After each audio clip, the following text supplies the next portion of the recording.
Atomic Habits, an easy and proven way to build good habits and break bad ones. Tiny changes, remarkable results. This is the author, James Clear. Atomic. 1. An extremely small amount of a thing, the single irreducible unit of a larger system. 2. The source of immense energy or power. Habit. 1. A routine or practice performed regularly, an automatic response to a specific situation. Introduction. My story. On the final day of my sophomore year of high school, I was hit in the face with a baseball bat. As my classmate took a full swing, the bat slipped out of his hands and came flying toward me before striking me directly between the eyes. I have no memory of the moment of impact. The bat smashed into my face with such force that it crushed my nose into a distorted U shape. The collision sent the soft tissue of my brain slamming into the inside of my skull. Immediately, a wave of swelling surged throughout my head. In a fraction of a second, I had a broken nose, multiple skull fractures, and 2 shattered eye sockets. When I opened my eyes, I saw people staring at me and running over to help. I looked down and noticed spots of red on my clothes. One of my classmates took the shirt off his back and handed it to me. I used it to plug the stream of blood rushing from my broken nose. Shocked and confused, I was unaware of how seriously I had been injured. My teacher looped his arm around my shoulder, and we began the long walk to the nurse's office, across the field, down the hill, and back into school. Random hands touched my sides, holding me upright. We took our time and walked slowly. Nobody realized that every minute mattered. When we arrived at the nurse's office, she asked me a series of questions. "What year is it?" 1998, I answered. It was actually 2002. "Who is the President of the United States?" "Bill Clinton," I said. The correct answer was George W. Bush. "What is your mom's name?" I stalled. 10 seconds passed. "Patty," I said casually, ignoring the fact that it had taken me 10 seconds to remember my own mother's name. That is the last question I remember. My body was unable to handle the rapid swelling in my brain, and I lost consciousness before the ambulance arrived. Minutes later, I was carried out of school and taken to the local hospital. Shortly after arriving, my body began shutting down. I struggled with basic functions like swallowing and breathing. I had my first seizure of the day. Then, I stopped breathing entirely. As the doctors hurried to supply me with oxygen, they also decided the local hospital was unequipped to handle the situation and ordered a helicopter to fly me to a larger hospital in Cincinnati. I was rolled out of the emergency room doors and toward the helipad across the street. The stretcher rattled on a bumpy sidewalk as one nurse pushed me along, while another pumped each breath into me by hand. My mother, who had arrived at the hospital a few moments before, climbed into the helicopter beside me. I remained unconscious and unable to breathe on my own as she held my hand during the flight. While my mother rode with me in the helicopter, my father went home to check on my brother and sister and break the news to them. He choked back tears as he explained to my sister that he would miss her 8th grade graduation ceremony that night. After passing my siblings off to family and friends, he drove to Cincinnati to meet my mother. When my mom and I landed on the roof of the hospital, a team of nearly 20 doctors and nurses sprinted onto the helipad and wheeled me into the trauma unit. By this time, the swelling in my brain had become so severe that I was having repeated post-traumatic seizures. My broken bones needed to be fixed, but I was in no condition to undergo surgery. After yet another seizure, my third of the day, I was put into a medically induced coma and placed on a ventilator. My parents were no strangers to this hospital. 10 years earlier, they had entered the same building on the ground floor after my sister was diagnosed with leukemia at age 3. I was 5 at the time. My brother was just 6 months old. After 2.5 years of chemotherapy treatments, spinal taps, and bone marrow biopsies, my little sister finally walked out of the hospital, happy, healthy, and cancer-free. And now, after 10 years of normal life, my parents found themselves back in the same place with a different child. While I slipped into a coma, the hospital sent a priest and a social worker to comfort my parents. It was the same priest who had met with them a decade earlier, on the evening they found out my sister had cancer. As day faded into night, a series of machines kept me alive. My parents slept restlessly on a hospital mattress. One moment they would collapse from fatigue, the next they would be wide awake with worry. My mother would tell me later, "It was one of the worst nights I've ever had." My recovery. Mercifully, by the next morning my breathing had rebounded to the point where the doctors felt comfortable releasing me from the coma. When I finally regained consciousness, I discovered that I had lost my ability to smell. As a test, a nurse asked me to blow my nose and sniff an apple juice box.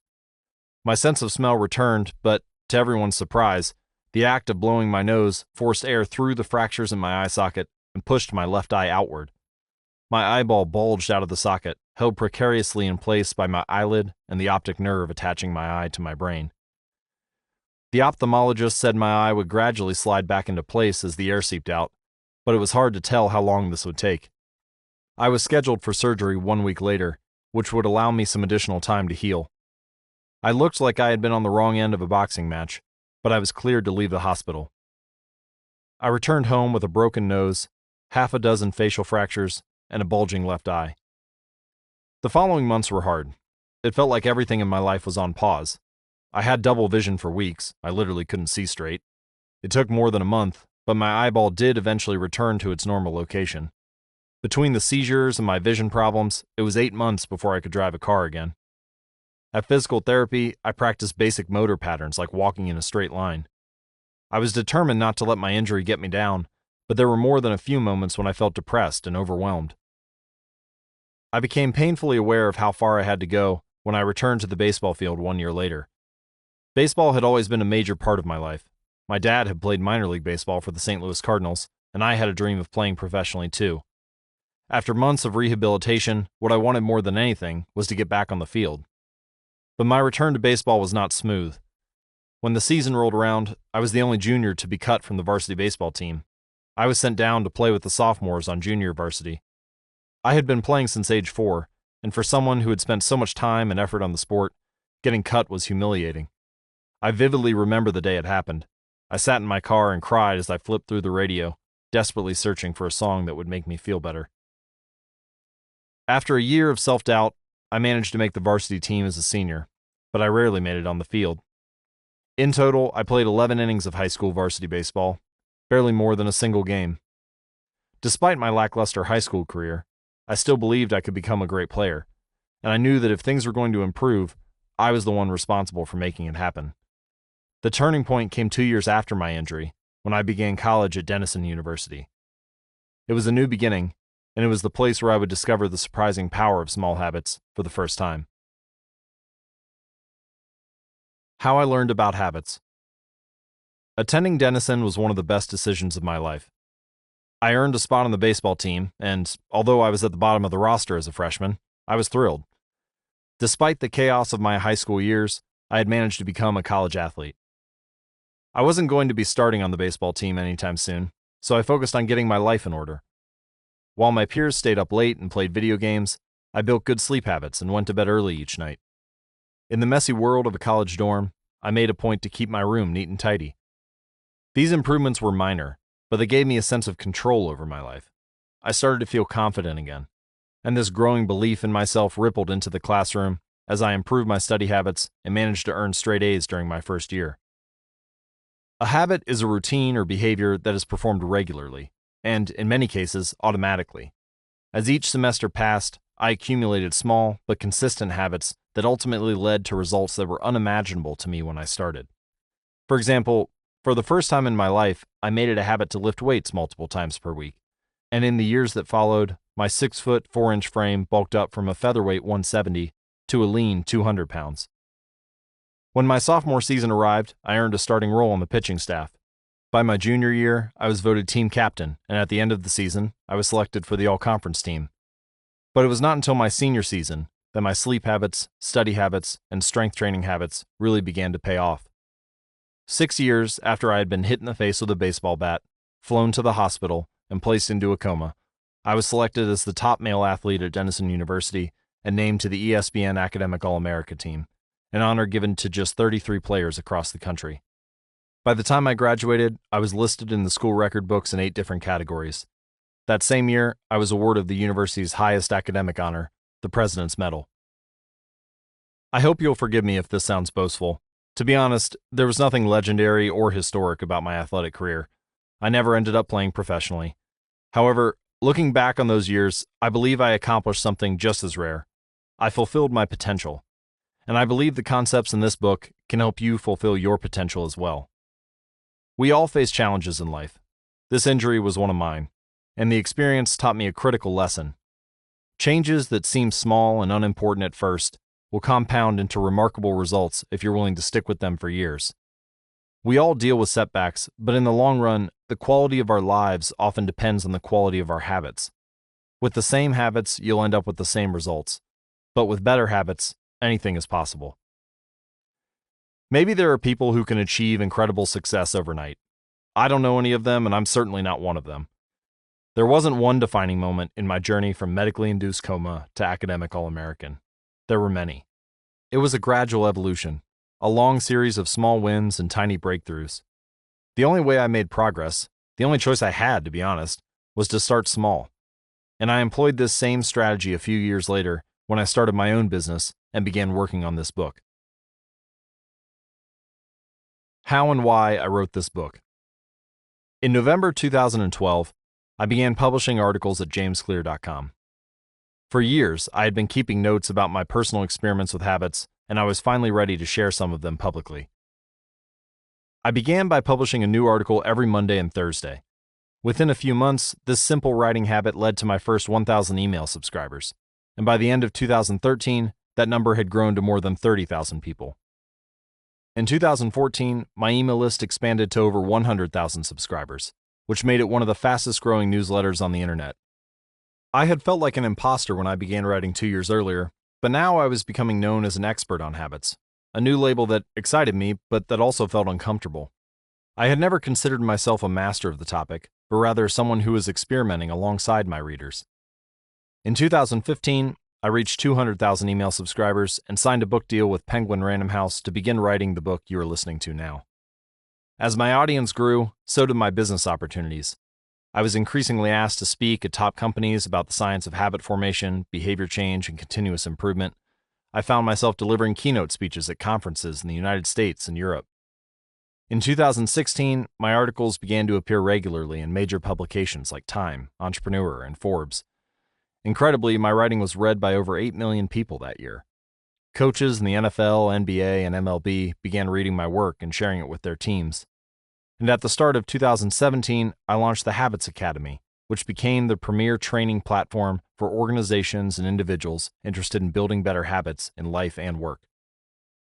Fortune 500 companies and growing startups began to enroll their leaders and train their staff. In total, over 10,000 leaders, managers, coaches, and teachers have graduated from the Habits Academy, and my work with them has taught me an incredible amount about what it takes to make habits work in the real world. You can learn more by visiting habitsacademy.com. As I put the finishing touches on this book in 2018, jamesclear.com is receiving millions of visitors per month, and nearly 500,000 people subscribe to my weekly email newsletter, a number that is so far beyond my expectations when I began that I'm not even sure what to think of it. How this book will benefit you. The entrepreneur and investor Naval Ravikant has said, "To write a great book, you must first become the book." I originally learned about the ideas mentioned here because I had to live them.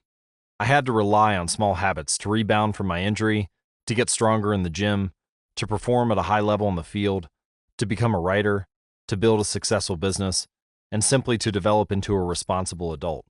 Small habits helped me fulfill my potential, and since you're listening to this book, I'm guessing you'd like to fulfill yours as well. In what follows, I will share a step-by-step plan for building better habits, not for days or weeks, but for a lifetime. While science supports everything I've written, this book is not meant to be an academic research paper. It's an operating manual. You'll find wisdom and practical advice front and center as I explain the science of how to create and change your habits in a way that is easy to understand and apply. The fields I draw on, biology, neuroscience, philosophy, psychology, and more, have been around for many years. What I offer you is a synthesis of the best ideas smart people figured out a long time ago, as well as the most compelling discoveries scientists have made recently. My contribution, I hope, is to find the ideas that matter most and connect them in a way that is highly actionable. Anything wise you hear, you should credit to the many experts who preceded me. Anything foolish, assume it is my error. The backbone of this book is my 4-step model of habits: cue, craving, response, and reward, and the 4 laws of behavior change that evolve out of these steps. Readers with a psychology background may recognize some of these terms from operant conditioning, which was first proposed as stimulus-response reward by B.F. Skinner in the 1930s and has been popularized more recently as cue routine reward in The Power of Habit by Charles Duhigg. Behavioral scientists like Skinner realized that if you offered the right reward or punishment, you could get people to act in a certain way. But while Skinner's model did an excellent job of explaining how external stimuli influenced our habits, it lacked a good explanation for how our thoughts, feelings, and beliefs impact our behavior. Internal states, our moods and emotions, matter too. In recent decades, scientists have begun to determine the connection between our thoughts, feelings, and behavior. This research, too, will be covered here. In total, the framework I offer is an integrated model of the cognitive and behavioral sciences. I believe it is one of the first models of human behavior to accurately account for both the influence of external stimuli and internal emotions on our habits. While some of the language may be familiar, I'm confident that the details and the applications of the 4 laws of behavior change will offer a new way to think about your habits.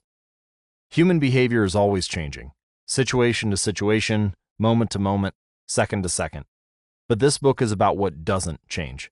It's about the fundamentals of human behavior, the lasting principles you can rely on year after year, the ideas you can build a business around, build a family around, build a life around.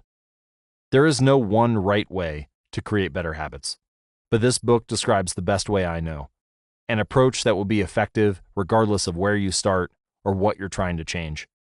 The strategies I cover will be relevant to anyone looking for a step-by-step system for improvement, whether your goals center on health, money, productivity, relationships, or all of the above.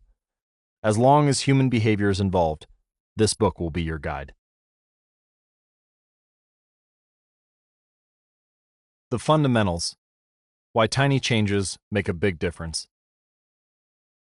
Chapter 1: The surprising power of atomic habits.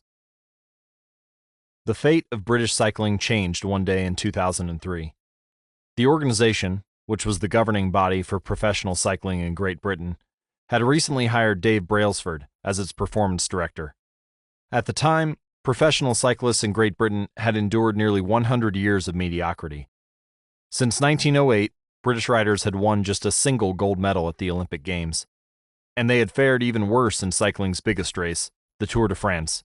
In 110 years, no British cyclist had ever won the event. In fact, the performance of British riders had been so underwhelming that one of the top bike manufacturers in Europe refused to sell bikes to the team because they were afraid that it would hurt sales if other professionals saw the Brits using their gear. Brailsford had been hired to put British cycling on a new trajectory. What made him different from previous coaches was his relentless commitment to a strategy that he referred to as the aggregation of marginal gains, which was the philosophy of searching for a tiny margin of improvement in everything you do. Brailsford said, "The whole principle came from the idea that if you broke down everything you could think of that goes into riding a bike and then improve it by 1%, you will get a significant increase when you put them all together." Brailsford and his coaches began by making small adjustments you might expect from a professional cycling team. They redesigned the bike seats to make them more comfortable and rubbed alcohol on the tires for a better grip. They asked riders to wear electrically heated overshorts to maintain ideal muscle temperature while riding, and used biofeedback sensors to monitor how each athlete responded to a particular workout. The team tested various fabrics in a wind tunnel and had their outdoor riders switch to indoor racing suits, which proved to be lighter and more aerodynamic.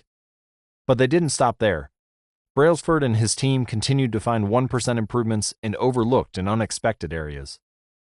They tested different types of massage gels to see which one led to the fastest muscle recovery. They hired a surgeon to teach each rider the best way to wash their hands to reduce the chances of catching a cold. They determined the type of pillow and mattress that led to the best night's sleep for each rider. They even painted the inside of the team truck white, which helped them spot little bits of dust that would normally slip by unnoticed, but could degrade the performance of the finely tuned bikes. As these and hundreds of other small improvements accumulated, the results came faster than anyone could have imagined.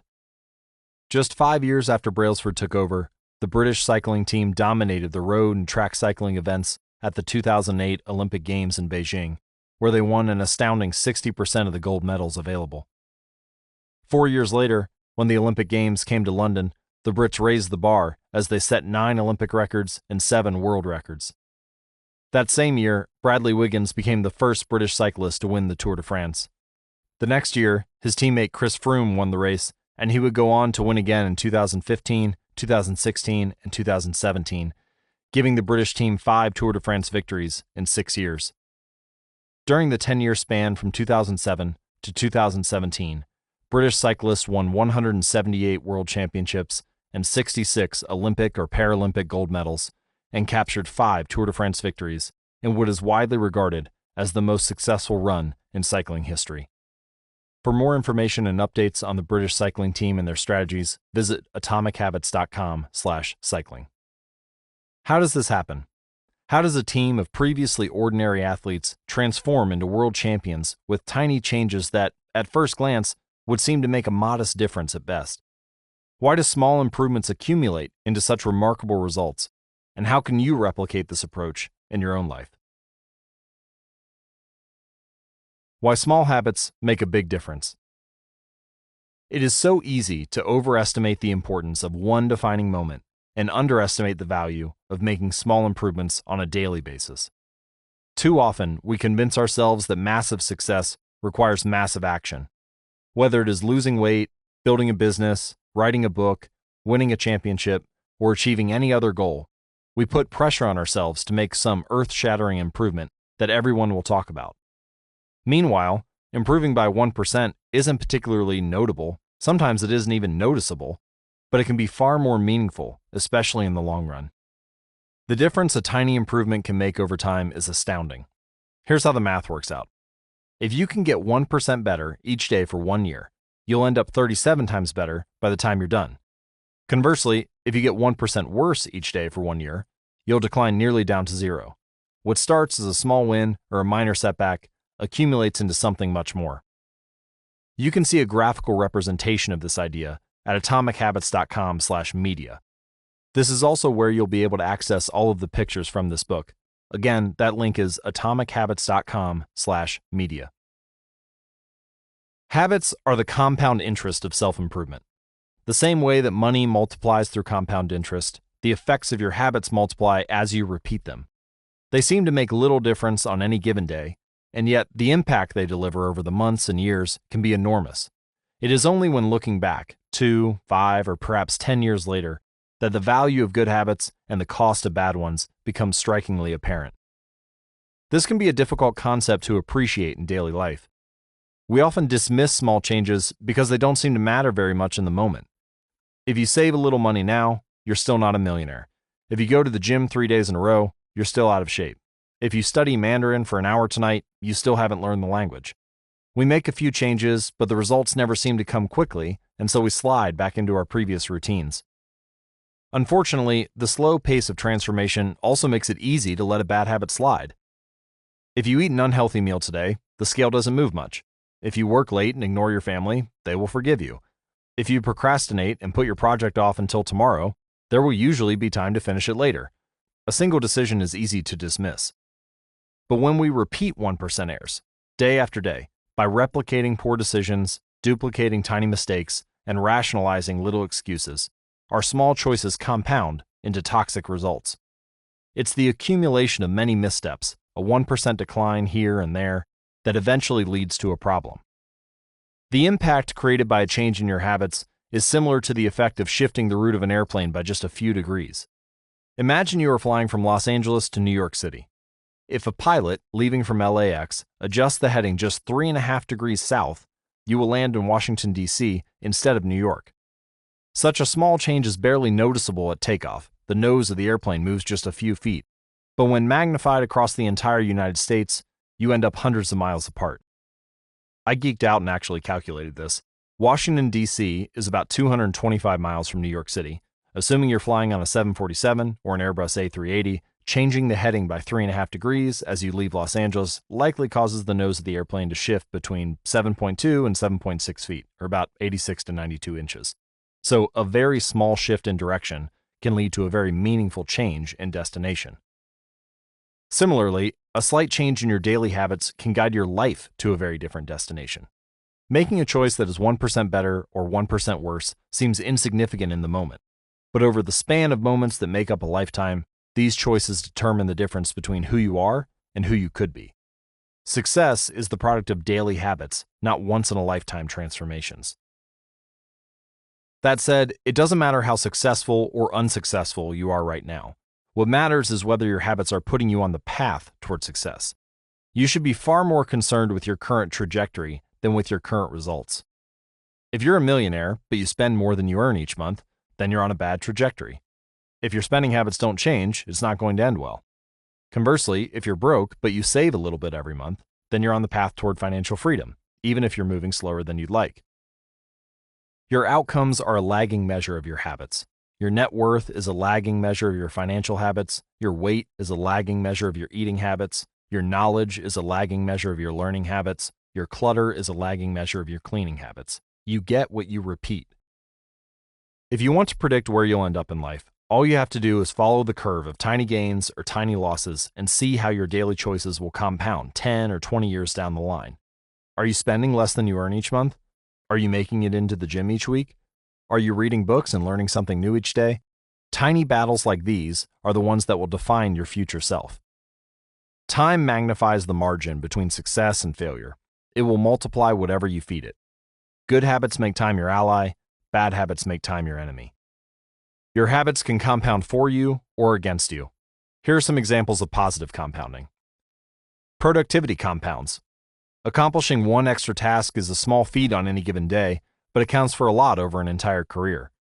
The effect of automating an old task or mastering a new skill can be even greater. The more tasks you can handle without thinking, the more your brain is free to focus on other areas. Knowledge compounds. Learning one new idea won't make you a genius, but a commitment to lifelong learning can be transformative. Furthermore, each book you read not only teaches you something new, but also opens up different ways of thinking about old ideas. As Warren Buffett says, that's how knowledge works. It builds up like compound interest. Relationships compound. People reflect your behavior back to you. The more you help others, the more others want to help you. Being a little bit nicer in each interaction can result in a network of broad and strong connections over time. And here are some examples of negative compounding. Stress compounds. The frustration of a traffic jam, the weight of parenting responsibilities, the worry of making ends meet, the strain of slightly high blood pressure. By themselves, these common causes of stress are manageable, but when they persist for years, little stresses compound into serious health issues. Negative thoughts compound. The more you think of yourself as worthless or stupid or ugly, the more you condition yourself to interpret life that way. You get trapped in a thought loop. The same is true for how you think about others. Once you fall into the habit of seeing people as angry, unjust, or selfish, you see those kind of people everywhere. Outrage compounds. Riots, protests, and mass movements are rarely the result of a single event. Instead, a long series of microaggressions and daily aggravations slowly multiply until one event tips the scales and outrage spreads like wildfire. Habits are a double-edged sword. Bad habits can cut you down just as easily as good habits can build you up, which is why understanding the details is crucial. You need to know how habits work and how to design them to your liking so you can avoid the dangerous half of the blade. What progress is really like. Imagine that you have an ice cube sitting on the table in front of you. The room is cold and you can see your breath. It is currently 25 degrees. Ever so slowly, the room begins to heat up. 26 degrees, 27, 28. The ice cube is still sitting on the table in front of you. 29 degrees, 30, 31. Still, nothing has happened. Then, 32 degrees. The ice begins to melt. A 1 degree shift, seemingly no different from the temperature increases before it, has unlocked a huge change. Breakthrough moments are often the result of many previous actions, which build up the potential required to unleash a major change. This pattern shows up everywhere. Cancer spends 80% of its life undetectable and then takes over the body in months. Bamboo can barely be seen for the first 5 years as it builds extensive root systems underground before exploding 90 feet into the air within 6 weeks. Similarly, habits often appear to make no difference until you cross a critical threshold and unlock a new level of performance. In the early and middle stages of any quest, there is often a valley of disappointment. You expect to make progress in a linear fashion, and it's frustrating how ineffective changes can seem during the first days, weeks, and even months. It doesn't feel like you are going anywhere. It's a hallmark of any compounding process. The most powerful outcomes are delayed. This is one of the core reasons why it is so hard to build habits that last. People make a few small changes, fail to see a tangible result, and decide to stop. You think, I've been running every day for a month, so why can't I see any change in my body? Once this kind of thinking takes over, it's easy to let good habits fall by the wayside. But in order to make a meaningful difference, habits need to persist long enough to break through this plateau, what I call the plateau of latent potential. If you find yourself struggling to build a good habit or break a bad one, it is not because you have lost your ability to improve. It is often because you have not yet crossed the plateau of latent potential. Complaining about not achieving success despite working hard is like complaining about an ice cube not melting when you heated it from 25 to 31 degrees. Your work was not wasted, it is just being stored. All of the action happens at 32 degrees. When you finally break through the plateau of latent potential, people will call it an overnight success. The outside world only sees the most dramatic event, rather than all that preceded it. But you know that it's the work you did long ago, when it seemed that you weren't making any progress, that makes the jump today possible. It is the human equivalent of geological pressure. Two tectonic plates can grind against one another for millions of years, the tension slowly building all the while. Then, one day, they rub each other once again, in the same fashion as they have for ages. But this time, the tension is too great. An earthquake erupts. Change can take years before it happens all at once. For this reason, mastery requires patience. The San Antonio Spurs, one of the most successful teams in NBA history, have a quote from social reformer Jacob Riis hanging in their locker room. "When nothing seems to help, I go and look at the stonecutter, hammering away at his rock, perhaps 100 times without as much as a crack showing in it. Yet, at the 101st blow, it will split in two, and I know it was not the last blow that did it, but all that had gone before." All big things come from small beginnings. The seed of every habit is a single, tiny decision. But as that decision is repeated, a habit sprouts and grows stronger. Roots entrench themselves and branches grow. The task of breaking a bad habit is like uprooting a powerful oak within us. And the task of building a good habit is like cultivating a delicate flower, one day at a time. But what determines whether we stick with a habit long enough to survive the plateau of latent potential and break through to the other side? What is it that causes some people to slide into unwanted habits and enables others to enjoy the compounding effects of good ones? Forget about goals. Focus on systems instead. Prevailing wisdom claims that the best way to achieve what we want in life, getting into shape, building a successful business, relaxing more and worrying less, spending more time with friends and family, is to set specific, actionable goals. For many years, this was how I approached my habits too. Each one was a goal to be reached. I set goals for the grades I wanted to get in school, for the weights I wanted to lift in the gym, for the profits I wanted to earn in business. I succeeded at a few, but I failed at a lot of them. And eventually, I began to realize that my results had very little to do with the goals I set, and nearly everything to do with the systems I followed. What's the difference between systems and goals? It's a distinction I first learned from Scott Adams, the cartoonist behind the Dilbert comic. Goals are about the results you want to achieve. Systems are about the processes that lead to those results. If you're a coach, your goal might be to win a championship, but your system is the way you recruit players, manage your assistant coaches, and conduct practice. If you're an entrepreneur, your goal might be to build $1 million business. Your system is how you test product ideas, hire employees, and run marketing campaigns. If you're a musician, your goal might be to play a new piece. Your system is how often you practice, how you break down and tackle difficult measures, and your method for receiving feedback from your instructor. Now for the interesting question. If you completely ignored your goals and focused only on your system, would you still succeed? For example, if you were a basketball coach and you ignored your goal to win a championship and focused only on what your team does at practice each day, would you still get results? I think you would. The goal in any sport is to finish with the best score, but it would be ridiculous to spend the whole game staring at the scoreboard. The only way to actually win is to get better each day. In the words of three-time Super Bowl winner Bill Walsh, the score takes care of itself. The same is true for other areas of life. If you want better results, then forget about setting goals. Focus on your system instead. What do I mean by this? Are goals completely useless? Of course not. Goals are good for setting a direction, but systems are best for making progress. A handful of problems arise when you spend too much time thinking about your goals and not enough time designing your systems. Let me go over a few of them. Problem number 1. Winners and losers have the same goals. Goal setting suffers from a serious case of survivorship bias.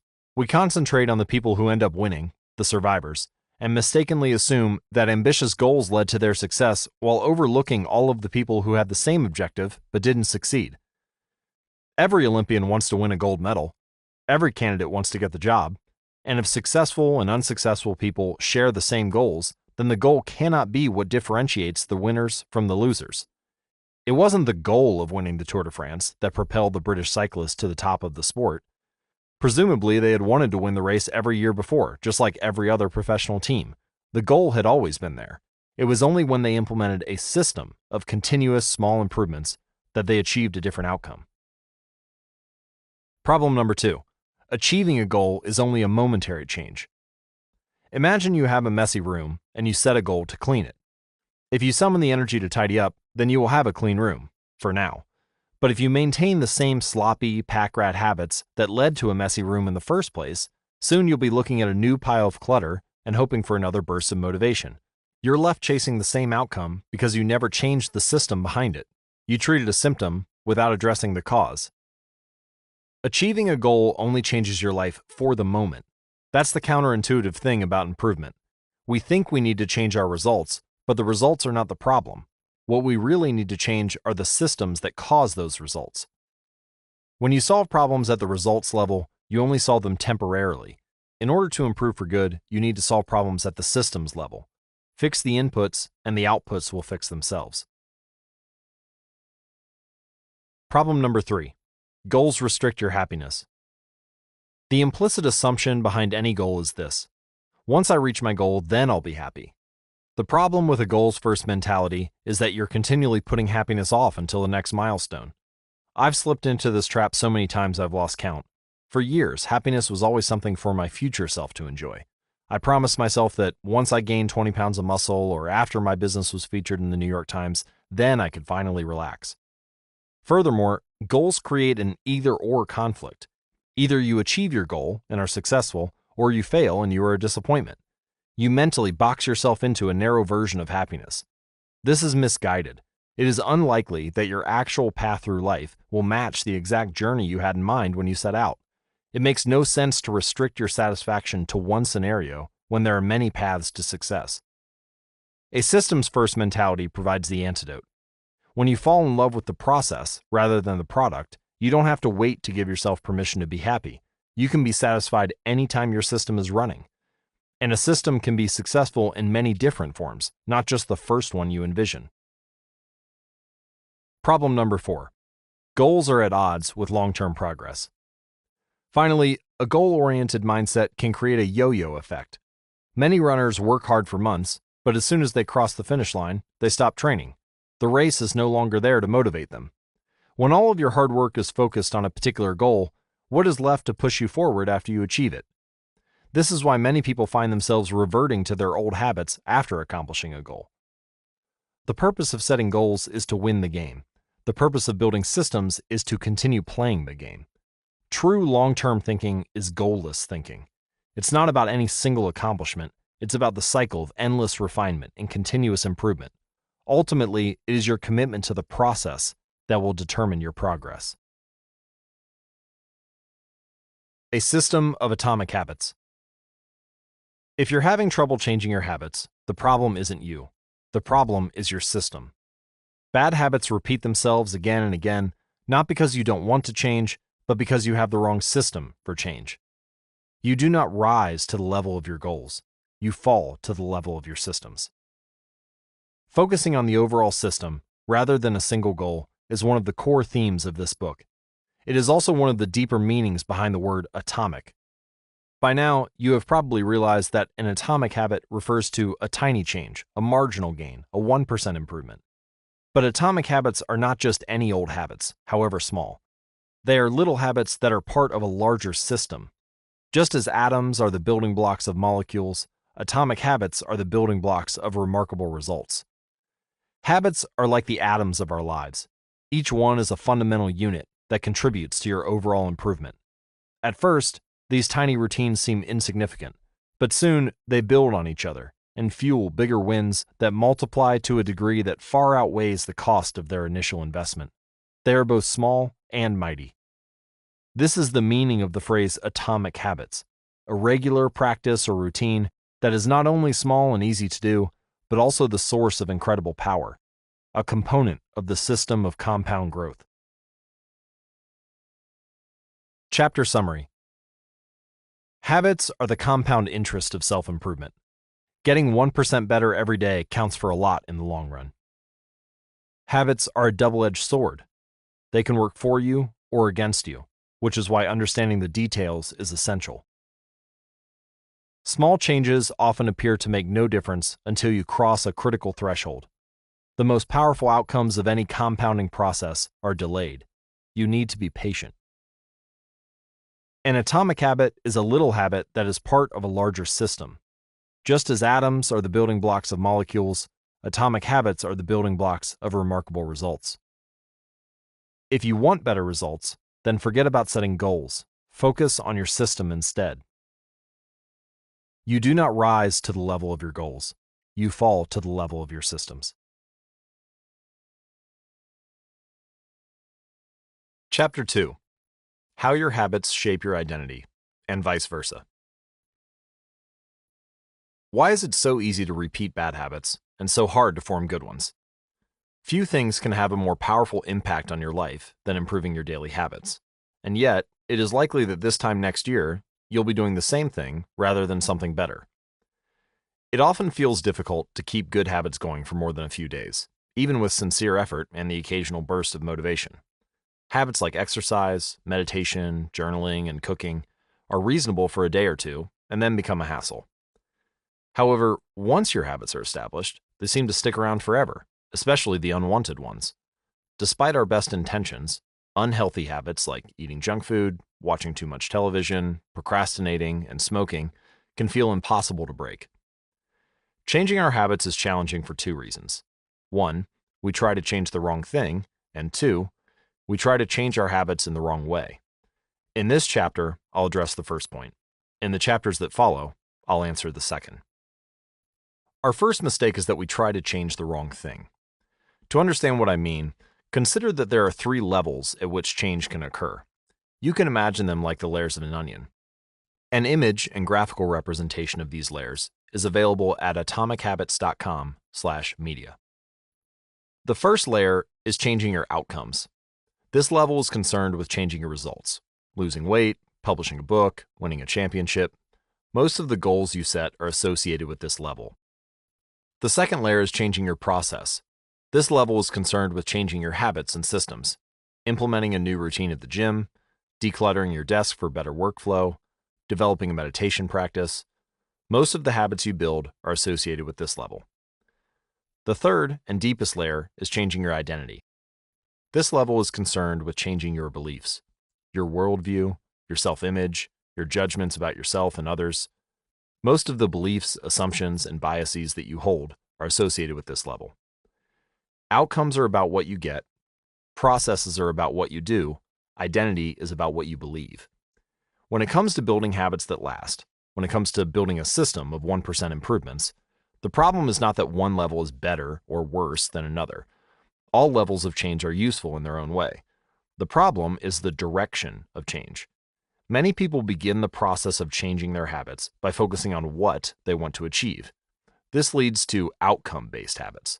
The alternative is to build identity-based habits. With this approach, we start by focusing on who we wish to become. Again, an example of the difference between these two is available at atomichabits.com/media. Imagine two people resisting a cigarette. When offered a smoke, the first person says, "No thanks, I'm trying to quit." It sounds like a reasonable response, but this person still believes they are a smoker who is trying to be something else. They are hoping their behavior will change while carrying around the same beliefs. The second person declines by saying, "No thanks, I'm not a smoker." It's a small difference, but this statement signals a shift in identity. Smoking was part of their former life, not their current one. They no longer identify as someone who smokes. Most people don't even consider identity change when they set out to improve. They just think, I want to be skinny, outcome, and if I stick to this diet, then I'll be skinny, process. They set goals and determine the actions they should take to achieve those goals without considering the beliefs that drive their actions. They never shift the way they look at themselves, and they don't realize that their old identity can sabotage their new plans for change. Behind every system of actions are a system of beliefs. The system of democracy, for example, is founded on beliefs like freedom, majority rule, and social equality. The system of a dictatorship has a very different set of beliefs, like absolute authority and strict obedience. You can imagine many ways to try to get more people to vote in a democracy, but such behavior change would never get off the ground in a dictatorship. That's not the identity of the system. Voting is a behavior that is impossible under a certain set of beliefs. A similar pattern exists whether we are discussing individuals, organizations, or societies. There are a set of beliefs and assumptions that shape the system, an identity behind the habits.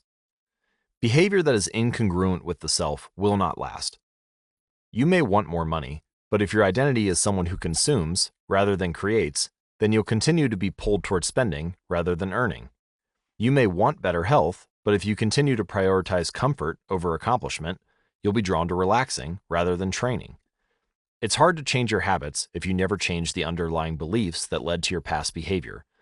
You have a new goal and a new plan, but you haven't changed who you are. The story of Brian Clark, an entrepreneur from Boulder, Colorado, provides a good example. For as long as I can remember, I've chewed my fingernails, Clark told me. It started as a nervous habit when I was young, and then morphed into an undesirable grooming ritual. One day, I resolved to stop chewing my nails until they grew out a bit. Through mindful willpower alone, I managed to do it. Then, Clark did something surprising. I asked my wife to schedule my first ever manicure, he said. My thought was that if I started paying to maintain my nails, I wouldn't chew them. And it worked, but not for the monetary reason. What happened was the manicure made my fingers look really nice for the first time. The manicurist even said that, other than the chewing, I had really healthy, attractive nails. Suddenly, I was proud of my fingernails. And even though that's something I had never aspired to, it made all the difference. I've never chewed my nails since, not even a single close call, and it's because I now take pride in properly caring for them. The ultimate form of intrinsic motivation is when a habit becomes part of your identity. It's one thing to say, I'm the type of person who wants this. It's something very different to say, I'm the type of person who is this. The more pride you have in a particular aspect of your identity, the more motivated you will be to maintain the habits associated with it. If you're proud of how your hair looks, you'll develop all sorts of habits to care for and maintain it. If you're proud of the size of your biceps, you'll make sure you never skip an upper body workout. If you're proud of the scarves you knit, you'll be more likely to spend hours knitting each week. Once your pride gets involved, you'll fight tooth and nail to maintain your habits. True behavior change is identity change. You might start a habit because of motivation, but the only reason you'll stick with one is that it becomes part of your identity. Anyone can convince themselves to visit the gym or eat healthy once or twice, but if you don't shift the belief behind the behavior, then it is hard to stick with the long-term changes. Improvements are only temporary until they become part of who you are. The goal is not to read a book. The goal is to become a reader. The goal is not to run a marathon. The goal is to become a runner.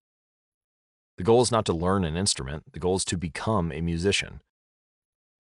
Your behaviors are usually a reflection of your identity. What you do is an indication of the type of person you believe you are, either consciously or non-consciously. Research has shown that once a person believes in a particular aspect of their identity, they are more likely to act in alignment with that belief. For example, people who identified as being a voter were more likely to vote than those who simply claimed that voting was an action they wanted to perform. Similarly, the person who incorporates exercise into their identity doesn't have to convince themselves to train. Doing the right thing is easy. After all, when your behavior and your identity are fully aligned, you are no longer pursuing behavior change. You are simply acting like the type of person you already believe yourself to be. Like all aspects of habit formation, this, too, is a double-edged sword. When working for you, identity change can be a powerful force for self-improvement. When working against you, though, identity change can be a curse. Once you have adopted an identity, it can be easy to let your allegiance to it impact your ability to change. Many people walk through life in a cognitive slumber, blindly following the norms attached to their identity. This includes beliefs like, I'm terrible with directions. I'm not a morning person. I'm bad at remembering people's names. I'm always late. I'm not good with technology. I'm horrible at math. And 1,000 other variations. When you have repeated a story to yourself for years, it is easy to slide into these mental grooves and accept them as a fact. In time, you begin to resist certain actions because that's not who I am. There's internal pressure to maintain your self-image and behave in a way that is consistent with your beliefs. You find whatever way you can to avoid contradicting yourself. The more deeply a thought or action is tied to your identity, the more difficult it is to change.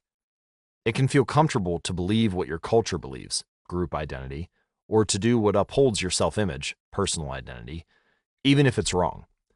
The biggest barrier to positive change at any level, individual, team, society, is identity conflict. Good habits can make rational sense, but if they conflict with your identity, you will fail to put them into action. On any given day, you may struggle with your habits because you're too busy or too tired or too overwhelmed or hundreds of other reasons. Over the long run, however, the real reason you fail to stick with habits is that your self-image gets in the way. This is why you can't get too attached to one version of your identity. Progress requires unlearning. Becoming the best version of yourself requires you to continuously edit your beliefs and to upgrade and expand your identity. This brings us to an important question. If your beliefs and worldview play such an important role in your behavior, where do they come from in the first place? How, exactly, is your identity formed? And how can you emphasize new aspects of your identity that serve you and gradually erase the pieces that hinder you? The two-step process to changing your identity. Your identity emerges out of your habits. You are not born with preset beliefs. Every belief, including those about yourself, is learned and conditioned through experience. Certainly, there are some aspects of your identity that tend to remain unchanged over time, like identifying as someone who is tall or short. But even for more fixed qualities and characteristics, whether you view them in a positive or negative light is determined by your experiences throughout life. To put it more precisely, your habits are how you embody your identity. When you make your bed each day, you embody the identity of an organized person. When you write each day, you embody the identity of a creative person. When you train each day, you embody the identity of an athletic person. The more you repeat a behavior, the more you reinforce the identity associated with that behavior. In fact, the word identity was originally derived from the Latin words essentias, which means being, and identidem, which means repeatedly. Your identity is literally your repeated beingness. Whatever your identity is right now, you only believe it because you have proof of it. If you go to church every Sunday for 20 years, you have evidence that you are religious. If you study biology for 1 hour every night, you have evidence that you are studious. If you go to the gym, even when it's snowing, you have evidence that you are committed to fitness. The more evidence you have for a belief, the more strongly you will believe in it. For most of my early life, I didn't consider myself a writer. If you were to ask any of my high school teachers or college professors, they would tell you I was an average writer at best, certainly not a standout. When I began my writing career, I published a new article every Monday and Thursday for the first few years. As the evidence grew, so did my identity as a writer. I didn't start out as a writer, I became one through my habits. Of course, Your habits are not the only actions that influence your identity, but by virtue of their frequency, they are usually the most important ones. Each experience in life modifies your self-image, but it's unlikely you would consider yourself a soccer player because you kicked a ball once, or an artist because you scribbled a picture. As you repeat these actions, however, the evidence accumulates and your self-image begins to change. The effect of one-off experiences tends to fade away, while the effect of habits gets reinforced with time, which means your habits contribute most of the evidence that shapes your identity. In this way, the process of building habits is actually the process of becoming yourself. This is a gradual evolution. We do not change by snapping our fingers and deciding to become someone entirely new. We change bit by bit, day by day, habit by habit. We are continually undergoing micro-evolutions of the self. Each habit is like a suggestion. Hey, maybe this is who I am. If you finish a book, then perhaps you are the type of person who likes reading. If you go to the gym, then perhaps you are the type of person who likes exercise. If you practice playing the guitar, perhaps you are the type of person who likes music. Every action you take is a vote for the type of person you wish to become. No single instance will transform your beliefs, but as the votes build up, so does the evidence of your new identity. This is one reason why meaningful change does not require radical change. Small habits can make a meaningful difference by providing evidence of a new identity. And if a change is meaningful, it actually is big. That's the paradox of making small improvements. Putting this all together, you can see that habits are the path to changing your identity. The most practical way to change who you are is to change what you do. Each time you write a page, you are a writer. Each time you practice the violin, you are a musician. Each time you start a workout, you are an athlete. Each time you encourage your employees, you are a leader.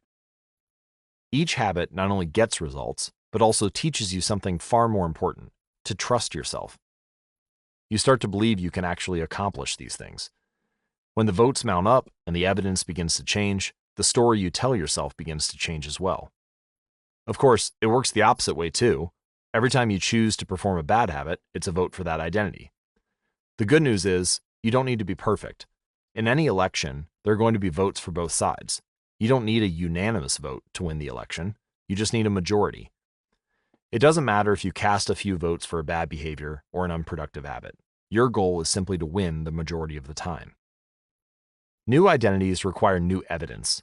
If you keep casting the same votes you've always cast, you're going to keep getting the same results you've always had. If nothing changes, nothing is going to change.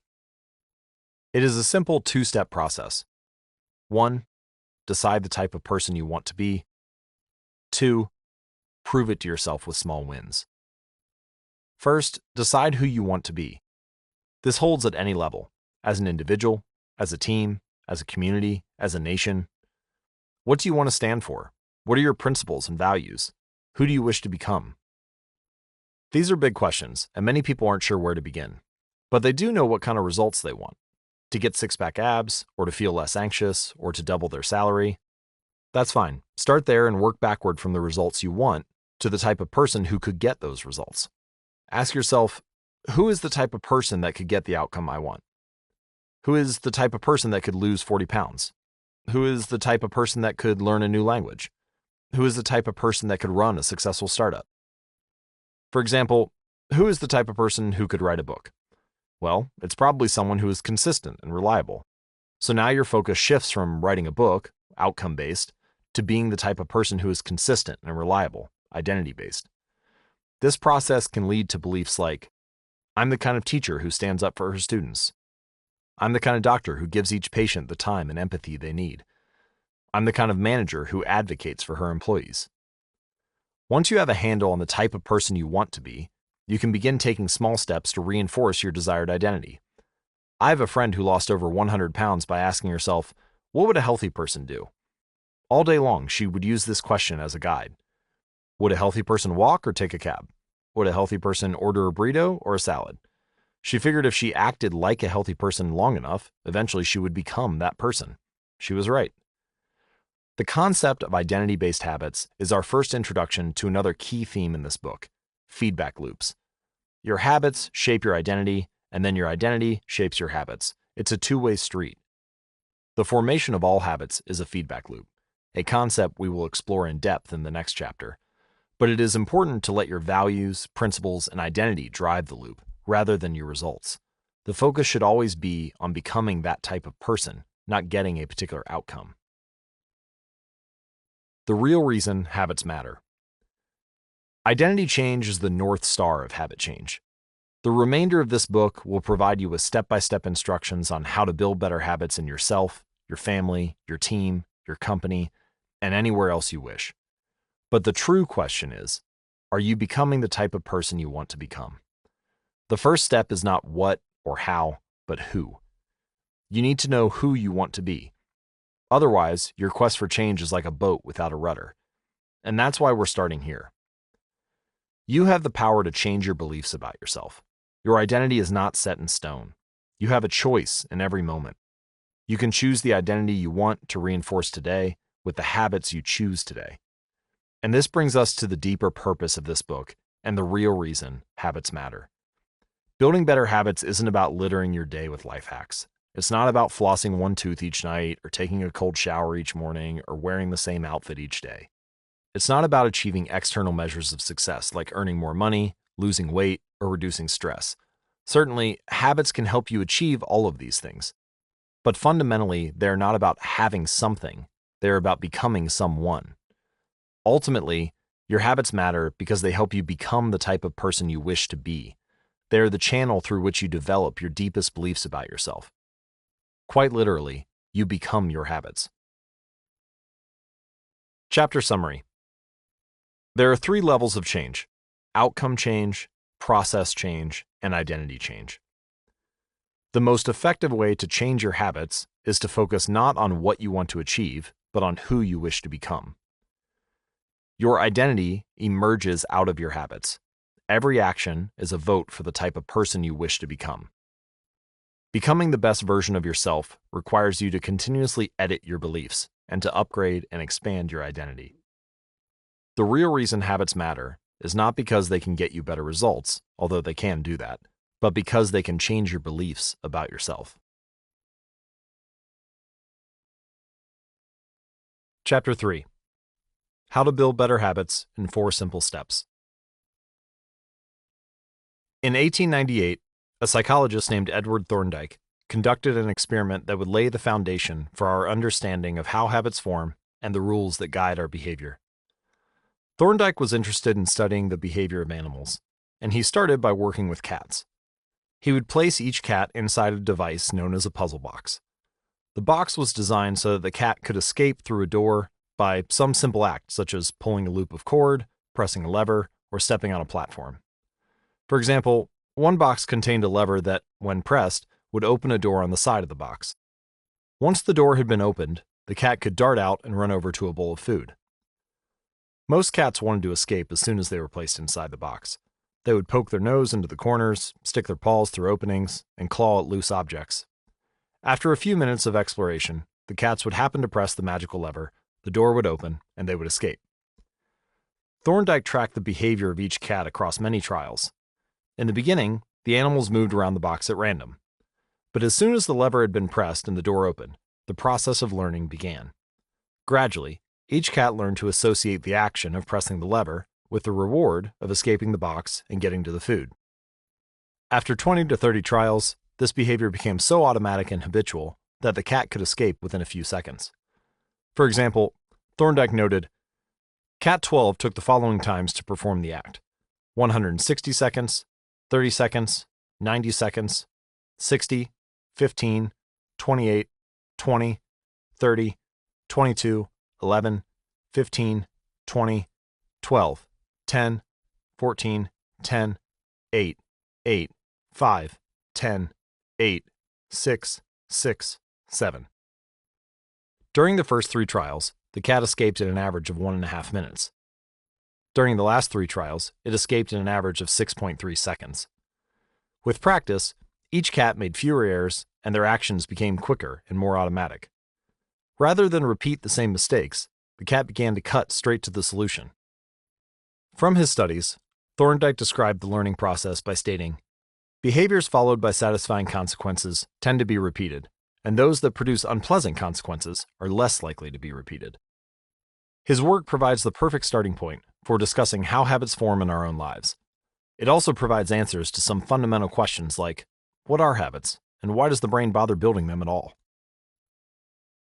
Why your brain builds habits.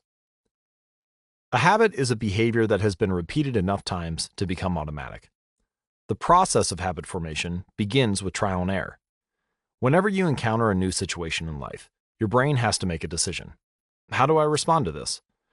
The first time you come across a problem, you're not sure how to solve it. Like Thorndike's cat, you are just trying things out to see what works. Neurological activity in the brain is high during this period. You are carefully analyzing the situation and making conscious decisions about how to act. You are taking in tons of new information and trying to make sense of it all. The brain is busy learning the most effective course of action. Occasionally, like a cat pressing on a lever, you stumble across a solution. You're feeling anxious and you discover that going for a run calms you down. Or you're mentally exhausted from a long day of work and you learn that playing video games relaxes you. You're exploring, and then bam, a reward. After you stumble upon an unexpected reward, you alter your strategy for next time. Your brain immediately begins to catalog the events that preceded the reward. Wait a minute, that felt good. What did I do right before that? This is the feedback loop behind all human behavior. Try, fail, learn, try differently. With practice, the useless movements fade away and the useful actions get reinforced. That's a habit forming. Whenever you face a problem repeatedly, your brain begins to automate the process of solving it. Your habits are just a series of automatic solutions that solve the problems and stresses you face regularly. As behavioral scientist Jason Rea puts it, habits are, simply, reliable solutions to recurring problems in our environment. As habits are created, the level of activity in the brain decreases. You learn to lock in on the cues that predict success and tune out everything else. When a similar situation arises in the future, you know exactly what to look for. There is no longer a need to analyze every angle of a situation. Your brain skips the process of trial and error and creates a mental rule. If this, then that. These cognitive scripts can be followed automatically whenever the situation is appropriate. Now, whenever you feel stressed, you get the itch to run. Or as soon as you walk in the door from work, you grab the video game controller without thinking. A choice that once required effort is now automatic. A habit has been created. Habits are mental shortcuts learned from experience. In a sense, a habit is just a memory of the steps you previously followed to solve a problem in the past. Whenever the conditions are right, you can draw on this memory and automatically apply the same solution. The primary reason the brain remembers the past is to better predict what will work in the future. Habit formation is incredibly useful because the conscious mind is the bottleneck of the brain. It can only pay attention to one problem at a time. As a result, your brain is always working to preserve your conscious attention for whatever task is most essential. Whenever possible, the conscious mind likes to pawn off tasks to the non-conscious mind to do automatically. This is precisely what happens when a habit is formed. Habits reduce cognitive load and free up mental capacity so you can allocate your attention to other tasks. Despite their efficiency, some people still wonder about the benefits of habits. The argument might go like this. Will habits make my life dull? I don't want to pigeonhole myself into a lifestyle I don't enjoy. Doesn't so much routine take away from the vibrancy and spontaneity of life? Hardly. Such questions set up a false dichotomy. They make you think that you have to choose between building habits and attaining freedom. In reality, the two complement each other. Habits do not restrict freedom, they create it. In fact, the people who don't have their habits handled are often the ones with the least amount of freedom. Without good financial habits, you will always be struggling for the next dollar. Without good health habits, you will always seem to be short on energy. Without good learning habits, you will always feel like you're behind the curve. If you're always being forced to make decisions about simple tasks, when should I work out? Where do I go to write? When do I pay the bills? Then you have less time for freedom. It's only by making the fundamentals of life easier that you can create the mental space needed for free thinking and creativity. Conversely, when you have your habits dialed in and the basics of life are handled and done, your mind is free to focus on new challenges and master the next set of problems. Building habits in the present allows you to do more of what you want in the future. The science of how habits work. The process of building a habit can be divided into 4 simple steps: cue, craving, response, and reward. Readers of The Power of Habit by Charles Duhigg will recognize these terms, Duhigg wrote a great book, and my intention is to pick up where he left off by integrating these stages into 4 simple laws you can apply to build better habits in life and work. Breaking the process down into these fundamental parts can help us understand what a habit is, how it works, and how to improve it. This 4-step pattern is the backbone of every habit, and your brain runs through these steps in the same order each time. First, there's the cue. The cue triggers your brain to initiate a behavior. It is a bit of information that predicts a reward, something that catches your attention. Our prehistoric ancestors were paying attention to cues that signaled the location of primary rewards like food, water, and sex. Today, we spend most of our time learning cues that predict secondary rewards like money and fame, power and status, praise and approval, love and friendship, or a sense of personal satisfaction. Of course, these pursuits also indirectly improve our odds of survival and reproduction, which is the deeper motive behind everything we do. Your mind is continuously analyzing your internal and external environment for hints of where rewards are located.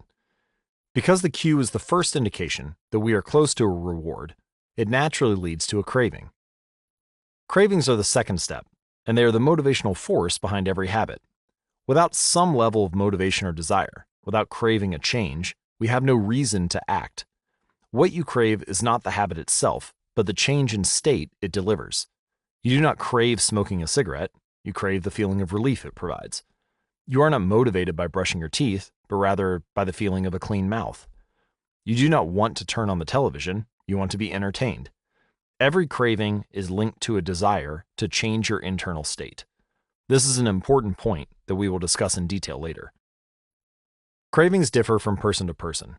In theory, any piece of information could trigger a craving, but in practice, people are not motivated by the same cues. For a gambler, the sound of slot machines can be a potent trigger that sparks an intense wave of desire. For someone who rarely gambles, the jingles and chimes of the casino are just background noise. Cues are meaningless until they are interpreted. The thoughts, feelings, and emotions of the observer are what transform a cue into a craving. The third step is the response. The response is the actual habit you perform, which can take the form of a thought or an action. Whether a response occurs depends on how motivated you are and how much friction is associated with the behavior. If a particular action requires more physical or mental effort than you are willing to expend, then you won't do it. Your response also depends on your ability. It sounds simple, but a habit can only occur if you are capable of doing it. If you want to dunk a basketball but can't jump high enough to reach the hoop, well, you're out of luck. Finally, the response delivers a reward. Rewards are the end goal of every habit. The cue is about noticing the reward, the craving is about wanting the reward, the response is about obtaining the reward. We chase rewards because they serve 2 purposes. 1, they satisfy us, and 2, they teach us. The first purpose of rewards is to satisfy your craving. Yes, rewards provide benefits on their own. Food and water deliver energy you need to survive. Getting a promotion brings more money and respect. Getting in shape improves your health and your dating prospects.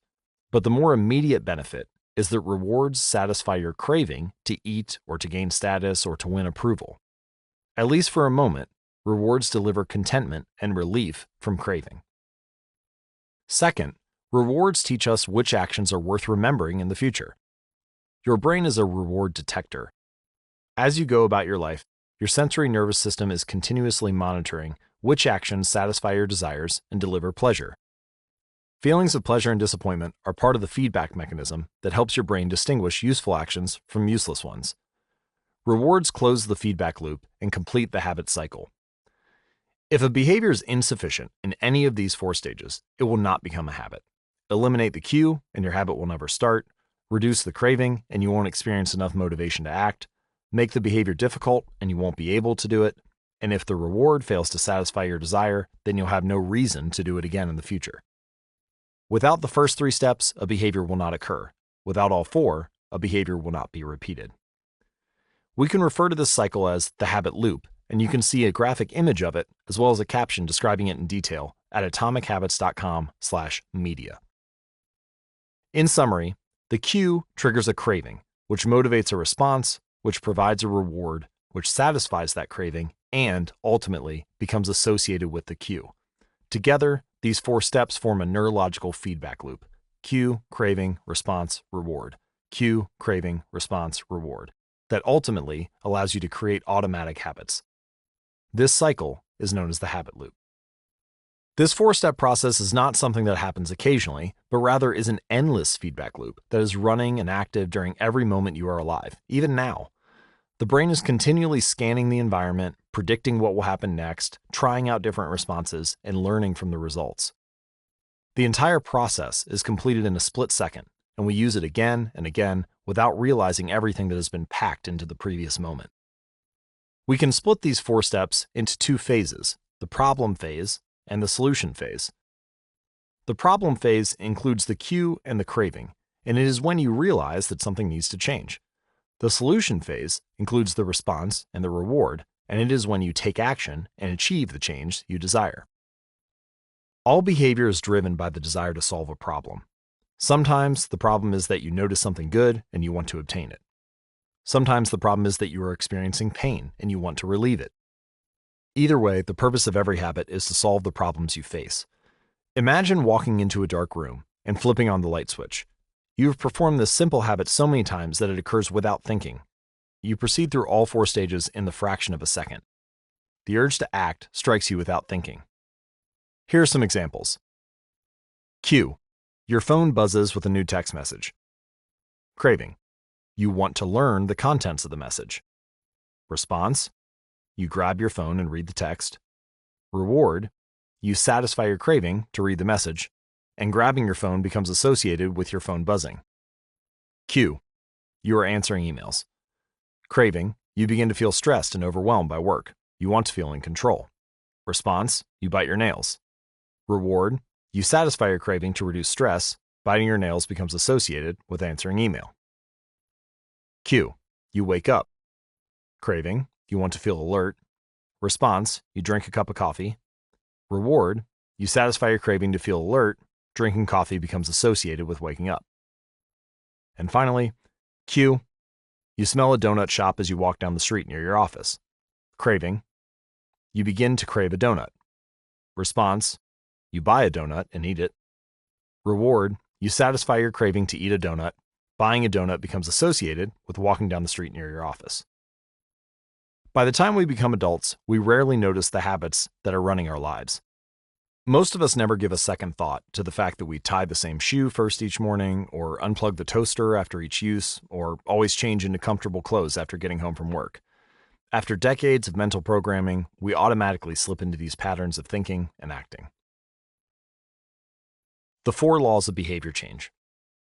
In the following chapters, we will see time and again how the 4 stages of cue, craving, response, and reward influence nearly everything we do each day. But before we do that, we need to transform these 4 steps into a practical framework that we can use to design good habits and eliminate bad ones. I refer to this framework as the 4 laws of behavior change, and it provides a simple set of rules for creating good habits and breaking bad ones. You can think of each law as a lever that influences human behavior. When the levers are in the right positions, creating good habits is effortless. When they are in the wrong positions, it is nearly impossible. Here's how you can use the 4 laws to create a good habit.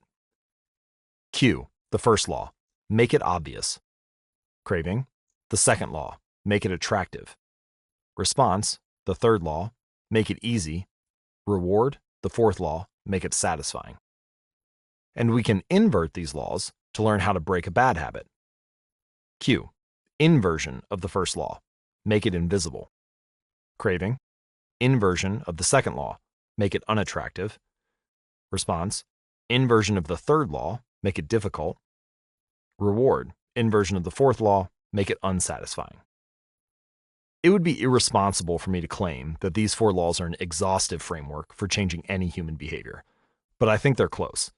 As you will see, the 4 laws of behavior change apply to nearly every field, from sports to politics, art to medicine, comedy to management.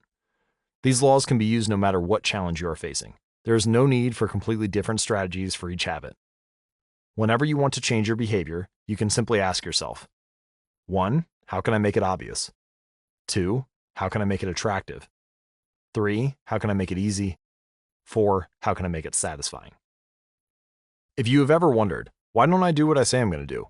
Why don't I lose the weight or stop smoking or save for retirement or start that side business? Why do I say something is important to me but never seem to make time for it? The answers to those questions can be found somewhere in these 4 laws. The key to creating good habits and breaking bad ones is to understand these 4 fundamental laws and how to alter them to your specifications. Every goal is doomed to fail if it goes against the grain of human nature.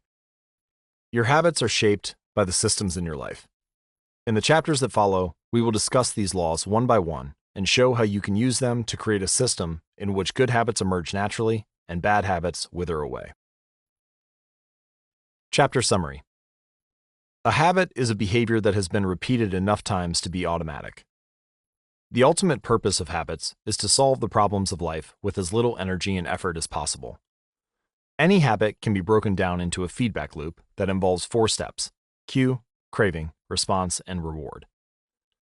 The 4 laws of behavior change are a simple set of rules we can use to build better habits. They are: 1. Make it obvious. 2. Make it attractive. 3. Make it easy. And 4. Make it satisfying. The first law: make it obvious. Chapter 4. The Man Who Didn't Look Right. The psychologist Gary Klein once told me a story about a woman who attended a family gathering. She had spent years working as a paramedic and, upon arriving at the event, took one look at her father-in-law and got very concerned.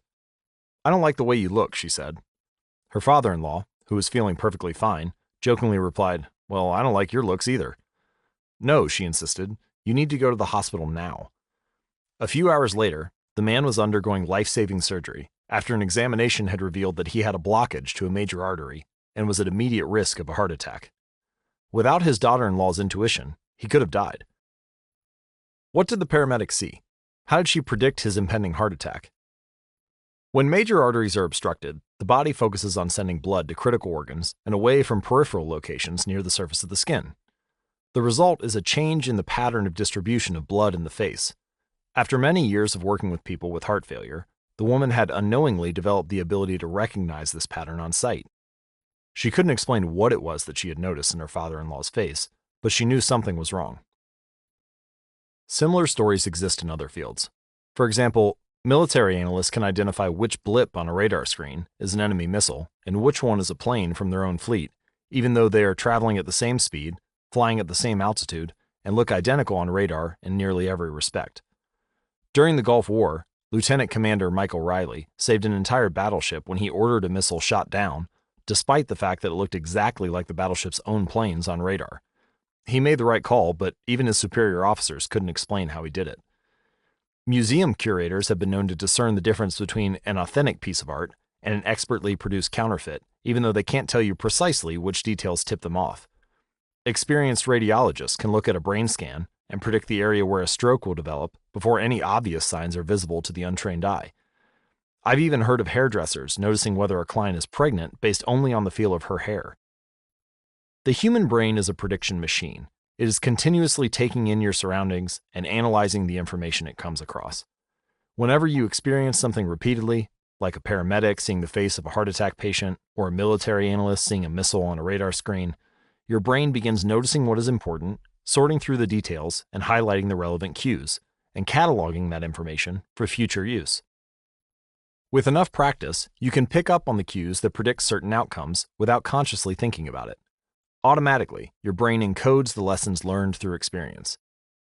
We can't always explain what it is we are learning, but learning is happening all along the way, and your ability to notice the relevant cues in a given situation is the foundation for every habit you have. We underestimate how much our brains and bodies can do without thinking. You do not tell your hair to grow, your heart to pump, your lungs to breathe, or your stomach to digest. And yet, your body handles all of this and more on autopilot. You are much more than your conscious self. Consider hunger. How do you know when you are hungry? You don't necessarily have to see a cookie on the counter to realize that it's time to eat. Appetite and hunger are governed non-consciously. Your body has a variety of feedback loops that gradually alert you when it is time to eat again, and that track what is going on around you and within you. Cravings can arise thanks to hormones and chemicals circulating through your body. Suddenly, you're hungry even though you're not quite sure what tipped you off. This is one of the most surprising insights about our habits. You don't need to be aware of the cue for a habit to begin.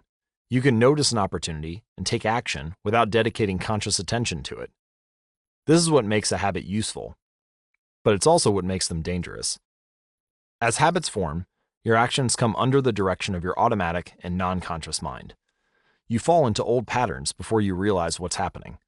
Unless someone points it out, you may not notice that you cover your mouth with your hand whenever you laugh, or that you apologize before asking a question, or that you have a habit of finishing other people's sentences.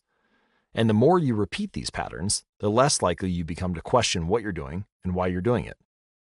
I once heard of a retail clerk who was instructed to cut up empty gift cards after customers had used up the balance on the card. One day, the clerk cashed out a few customers in a row who purchased with gift cards. When the next person walked up, the clerk swiped the customer's actual credit card, picked up the scissors, and then cut it in half, entirely on autopilot, before looking up at the stunned customer and realizing what had just happened. Another woman I came across in my research was a former preschool teacher who had switched to a corporate job. Even though she was now working with adults, her old habits would kick in, and she kept asking coworkers if they had washed their hands after going to the bathroom. I also found the story of a man who had spent years working as a lifeguard and would occasionally yell, "Walk," whenever he saw a child running. Over time, the cues that spark our habits can become so common that they are essentially invisible. The treats on the kitchen counter, the remote control next to the couch, the phone in our pocket. Our responses to these cues are so deeply encoded that it may feel like the urge to act comes from nowhere.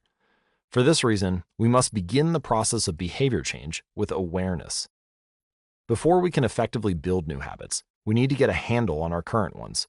This can be more challenging than it sounds, because once a habit is firmly rooted in your life, it is mostly non-conscious and automatic. If a habit remains mindless, you can't expect to improve it. As the psychologist Carl Jung said, "Until you make the unconscious conscious, it will direct your life and you will call it fate." The Habit Scorecard. The Japanese railway system is regarded as one of the best in the world. If you ever find yourself riding a train in Tokyo, you'll notice that the conductors have a peculiar habit. As each operator runs the train, they proceed through a ritual of pointing at different objects and calling out commands. When the train approaches a signal, the operator will point at it and say, "Signal is green." As the train pulls into and out of each station, the operator will point at the speedometer and call out the exact speed. When it's time to leave, the operator will point at the timetable and state the time. Out on the platform, other employees are performing similar actions. Before each train departs, staff members will point along the edge of the platform and declare, "All clear." Every detail is identified, pointed at, and named aloud. This process, known as pointing and calling, is a safety system designed to reduce mistakes. It seems silly, but it works incredibly well. Pointing and calling reduces errors by up to 85% and cuts accidents by 30%. The MTA subway system in New York City adopted a modified version that is point only, and within 2 years of implementation, incidents of incorrectly berthed subways fell 57%. When I visited Japan, I saw this strategy save a woman's life. Her young son stepped onto the Shinkansen, one of Japan's famous bullet trains that travel at over 200 miles per hour, just as the doors were closing. She was left outside on the platform and jammed her arm through the door to grab him. With her arm stuck in the door, the train was about to take off, but right before it pulled away, an employee performed a safety check by pointing and calling up and down the platform. In less than 5 seconds, he noticed the woman and managed to stop the train from leaving. The door opened, and the woman, now in tears, ran to her son, and a minute later, the train departed safely. Pointing and calling is so effective because it raises the level of awareness from a non-conscious habit to a more conscious level. Because the train operators must use their eyes, hands, mouth, and ears, they are more likely to notice problems before something goes wrong. My wife does something similar. Whenever we are preparing to walk out the door for a trip, she verbally calls out the most essential items in her packing list.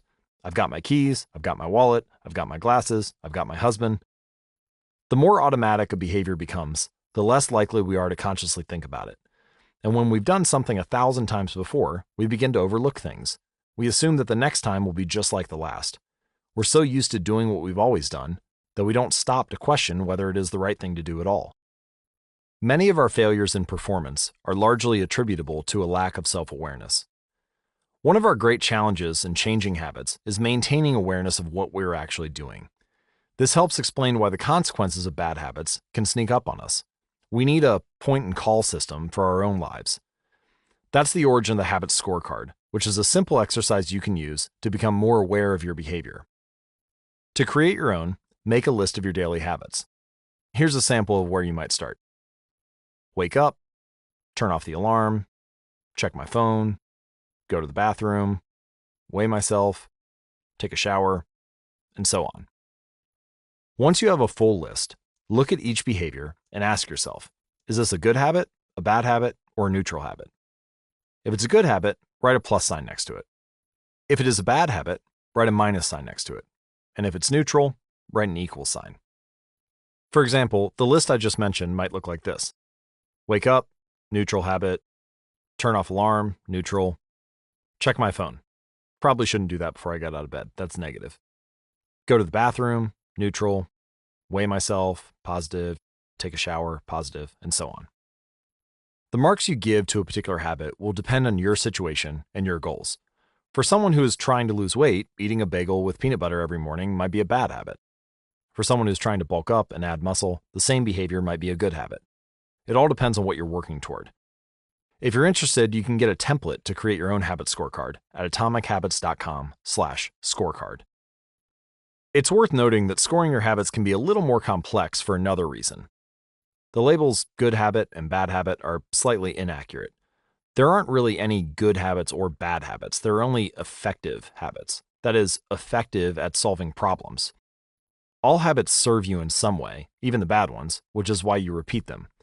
For this exercise, categorize your habits based on how they will benefit you or hurt you in the long run. Generally speaking, good habits will have net positive outcomes. Bad habits will have net negative outcomes. Smoking a cigarette may reduce stress right now, that's how it's serving you, but it's not a healthy long-term behavior. If you're still having trouble determining how to rate a particular habit on your habit scorecard, here's a question I like to use. Does this behavior help me become the type of person I wish to be? Does this habit cast a vote for or against my desired identity? Habits that reinforce your desired identity are usually good. Habits that conflict with your desired identity are usually bad. As you create your habit scorecard, there is no need to change anything at first. The goal is simply to notice what is actually going on. Observe your thoughts and actions without judgment or internal criticism. Don't blame yourself for your faults. Don't praise yourself for your successes. If you eat a chocolate bar every morning, acknowledge it, almost as if you were watching someone else. Oh, how interesting that they would do such a thing. If you binge eat, simply notice that you are eating more calories than you should. If you waste your time online, notice that you are spending your life in a way that you do not want to. The first step to changing bad habits is to be on the lookout for them. If you feel like you need extra help, then you can try pointing and calling in your own life. Say out loud the action that you are thinking of taking and what the outcome will be. If you want to cut back on your junk food habit, but you notice yourself grabbing another cookie, say out loud, I'm about to eat this cookie, but I don't need it. Eating it will cause me to gain weight and hurt my health. Hearing your bad habits spoken aloud makes the consequences seem more real. It adds weight to the action rather than letting yourself mindlessly slip into an old routine. This approach is useful even if you're simply trying to remember a task on your to-do list. Just saying out loud, tomorrow I need to go to the post office after lunch, increases the odds that you'll actually do it. You're getting yourself to acknowledge the need for action, and that can make all the difference. The process of behavior change always starts with awareness. Strategies like pointing and calling and the habit scorecard are focused on getting you to recognize your habits and acknowledge the cues that trigger them, which makes it possible to respond in a way that benefits you. Chapter summary. With enough practice, your brain will pick up on the cues that predict certain outcomes without consciously thinking about it. Once our habits become automatic, we stop paying attention to what we are doing. The process of behavior change always starts with awareness. You need to be aware of your habits before you can change them. Pointing and calling raises your level of awareness from a non-conscious habit to a more conscious level by verbalizing your actions. The habit scorecard is a simple exercise you can use to become more aware of your behavior. Chapter 5. The best way to start a new habit.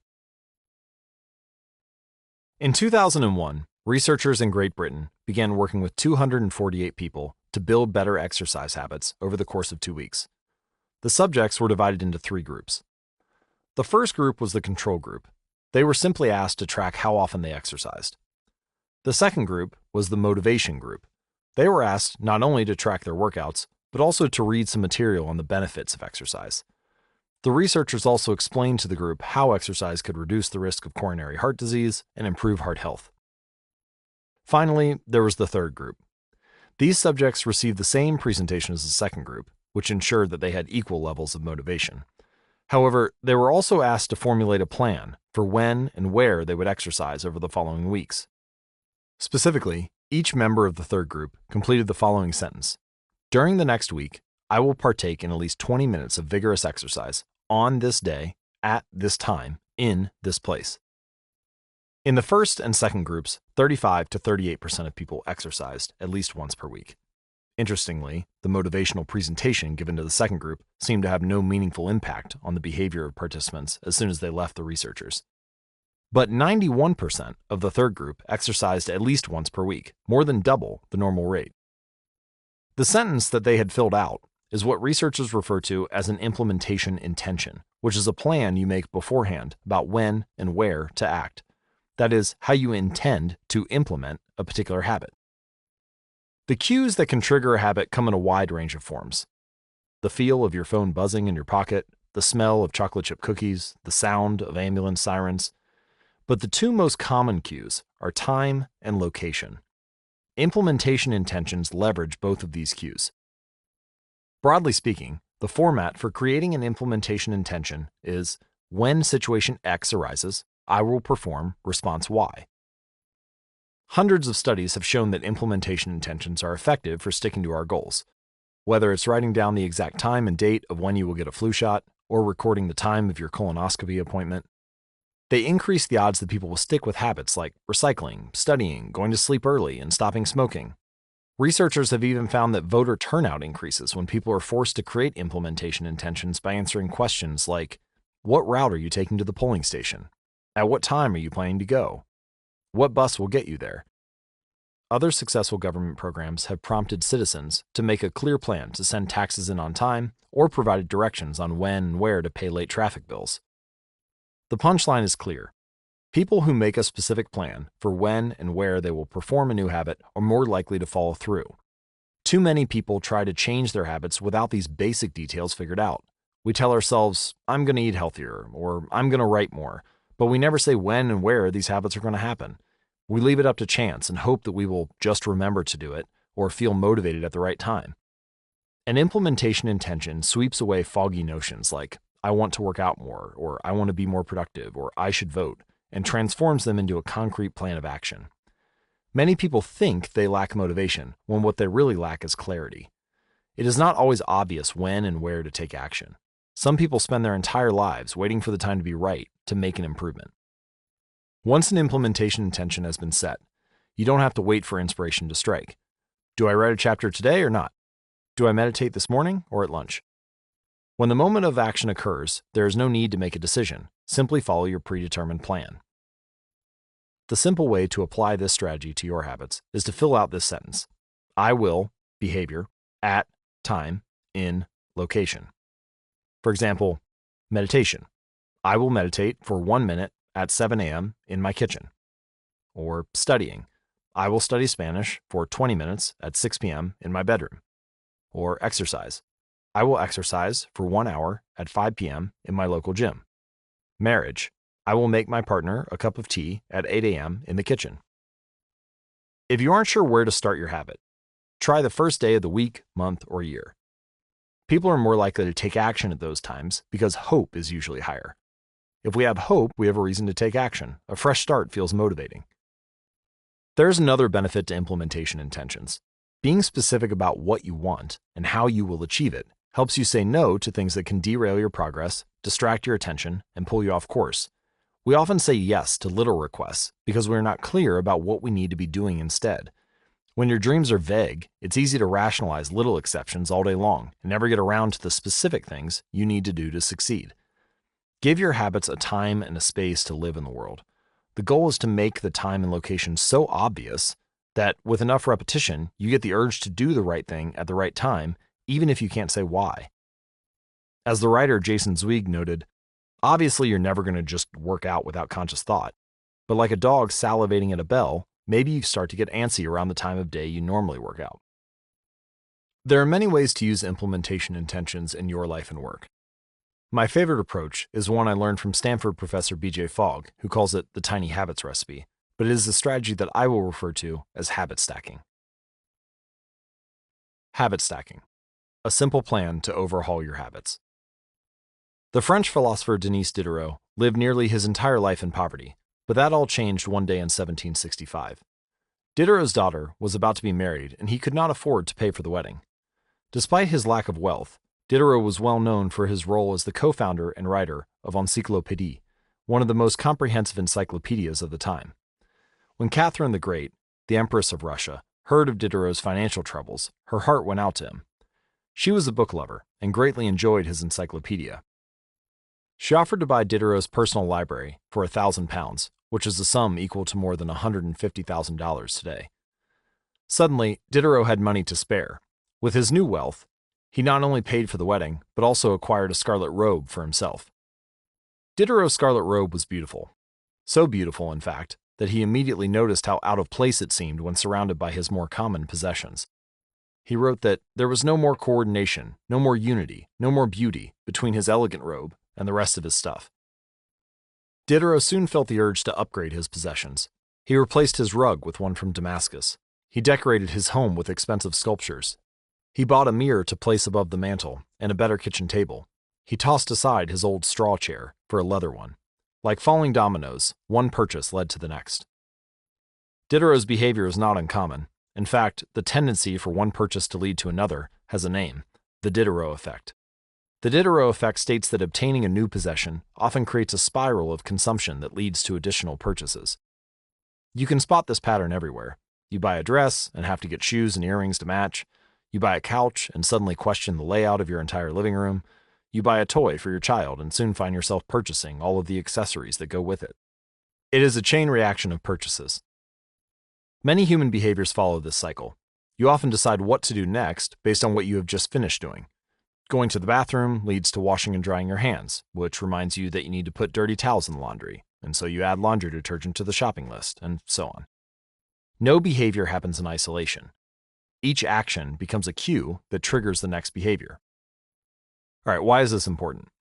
Well, when it comes to building new habits, you can use the connectedness of behavior to your advantage. One of the best ways to build a new habit is to identify a current habit that you already do each day, and then stack your new behavior on top. This is what I call habit stacking.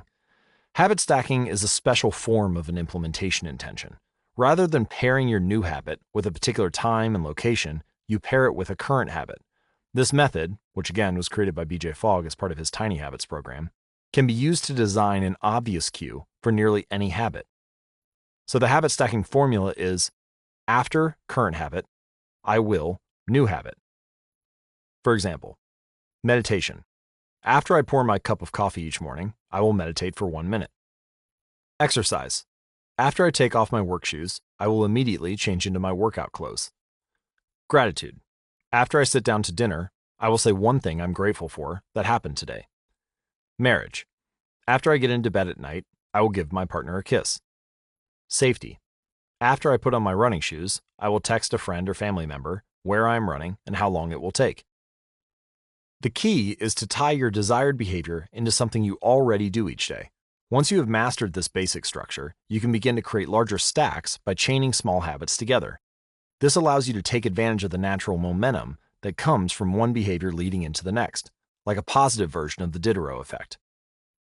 So, for example, your morning routine habit stack might look like this. 1.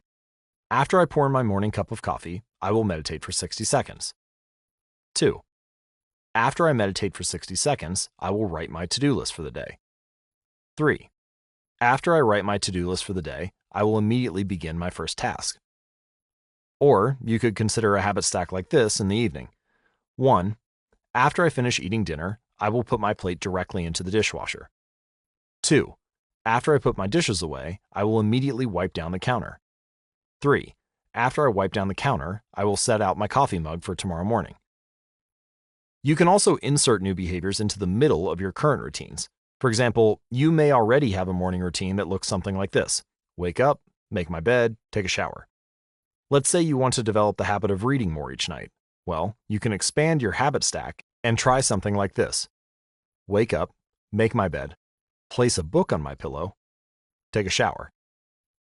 Now, when you climb into bed each night, a book will be sitting there waiting for you to enjoy.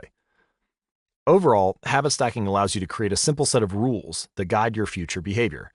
It's like you always have a game plan for which action should come next, and once you get comfortable with this approach, you can develop general habit stacks to guide you whenever the situation is appropriate. So for example, exercise. When I see a set of stairs, I will take them instead of using the elevator. Or social skills. When I walk into a party, I will introduce myself to someone I don't know yet. Finances. When I want to buy something over $100, I will wait at least 24 hours before purchasing it. Healthy eating. When I serve myself a meal, I will always put veggies on my plate first. Minimalism. When I buy one new item, I will give something away, one in, one out. Mood. When the phone rings, I will take one deep breath and smile before answering it.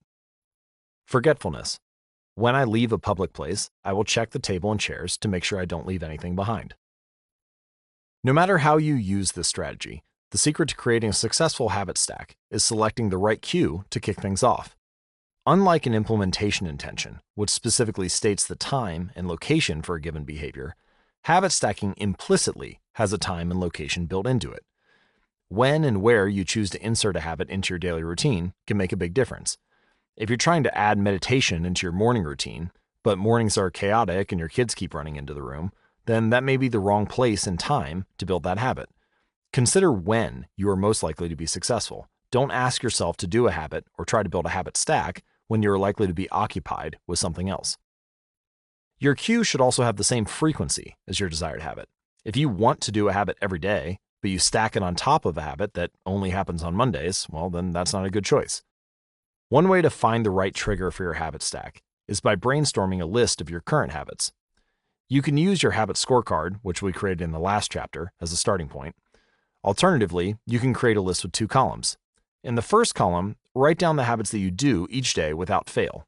For example, get out of bed, take a shower, brush your teeth, get dressed, brew a cup of coffee, eat breakfast, take the kids to school, and so on. Your list can be much longer, but you get the idea. In the second column, write down all of the things that happen to you each day without fail. For example, the sun rises, or you get a text message, the song you are listening to ends, or the sun sets. Once you're armed with these 2 lists, you can begin searching for the best place to layer a new habit into your lifestyle. If you're looking for more examples and guidance on this, you can download a habit stacking template at atomichabits.com/habit stacking.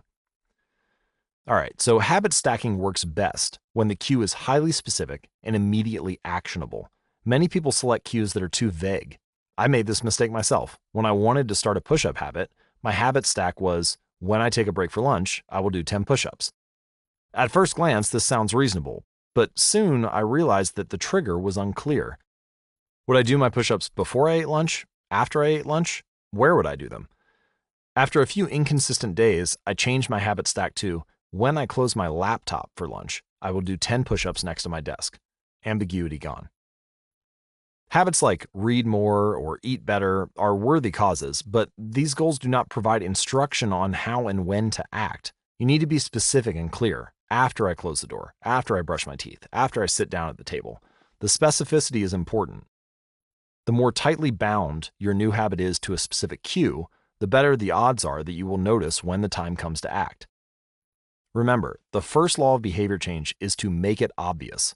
Strategies like implementation intentions and habit stacking are among the most practical ways to create obvious cues for your habits and design a clear plan for when and where to take action. Chapter summary. The first law of behavior change is make it obvious. The 2 most common cues are time and location. Creating an implementation intention is a strategy you can use to pair a new habit with a specific time and location. The implementation intention formula is I will behavior at time in location. Habit stacking is a strategy you can use to pair a new habit with a current habit. The habit stacking formula is after current habit, I will new habit. Chapter 6. Motivation is overrated. Environment often matters more. Anne Thorndike, a primary care physician at Massachusetts General Hospital in Boston, had a crazy idea. She believed she could improve the eating habits of thousands of hospital staff and visitors without changing their willpower or motivation in the slightest way. In fact, she didn't plan on talking to them at all. Thorndike and her colleagues designed a 6-month study to alter the choice architecture of the hospital cafeteria. Originally, the refrigerators located next to the cash registers in the cafeteria were filled with only soda.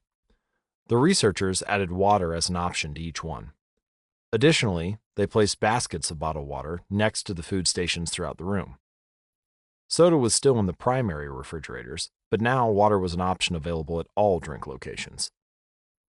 Over the next 3 months, the number of soda sales at the hospital dropped by 11.4%. Meanwhile, sales of bottled water increased by 25.8%. They made similar adjustments and saw similar results with the food in the cafeteria. Nobody had said a word to anyone eating there. To see a graphical representation of the layouts in the cafeteria before and after the changes, visit atomichabits.com/media.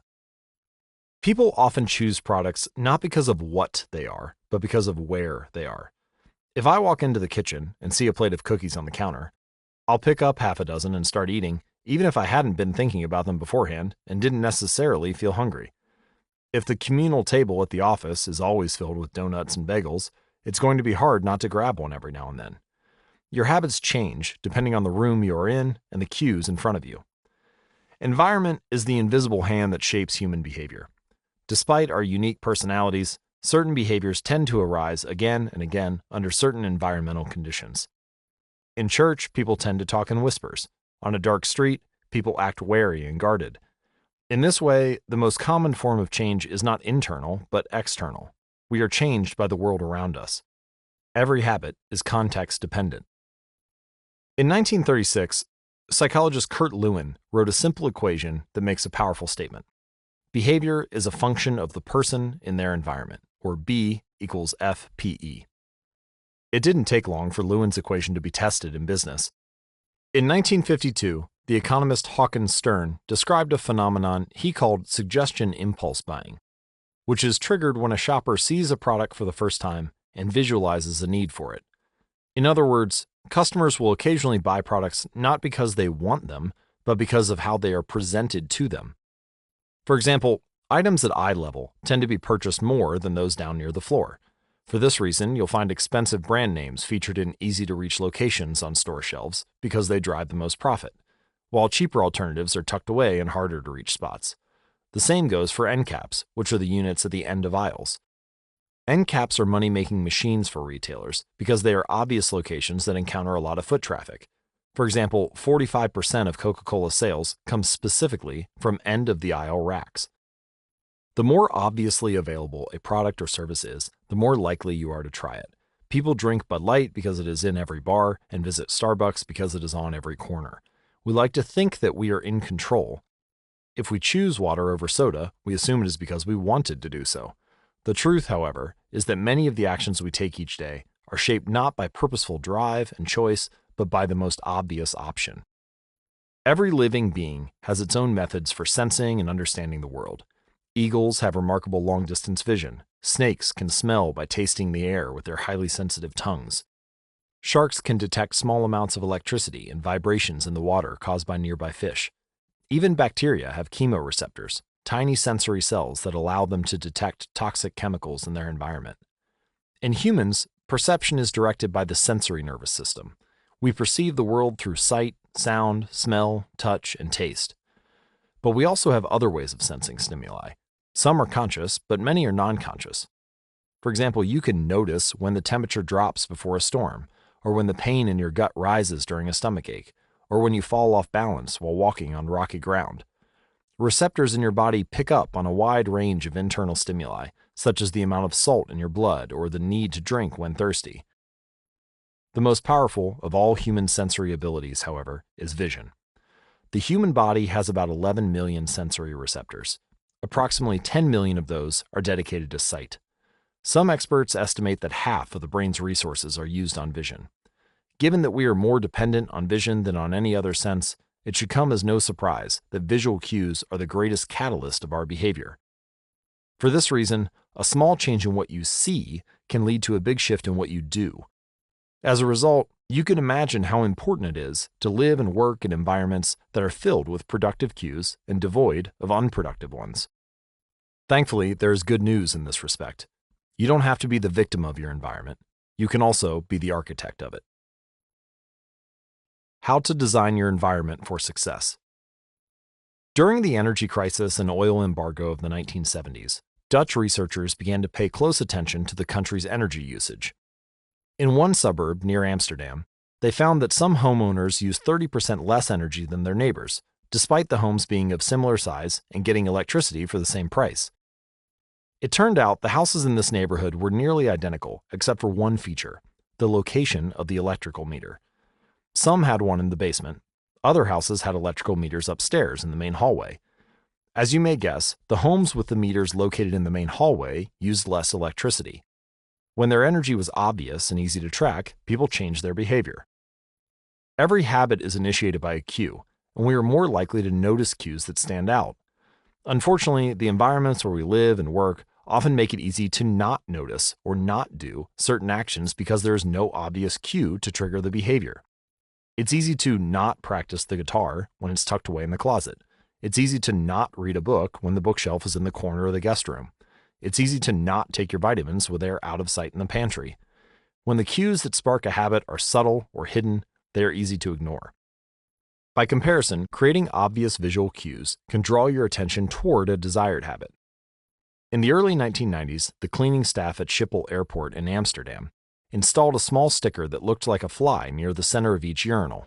Apparently, when men stepped up to the urinals, they aimed for what they thought was a bug. The stickers improved their aim and significantly reduced spillage around the urinals. Further analysis determined that the stickers cut bathroom cleaning costs by 8% per year. I've experienced the power of obvious cues in my own life. I used to buy apples from the store, put them in the crisper at the bottom of the refrigerator, and forget all about them. By the time I remembered, the apples would have gone bad. I never saw them, so I never ate them. Eventually, I took my own advice and redesigned the environment. I bought a large display bowl and placed it in the middle of the kitchen counter. The next time I bought apples, that was where they went, out in the open where I could see them. Almost like magic, I began eating a few apples a day simply because they were obvious rather than out of sight. Here are a few ways you can redesign your environment and make the cues of your preferred habits more obvious. If you want to remember to take your medication each night, put your pill bottle directly next to the faucet on your bathroom counter. If you want to practice guitar more frequently, place your guitar stand in the middle of the living room. If you want to remember to send more thank you notes, keep a stack of stationery on your desk. If you want to drink more water, fill up a few water bottles each morning and place them in common locations around the house or the office. If you want to make a habit a big part of your life, then make the cue a big part of your environment. The most persistent behaviors usually have multiple cues. Consider how many different ways a smoker could be prompted to pull out a cigarette: driving the car, seeing a friend smoke, feeling stressed at work, and so on. The same strategy can be employed for good habits. By sprinkling triggers throughout your surroundings, you increase the odds that you'll think about your habit throughout the day. Make sure the best choice is the most obvious one. Making a better decision is easy and natural when the cues for good habits are right in front of you. Environment design is powerful not only because it influences how we engage with the world, but also because we rarely do it. Most people live in a world others have created for them, but you can alter the spaces where you live and work to increase your exposure to positive cues and reduce your exposure to negative ones. Environment design allows you to take back control and become the architect of your life. Be the designer of your world and not merely the consumer of it. The context is the cue. The cues that trigger a habit can start out very specific, but over time, your habits become associated not with a single trigger, but with the entire context surrounding the behavior. For example, many people drink more in social situations than they would ever drink alone. The trigger is rarely a single cue, but rather the whole situation: watching your friends order drinks, hearing the music at the bar, seeing the beers on tap. We mentally assign our habits to the locations in which they occur: the home, the office, the gym. Each location develops a connection to certain habits and routines. You establish a particular relationship with the objects on your desk or the items on your kitchen counter or the things in your bedroom. Our behavior is not defined by the objects in our environment, but by our relationship to them. In fact, this is a useful way to think about the influence of environment on your behavior. Stop thinking about your environment as filled with objects. Start thinking about it as filled with relationships. Think in terms of how you interact with the spaces around you. For one person, her couch is the place where she reads for an hour each night. For someone else, the couch is where he watches television and eats a bowl of ice cream after work. Different people can have different memories, and thus different habits associated with the same place. The good news is, you can train yourself to link a particular habit with a particular context. In one study, scientists instructed insomniacs to get into bed only when they felt tired. If they couldn't fall asleep, they were told to sit in a different room until they became sleepy. Over time, the subjects began to associate the context of their bed with the action of sleeping, and it became easier to quickly fall asleep when they climbed in bed. Their brains learned that sleeping, not browsing their phones or watching television or staring at the clock, was the only action that happened in the room. The power of context also reveals an important strategy. Habits can be easier to change in a new environment. It helps to escape the subtle triggers and cues that nudge you toward your current habits.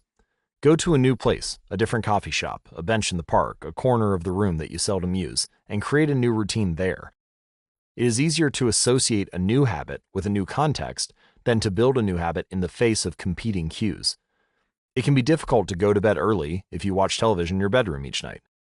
It can be hard to study in the living room without getting distracted if that's where you always play video games. But when you step outside your normal environment, you leave your behavioral biases behind. You aren't battling old environmental cues, which allows new habits to form without interruption. Want to think more creatively? Move to a bigger room, a rooftop patio, or a building with expansive architecture. Take a break from the space where you do your daily work, which is also linked to your current thought patterns. Trying to eat healthier? It is likely that you shop on autopilot at your regular supermarket. Try a new grocery store. You may find it easier to avoid unhealthy food when your brain doesn't automatically know where it is located in the store.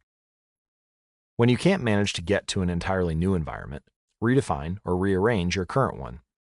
Create a separate space for work, study, exercise, entertainment, and cooking. The mantra I find useful is one space, one use. When I started my career as an entrepreneur, I would often work from my couch or at the kitchen table. In the evenings, I found it very difficult to stop working. There was no clear division between the end of work time and the beginning of personal time. Was the kitchen table my office or the space where I ate meals? Was the couch where I relaxed or where I sent emails? Everything happened in the same place. A few years later, I could finally afford to move to a home with a separate room for my office. Suddenly, work was something that happened in here, and personal life was something that happened out there. It was easier for me to turn off the professional side of my brain when there was a clear dividing line between work life and home life. Each room had one primary use. The kitchen was for cooking. The office was for working. Whenever possible, avoid mixing the context of one habit with another. When you start mixing contexts, you'll start mixing habits, and the easier ones will usually win out. This is one reason why the versatility of modern technology is both a strength and a weakness. You can use your phone for all sorts of tasks, which makes it a powerful device. But when you can use your phone to do nearly anything, it becomes hard to associate it with one task. You want to be productive, but you're also conditioned to browse social media, check email, and play video games whenever you open your phone. It's a mishmash of cues. You may be thinking, look, you don't understand, I live in New York City, my apartment is the size of a smartphone, I need to have a room that can play multiple roles. Fair enough. If your space is limited, divide your room into activity zones, a chair for reading, a desk for writing, a table for eating. You can do the same with your digital spaces. I know a writer who uses his computer only for writing, his tablet only for reading, and his phone only for social media and texting. Every habit should have a home. If you can manage to stick with this strategy, each context will become associated with a particular habit and mode of thought. Habits thrive under predictable circumstances like these. Focus comes automatically when you are sitting at your work desk. Relaxation is easier when you're in a space designed for that purpose. Sleep comes quickly when it is the only thing that happens in your bedroom. If you want behaviors that are stable and predictable, you need an environment that is stable and predictable. A stable environment where everything has a place and a purpose is an environment where habits can easily form. Chapter summary. Small changes in context can lead to large changes in behavior over time. Every habit is initiated by a cue. We are more likely to notice cues that stand out. Make the cues of good habits obvious in your environment. Gradually, your habits become associated not with a single trigger, but with the entire context surrounding the behavior. The context becomes the cue. It is easier to build new habits in a new environment because you are not fighting old cues. Chapter 7. The Secret to Self-Control. In 1971, as the Vietnam War was heading into its 16th year, Congressman Robert Steele from Connecticut and Morgan Murphy from Illinois made a discovery that stunned the American public. While visiting the troops, they had learned that over 15% of U.S. soldiers stationed in Vietnam were heroin addicts. Follow-up research revealed that 35% of service members in Vietnam had tried heroin and as many as 20% were addicted. The problem was even worse than they had initially thought. The discovery led to a flurry of activity in Washington, including the creation of the Special Action Office of Drug Abuse Prevention under President Nixon to promote prevention and rehabilitation and to track addicted service members when they returned home. Lee Robbins was one of the researchers in charge. In a finding that completely upended the accepted beliefs about addiction, Robbins found that when soldiers who had been heroin users returned home, only 5% of them became re-addicted within 1 year, and just 12% relapsed within 3 years. In other words, approximately 9 out of 10 soldiers who used heroin in Vietnam eliminated their addiction nearly overnight. This finding contradicted the prevailing view at the time, which considered heroin addiction to be a permanent and irreversible condition. Instead, Robbins revealed that addictions could spontaneously dissolve if there was a radical change in the environment. In Vietnam, soldiers spent all day surrounded by cues triggering heroin use. It was easy to access, they were engulfed by the constant stress of war, they built friendships with fellow soldiers who were also heroin users, and they were thousands of miles from home. Once a soldier returned to the United States, though, he found himself in an environment devoid of those triggers. When the context changed, so did the habit. Compare this situation to that of a typical drug user. Someone becomes addicted at home or with friends and goes to a clinic to get clean, which is devoid of all the environmental stimuli that prompt their habit, and then returns to their old neighborhood with all the previous cues that caused them to get addicted in the first place. It's no wonder that usually you see numbers that are the exact opposite of those in the Vietnam study. Typically, 90% of heroin users become re-addicted once they return home from rehab.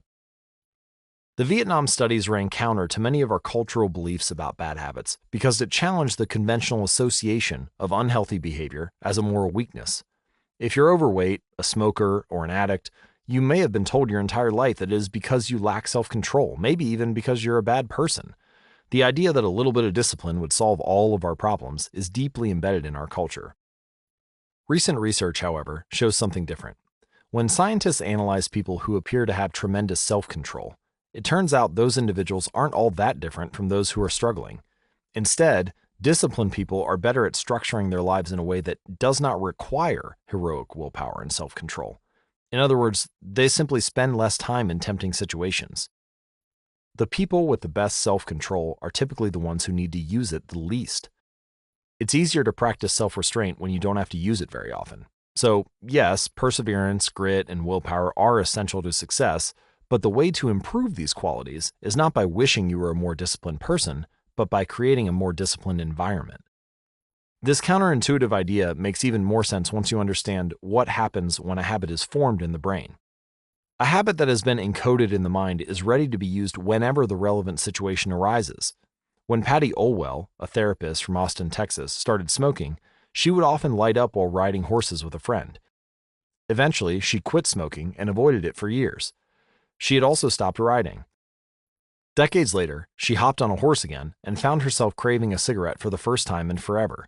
The cues were still internalized, she just hadn't been exposed to them in a long time. Once a habit has been encoded, the urge to act follows whenever the environmental cues reappear. This is one reason behavior change techniques can backfire. Shaming obese people with weight loss presentations can make them feel stressed, and as a result, many people return to their favorite coping strategy, which is overeating. Showing pictures of blackened lungs to smokers leads to higher levels of anxiety, which drives many people to reach for a cigarette. If you're not careful about cues, you can cause the very behavior you want to stop. In this sense, bad habits are autocatalytic. The process feeds itself. They foster the feelings they are trying to numb. You feel bad, so you eat junk food. Because you eat junk food, you feel bad. Watching television makes you feel sluggish, so you watch more television because you don't have the energy to do anything else. Worrying about your health makes you feel anxious, which causes you to smoke to ease your anxiety, which makes your health even worse, and so now you're feeling even more anxious. It's a downward spiral, a runaway train of bad habits. Researchers sometimes refer to this phenomenon as cue-induced wanting. An external trigger causes a compulsive craving to repeat a bad habit. Once you notice something, you begin to want it. This process is happening all the time, often without us realizing it. Scientists have found that showing addicts a picture of cocaine for just 33 milliseconds stimulates the reward pathway in the brain and sparks desire. This speed is too fast for the brain to consciously register. The addicts couldn't even tell you what they had seen, but they craved the drug all the same. All right, here's the punchline. You can break a bad habit, but you're unlikely to forget it. Once the mental grooves of a habit have been carved into your brain, they are nearly impossible to remove entirely, even if they go unused for a while. And that means that simply resisting temptation is an ineffective strategy. It's hard to maintain a Zen attitude in a life filled with interruptions. It takes too much energy. In the short run, you can choose to overpower temptation. In the long run, we become a product of the environment that we live in. To put it bluntly, I have never seen someone consistently stick to positive habits in a negative environment. A more reliable approach is to cut bad habits off at the source. One of the most practical ways to eliminate a bad habit is to reduce exposure to the cue that causes it. If you can't seem to get any work done, leave your phone in another room for a few hours. If you're continually feeling like you're not enough, stop following social media accounts that trigger jealousy and envy. If you're wasting too much time watching television, move the TV out of the bedroom. If you're spending too much money on electronics, stop reading reviews of the latest tech gear. If you're playing too many video games, unplug the console and put it in a closet after each use. This practice is an inversion of the first law of behavior change. Rather than make it obvious, you can make it invisible. I'm often surprised by how effective simple changes like these can be. Remove a single cue, and the entire habit often fades away. Self-control is a short-term strategy, not a long-term one. You may be able to resist temptation once or twice, but it's unlikely you can muster the willpower to override your desires every time. Instead of summoning a new dose of willpower whenever you want to do the right thing, your energy would be better spent optimizing your environment. This is the secret of self-control. Make the cues of your good habits obvious and the cues of your bad habits invisible. Chapter summary. The inversion of the first law of behavior change is make it invisible. Once a habit is formed, it is unlikely to be forgotten. People with high self-control tend to spend less time in tempting situations. It's easier to avoid temptation than resist it. One of the most practical ways to eliminate a bad habit is to reduce exposure to the cue that causes it. Self-control is a short-term strategy, not a long-term one. Okay, let's summarize the first law of behavior change. First, how to create a good habit. The first law is to make it obvious. Application 1.1, fill out the habit scorecard and write down your current habits to become more aware of them. Application 1.2, use implementation intentions. I will, behavior, at, time, in, location. Application 1.3, use habit stacking. After, current habit, I will, new habit. Application 1.4, design your environment. Make the cues of good habits obvious and visible. And then, the inversion of the first law. Make it invisible. Application 1.5, reduce exposure. Remove the cues of your bad habits from your environment. I've collected these applications and compiled them into a single cheat sheet, which we will be returning to at the end of each law. You can download a printable version of the habits cheat sheet at atomichabits.com/cheat sheet. The second law, make it attractive. Chapter 8, how to make a habit irresistible. In the 1940s, a Dutch scientist named Nico Tinbergen performed a series of experiments that transformed our understanding of what motivates us. Tinbergen, who eventually won a Nobel Prize for his work, was investigating herring gulls, the gray and white birds often seen flying along the seashores of North America. Adult herring gulls have a small red dot on their beak, and Tinbergen noticed that newly hatched chicks would peck at this spot whenever they wanted food. To begin one experiment, he created a collection of fake cardboard beaks, just a head without a body. When the parents had flown away, he went over to the nest and offered these dummy beaks to the chicks. The beaks were obvious fakes, and he assumed the baby birds would reject them altogether. However, when the tiny gulls saw the red spot on the cardboard beaks, they pecked away just as if it were attached to their own mother. They had a clear preference for those red spots, as if they had been genetically programmed at birth. Soon, Tinbergen discovered that the bigger the red spot, the faster the chicks pecked. Eventually, he created a beak with 3 large red dots on it. When he placed it over the nest, the baby birds went crazy with delight. They pecked at the little red patches as if it was the greatest beak they had ever seen. Tinbergen and his colleagues discovered similar behavior in other animals. For example, the gray-lag goose is a ground-nesting bird. Occasionally, as the mother moves around on the nest, one of the eggs will roll out and settle on the grass nearby. Whenever this happens, the goose will waddle over to the egg and use its beak and neck to pull it back into the nest. Tinbergen discovered that the goose will pull any nearby round object, such as a billiard ball or a light bulb, back into the nest. The bigger the object, the greater their response. One goose even made a tremendous effort to roll a volleyball back and sit on top. Like the baby gulls automatically pecking at red dots, the gray-lag goose was following an instinctive rule. When I see a round object nearby, I must roll it back into the nest. The bigger the round object, the harder I should try to get it. It's like the brain of each animal is preloaded with certain rules for behavior, and when it comes across an exaggerated version of that rule, it lights up like a Christmas tree. Scientists refer to these exaggerated cues as supernormal stimuli. A supernormal stimulus is a heightened version of reality, like a beak with 3 red dots, or an egg the size of a volleyball, and it elicits a stronger response than usual. Humans are also prone to fall for exaggerated versions of reality. Junk food, for example, drives our reward systems into a frenzy. After spending hundreds of thousands of years hunting and foraging for food in the wild, the human brain has evolved to place a high value on salt, sugar, and fat. Such foods are often calorie-dense, and they were quite rare when our ancient ancestors were roaming the savannah. When you don't know where your next meal is coming from, eating as much as possible is an excellent strategy for survival. Today, however, we live in a calorie-rich environment.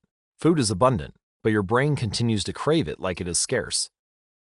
Placing a high value on salt, sugar, and fat is no longer advantageous to our health, but the craving persists because the brain's reward centers have not changed for approximately 50,000 years. The modern food industry relies on stretching our Paleolithic instincts beyond their evolutionary purpose. A primary goal of food science is to create products that are more attractive to consumers. Nearly every food in a bag, box, or jar has been enhanced in some way, if only with additional flavoring. Companies spend millions of dollars to discover the most satisfying level of crunch in a potato chip, or the perfect amount of fizz in a soda. Entire departments are dedicated to optimizing how a product feels in your mouth, a quality known as orosensation. French fries, for example, are a potent combination, golden brown and crunchy on the outside, light and smooth on the inside. Other processed foods enhance dynamic contrast, which refers to items with a combination of sensations, like crunchy and creamy. Imagine the gooiness of melted cheese on top of a crispy pizza crust, or the crunch of an Oreo cookie combined with its smooth center. With natural, unprocessed foods, you tend to experience the same sensations over and over. How's that 17th bite of kale taste? After a few minutes, your brain loses interest, and you begin to feel full. But foods that are high in dynamic contrast keep the experience novel and interesting, encouraging you to eat more. Ultimately, such strategies enable food scientists to find the bliss point for each product, which is the precise combination of salt, sugar, and fat that excites your brain and keeps you coming back for more. The result, of course, is that you overeat because hyperpalatable foods are more attractive to the human brain. As Stephan Guyenet, a neuroscientist who specializes in eating behavior and obesity, says, "We've gotten too good at pushing our own buttons." The modern food industry and the overeating habits it has spawned is just one example of the second law of behavior change: make it attractive. The more attractive an opportunity is, the more likely it is to become habit forming.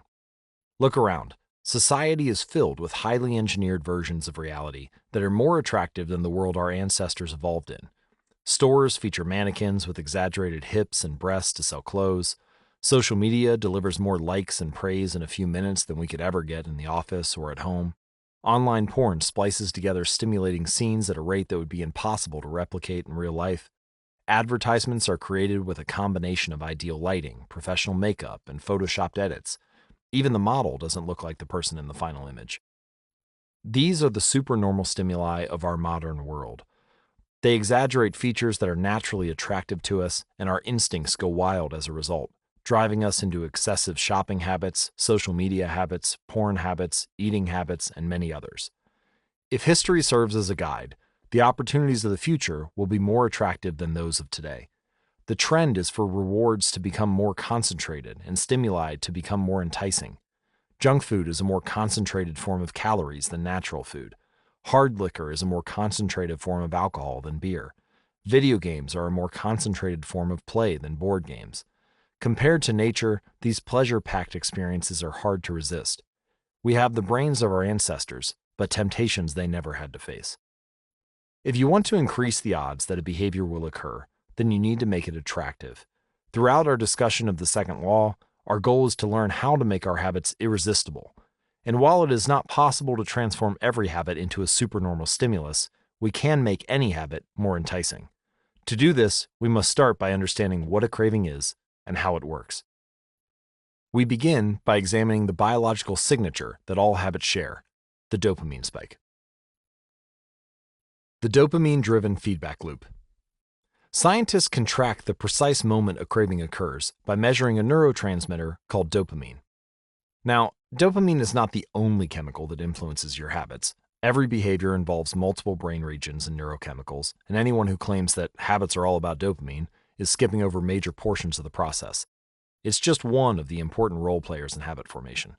However, I will single out dopamine in this chapter because it provides a window into the biological underpinnings of desire, craving, and motivation that are behind every habit. The importance of dopamine became apparent in 1954 when the neuroscientists James Olds and Peter Milner ran an experiment that revealed the neurological processes behind craving and desire. By implanting electrodes in the brains of rats, the researchers blocked the release of dopamine. To the surprise of the scientists, the rats lost all will to live. They wouldn't eat, they wouldn't have sex, they didn't crave anything. Within a few days, the animals died of thirst.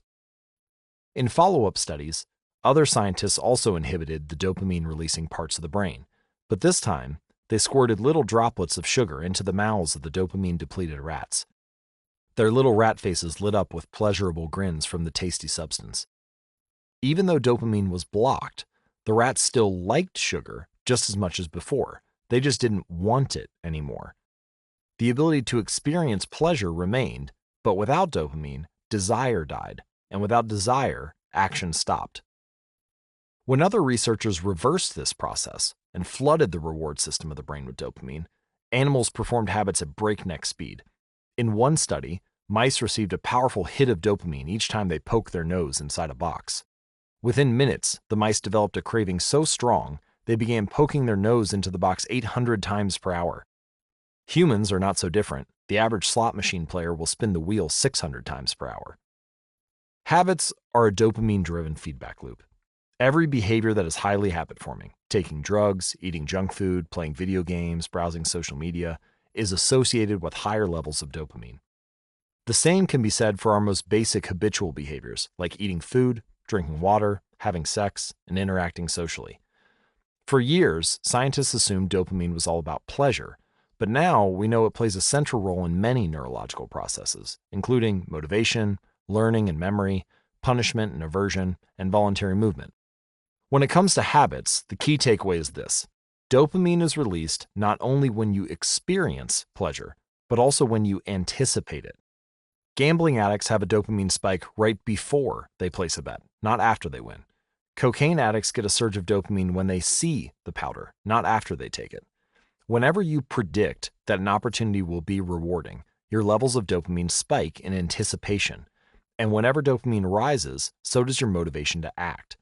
It is the anticipation of a reward, not the fulfillment of it, that gets us to take action. Interestingly, the reward system that is activated in the brain when you receive a reward is the same system that is activated when you anticipate a reward. This is one reason the anticipation of an experience can often feel better than the attainment of it. As a child, thinking about Christmas morning can be better than actually opening the gifts. As an adult, daydreaming about an upcoming vacation can be more enjoyable than actually being on vacation. Scientists refer to this as the difference between wanting and liking. Your brain has far more neural circuitry allocated for wanting rewards than for liking them. The wanting centers in the brain are large: the brainstem, the nucleus accumbens, the ventral tegmental area, the dorsal striatum, the amygdala, and portions of the prefrontal cortex. By comparison, the liking centers of the brain are much smaller. They are often referred to as hedonic hotspots and are distributed like tiny islands throughout the brain. For instance, researchers have found that 100% of the nucleus accumbens is activated during wanting, but only 10% of the structure is activated during liking. The fact that the brain allocates so much precious space to regions responsible for craving and desire provides further evidence of the crucial role these processes play. Desire is the engine that drives behavior. Every action is taken because of the anticipation that precedes it. It is the craving that leads to the response. These insights reveal the importance of the second law of behavior change. We need to make our habits attractive because it is the expectation of a rewarding experience that motivates us to act in the first place. This is where a strategy, known as temptation bundling, comes into play. How to use temptation bundling to make your habits more attractive. Ronan Byrne, an electrical engineering student in Dublin, Ireland, enjoyed watching Netflix, but he also knew he should exercise more often than he did. Putting his engineering skills to use, Byrne hacked his stationary bike and connected it to his laptop and television. Then he wrote a computer program that would allow Netflix to run only if he was cycling at a certain speed. If he slowed down for too long, whatever show he was watching would pause until he started pedaling again. He was, in the words of one fan, eliminating obesity one Netflix binge at a time. He was also employing temptation bundling to make his exercise habit more attractive. Temptation bundling works by linking an action you want to do with an action you need to do. In Byrne's case, he bundled watching Netflix, the thing he wanted to do, with riding a stationary bike, the thing he needed to do. Businesses are masters at temptation bundling. For instance, when the American Broadcasting Company, more commonly known as ABC, launched its Thursday night television lineup for the 2014-2015 season, they promoted temptation bundling on a massive scale, even though they wouldn't have used that term to describe it. Every Thursday, the company would air 3 shows created by screenwriter Shonda Rhimes: Grey's Anatomy, Scandal, and How to Get Away with Murder. They branded it as TGIT on ABC, which stands for Thank God It's Thursday. In addition to promoting the shows, ABC encouraged viewers to make popcorn, drink red wine, and enjoy the evening. Andrew Kubitz, head of scheduling for ABC, described the idea behind the campaign. "We see Thursday night as a viewership opportunity, with either couples or women by themselves who want to sit down and escape and have fun and drink their red wine and have some popcorn." The brilliance of this strategy is that ABC was associating the thing they needed viewers to do, watch their shows, with activities their viewers already wanted to do, relax, drink wine, and eat popcorn. Over time, people began to connect watching ABC with feeling relaxed and entertained. If you drink red wine and eat popcorn at 8 p.m. every Thursday, then eventually 8 p.m. on Thursday means relaxation and entertainment. The reward gets associated with the cue, and the habit of turning on the television becomes more attractive. You're more likely to find a behavior attractive if you get to do one of your favorite things at the same time. Perhaps you want to hear about the latest celebrity gossip, but you need to get in shape. Using temptation bundling, you could only read tabloids and watch reality shows when you're at the gym. Or maybe you want to get a pedicure, but you need to clean out your email inbox. Solution: only get a pedicure while processing overdue work emails. Temptation bundling is one way to apply a psychology theory known as Premack's principle. Named after the work of Professor David Premack, the principle states that more probable behaviors will reinforce less probable behaviors. In other words, Even if you don't really want to process overdue work emails, you'll become conditioned to do it if it means you get to do something you really want to do along the way. You can even combine temptation bundling with the habit stacking strategy we discussed in Chapter 5 to create a set of rules that guide your behavior. For example, the habit stacking plus temptation bundling formula is something like this. 1. After current habit, I will habit I need. 2. After habit I need, I will habit I want. So, if you want to read the news, but you need to express more gratitude, then 1. After my morning coffee, I will say one thing I'm grateful for that happened yesterday. That's the need. 2.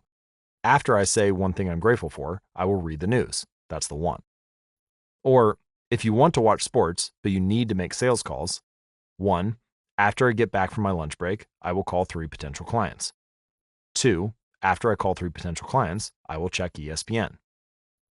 And finally, if you want to check Facebook, but you need to exercise more, 1. After I pull out my phone, I will do 10 burpees. 2. After I do 10 burpees, I will check Facebook. The hope is that eventually you'll look forward to calling 3 clients or doing 10 burpees because it means you get to read the latest sports news or check Facebook. Doing the thing you need to do means you get to do the thing you want to do. We began this chapter by discussing supernormal stimuli, which are heightened versions of reality that increase our desire to take action. Temptation bundling is one way to create a heightened version of any habit by connecting it with something you already want. Engineering a truly irresistible habit is a hard task, but this simple strategy can be employed to make nearly any habit more attractive than it would be otherwise. Chapter summary. The second law of behavior change is make it attractive. The more attractive an opportunity is, the more likely it is to become habit forming. Habits are a dopamine-driven feedback loop. When dopamine rises, so does our motivation to act. It is the anticipation of a reward, not the fulfillment of it, that gets us to take action. The greater the anticipation, the greater the dopamine spike. Temptation bundling is one way to make your habits more attractive. The strategy is to pair an action you want to do with an action you need to do. Chapter 9. The role of family and friends in shaping your habits. In 1965, a Hungarian man named Laszlo Polgar wrote a series of strange letters to a woman named Clara. Laszlo was a firm believer in hard work. In fact, it was all he believed in. He completely rejected the idea of innate talent. He claimed that with deliberate practice and the development of good habits, a child could become a genius in any field. His mantra was, "A genius is not born, but is educated and trained." Laszlo believed in this idea so strongly that he wanted to test it out with his own children, and he was writing to Clara because he needed a wife willing to jump on board. Clara was a teacher, and although she may not have been as adamant as Laszlo, she also believed that with proper instruction, anyone could advance their skills. Laszlo decided chess would be a suitable field for the experiment, and he laid out a plan to raise his children to become chess prodigies. The kids would be homeschooled, a rarity in Hungary at the time. The house would be filled with chess books and pictures of famous chess players. The children would play against each other constantly and compete in the best tournaments they could find. The family would keep a meticulous file system of the tournament history of every competitor the children faced. Their lives would be dedicated to chess. Laszlo successfully courted Clara, and within a few years, the Polgars were parents to 3 young girls, Susan, Sophia, and Judith. Susan, the oldest, began playing chess when she was 4 years old. Within 6 months, she was defeating adults. Sophia, the middle child, did even better. By 14, she was a world champion, and a few years later, she became a grandmaster. Judith, the youngest, was the best of all. By age 5, she could beat her father. At 12, she was the youngest player ever listed among the top 100 chess players in the world. At 15 years and 4 months old, she became the youngest grandmaster of all time, younger even than Bobby Fischer, the previous record holder. For 27 years, she was the #1 ranked female chess player in the world. The childhood of the Polgar sisters was atypical, to say the least. And yet, if you ask them about it, they claim their lifestyle was attractive, even enjoyable. In interviews, the sisters talk about their childhood as entertaining rather than grueling. They loved playing chess. They couldn't get enough of it. Once, Laszlo reportedly found Sophia playing chess in the bathroom in the middle of the night. Encouraging her to go back to sleep, he said, "Sophia, leave the pieces alone." To which she replied, "Daddy, they won't leave me alone." The Polgar sisters grew up in a culture that prioritized chess above all else, praised them for it, rewarded them for it. In their world, an obsession with chess was normal. And as we are about to see, whatever habits are normal in your culture are among the most attractive behaviors you will find. The seductive pull of social norms. Humans are herd animals. We want to fit in, to bond with others, and to earn the respect and approval of our peers. Such inclinations are essential to our survival. For most of our evolutionary history, our ancestors lived in tribes. Becoming separated from the tribe, or worse, being cast out, was a death sentence. The lone wolf dies, but the pack survives. Meanwhile, those who collaborated and bonded with others enjoyed increased safety, mating opportunities, and access to resources. As Charles Darwin noted, in the long history of humankind, those who learn to collaborate and improvise most effectively have prevailed. As a result, one of the deepest human desires is to belong. And this ancient preference exerts a powerful influence on our modern behavior. We don't choose our earliest habits, we imitate them. We follow the script handed down from our friends and family, our church or school, our local community, and society at large. Each of these cultures and groups comes with its own set of expectations and standards. When and whether to get married, how many children to have, which holidays to celebrate, how much money to spend on your child's birthday party. In many ways, these social norms are the invisible rules that guide your behavior each day. You are always keeping them in mind, even if they are not top of your mind. Often, you follow the habits of your culture without thinking, without questioning, and sometimes without remembering. As the French philosopher Michel de Montaigne wrote, "The customs and practices of life and society sweep us along." Most of the time, going along with the group does not feel like a burden. Everyone wants to belong. If you grow up in a family that rewards you for your chess skills, then playing chess will seem like a very attractive thing to do. If you work in a job where everyone wears expensive suits, then you'll be inclined to splurge on one as well. If all of your friends are sharing an inside joke or using a new phrase, you'll want to do it too so that they know that you get it. Behaviors are attractive when they help us fit in. In particular, we imitate the habits of three groups. 1, the close, 2, the many, 3, the powerful. Each group offers an opportunity to leverage the second law of behavior change and make our habits more attractive. 1. Imitating the close. Proximity has a powerful effect on our behavior. This is true of the physical environment, as we discussed in Chapter 6, but it is also true of the social environment. We pick up habits from the people around us. We copy the way our parents handle arguments, the way our peers flirt with one another, the way our coworkers get results. When your friends smoke pot, you give it a try too. When your wife has a habit of double-checking that the door is locked before going to bed, you pick it up as well. I find that I often imitate the behavior of those around me without realizing it. In conversation, I'll automatically assume the body posture of the other person. In college, I began to talk like my roommates. When traveling to other countries, I'll non-consciously imitate the local accent, despite reminding myself to stop. As a general rule, the closer we are to someone, the more likely we are to imitate some of their habits. One groundbreaking study tracked 12,000 people for 32 years and found that a person's chances of becoming obese increased by 57% if he or she had a friend who became obese. And it works the other way too. Another study found that if one person in a relationship lost weight, the other partner would also slim down about 1/3 of the time. Our friends and family provide a sort of invisible peer pressure that pulls us in their direction. Of course, peer pressure is only bad when you're surrounded by bad influences. When astronaut Mike Massimino was a graduate student at MIT, he took a small robotics class. Of the 10 people in the class, 4 became astronauts. If your goal was to make it into space, then that room was about the best culture you could ask for. Similarly, one study found that the higher your friend's IQ at age 11 or 12, the higher your IQ would be at age 15, even after controlling for natural levels of intelligence. We soak up the qualities and practices of those around us. One of the most effective things you can do to build better habits is join a culture where your desired behavior is the normal behavior. New habits seem achievable when you see others doing them every day. If you are surrounded by fit people, you're more likely to consider working out to be a common habit. If you're surrounded by jazz lovers, you're more likely to believe it's reasonable to play jazz every day. Your culture sets your expectation for what is normal. Surround yourself with people who have the habits you want to have yourself. You'll rise together. To make your habits more attractive, you can take this strategy one step further.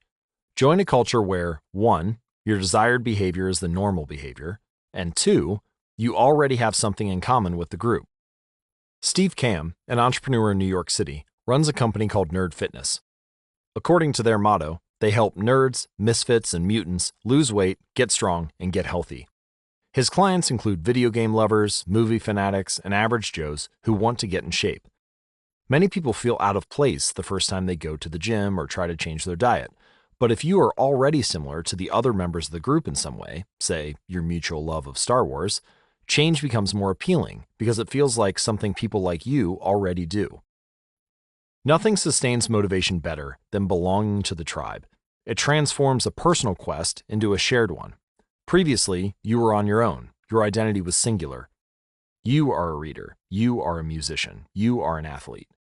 But when you join a book club or a band or a cycling group, your identity becomes linked to those around you. Growth and change is no longer an individual pursuit. We are readers. We are musicians. We are cyclists.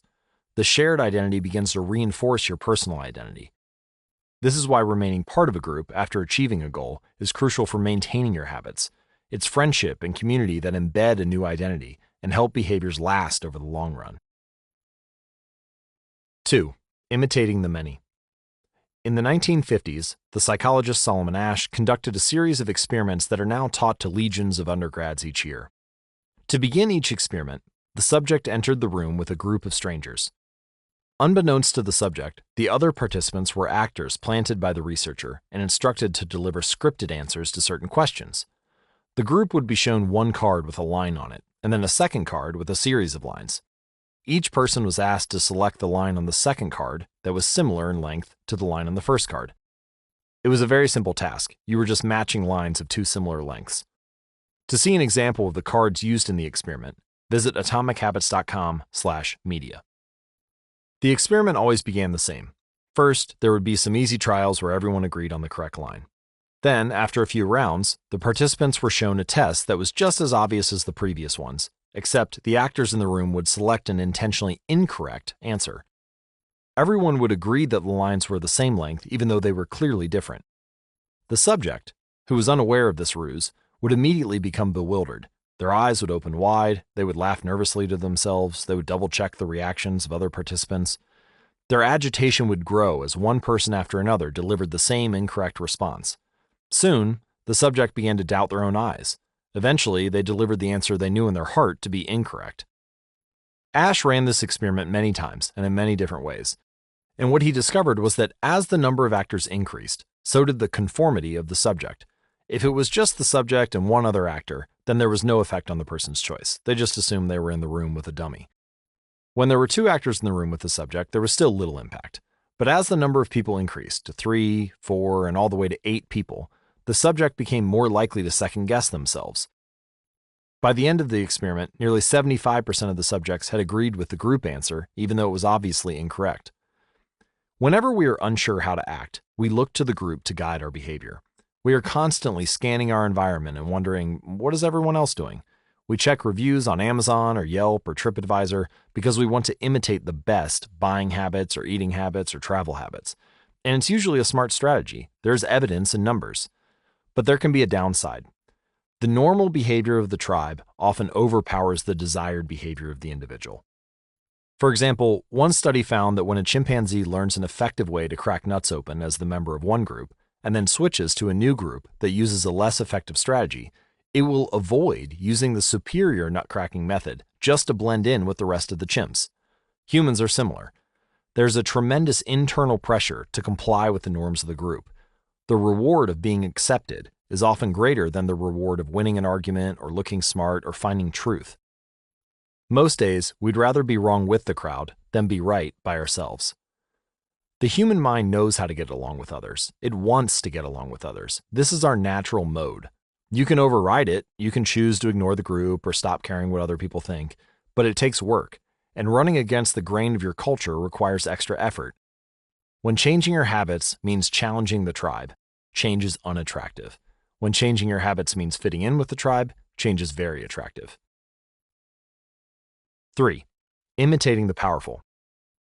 Humans everywhere pursue power, prestige, and status. We want pins and medallions on our jackets. We want president or partner in our titles. We want to be acknowledged, recognized, and praised. This tendency can seem vain, but overall it's a smart move. Historically, a person with greater power and status has access to more resources, worries less about survival, and proves to be a more attractive mate. We are drawn to behaviors that earn us respect, approval, admiration, and status. We want to be the one in the gym who can do muscle-ups, or the musician who can play the hardest chord progressions, or the parent with the most accomplished children, because these things separate us from the crowd. Once we fit in, we start looking for ways to stand out. This is one reason we care so much about the habits of highly effective people. We try to copy the behavior of successful people because we desire success ourselves. Many of our daily habits are imitations of the people we admire. You replicate the marketing strategies of the most successful firms in your industry.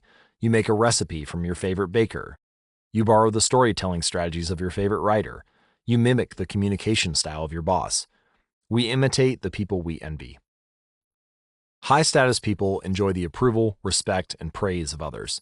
And that means if a behavior can get us approval, respect, and praise, we find it attractive. We are also motivated to avoid behaviors that would lower our status. We trim our hedges and mow our lawn because we don't want to be the slob in the neighborhood. When our mother comes to visit, we clean up the house because we don't want to be judged. We are continually wondering, what will others think of me, and altering our behavior based on the answer. The Polgar sisters, the chess prodigies mentioned at the beginning of this chapter, are evidence of the powerful and lasting impact social influences can have on our behavior. The sisters practiced chess for many hours each day and continued this remarkable effort for decades. But these habits and behaviors maintained their attractiveness in part because they were valued by their culture. From the praise of their parents to the achievement of different status markers like becoming a grandmaster, they had many reasons to continue their effort. Chapter summary. The culture we live in determines which behaviors are attractive to us. We tend to adopt habits that are praised and approved of by our culture because we have a strong desire to fit in and belong to the tribe. We tend to imitate the habits of three social groups: the close, family and friends, the many, the tribe, and the powerful, those with status and prestige. One of the most effective things you can do to build better habits is to join a culture where 1. Your desired behavior is the normal behavior, and 2. You already have something in common with the group. The normal behavior of the tribe often overpowers the desired behavior of the individual. Most days, we'd rather be wrong with the crowd than be right by ourselves. If a behavior can get us approval, respect, and praise, we will find it attractive. Chapter 10. How to find and fix the causes of your bad habits. In late 2012, I was sitting in an old apartment just a few blocks from Istanbul's most famous street, Istiklal Caddesi. I was in the middle of a 4-day trip to Turkey, and my guide, Mike, was relaxing in a worn-out armchair a few feet away. Mike wasn't really a guide. He was just a guy from Maine who had been living in Turkey for 5 years. But he offered to show me around while I was visiting the country, and I took him up on it. On this particular night, I had been invited to dinner with him and a handful of his Turkish friends. There were 7 of us, and I was the only one who hadn't, at some point, smoked at least 1 pack of cigarettes per day. I asked one of the Turks how he got started. "Friends," he said. "It always starts with your friends. One friend smokes, and then you try it." What was truly fascinating was that half of the people in the room had managed to quit smoking. Mike had been smoke-free for a few years at that point, and he swore up and down that he broke the habit because of a book called Alan Carr's Easy Way to Stop Smoking. "It frees you from the mental burden of smoking," he said. "It tells you, stop lying to yourself. You know you don't actually want to smoke. You know you don't really enjoy this. It helps you feel like you're not the victim anymore. You start to realize that you don't need to smoke." Now, I had never tried a cigarette, but I took a look at the book afterward out of curiosity. The author employs an interesting strategy to help smokers eliminate their cravings. He systematically reframes each cue associated with smoking and gives it a new meaning. He says things like, "You think you're quitting smoking, but you're not quitting anything because cigarettes do nothing for you." Or, "You think smoking is something you need to do to be social, but it's not. You can be social without smoking at all. You think smoking is about relieving stress, but it's not. Smoking does not relieve your nerves, it destroys them." Over and over, he repeats these phrases and others like them. "Get it clearly into your mind," he says. You are losing nothing, and you are making marvelous, positive gains not only in health, energy, and money, but also in confidence, self-respect, freedom, and most important of all, in the length and quality of your future life. By the time you get to the end of the book, smoking seems like the most ridiculous thing in the world to do. And if you no longer expect smoking to bring you any benefits, you have no reason to smoke. It is an inversion of the second law of behavior change. Make it unattractive. Now, I know this idea might sound overly simplistic. Just change your mind and you can quit smoking, but stick with me for a minute. Where cravings come from. Every behavior has a surface level craving and a deeper, underlying motive. I often have a craving that goes something like this. I want to eat tacos. If you were to ask me why I want to eat tacos, I wouldn't say, because I need food to survive. But the truth is, somewhere deep down, I am motivated to eat tacos because I have to eat to survive. The underlying motive is to obtain food and water, even if my specific craving is for a taco. Some of our underlying motives include conserve energy, obtain food and water, find love and reproduce, connect and bond with others, win social acceptance and approval, reduce uncertainty, achieve status and prestige. This is just a partial list. I offer a more complete list and more examples of how to apply them to business at atomichabits.com/business. In any case, a craving is just a specific manifestation of a deeper underlying motive. Your brain did not evolve with a desire to smoke cigarettes or to check Instagram or to play video games. At a deep level, you simply want to reduce uncertainty or relieve anxiety, to win social acceptance and approval, or to achieve status. Look at nearly any product that is habit forming, and you'll see that it does not create a new motivation, but rather latches onto the underlying motives of human nature. Find love and reproduce might mean using Tinder. Connect and bond with others might mean browsing Facebook. Winning social acceptance and approval could be posting on Instagram. Reducing uncertainty might drive you to search on Google. Achieving status and prestige could mean playing video games. Your habits are modern-day solutions to ancient desires, new versions of old vices. The underlying motives behind human behavior remain the same. The specific habits we perform differ based on the period of history we live in. Here's the powerful part. There are many different ways to address the same underlying motive. One person might learn to reduce stress by smoking a cigarette. Another person learns to ease their anxiety by going for a run. Your current habits are not necessarily the best way to solve the problems you face. They are just the methods you learn to use. Once you associate a solution with the problem you need to solve, you keep coming back to it. Habits are all about associations. These associations determine whether we predict a habit to be worth repeating or not. As we covered in our discussion of the first law, your brain is continually absorbing information and noticing cues in the environment. Every time you perceive a cue, your brain automatically runs a simulation and makes a prediction about what to do in the next moment. For example, cue. You notice that the stove is hot. Prediction. If I touch it, I'll get burned, so I should avoid touching it. Or cue. You see that the traffic light turned green. Prediction. If I step on the gas, I'll make it safely through the intersection and get closer to my destination, so I should step on the gas. You see a cue, categorize it based on past experience, and determine the appropriate response. This entire process happens in an instant, but it plays a crucial role in your habits because every action is preceded by a prediction. Life feels reactive, but it's actually predictive. All day long, you're making your best guess of how to act given what you've just seen and what has worked for you in the past. You are endlessly predicting what will happen in the next moment. Our behavior is heavily dependent on these predictions. Put another way, our behavior is heavily dependent on how we interpret the events that happen to us, not necessarily the objective reality of the events themselves. Two people can look at the same cigarette, and one feels the urge to smoke while the other is repulsed by the smell. The same cue can spark a good habit or a bad habit depending on your prediction. The cause of your habits is actually the prediction that precedes them. These predictions lead to feelings, which is how we typically describe a craving. A feeling, a desire, an urge.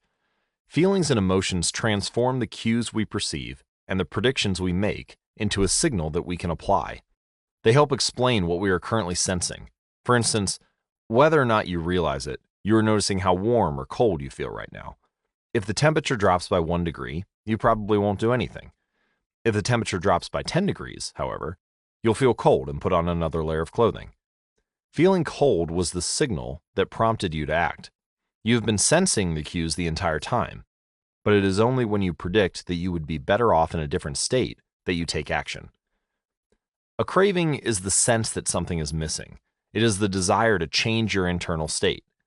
When the temperature falls, there's a gap between what your body is currently sensing and what it wants to be sensing. And this gap between your current state and your desired state provides a reason to act. So desire is the difference between where you are now and where you want to be in the future. Even the tiniest action is tinged with the motivation to feel differently than you do in the moment. When you binge eat or light up or browse social media, what you really want is not a potato chip or a cigarette or a bunch of likes. What you really want is to feel different. Our feelings and emotions tell us whether to hold steady in our current state or to make a change.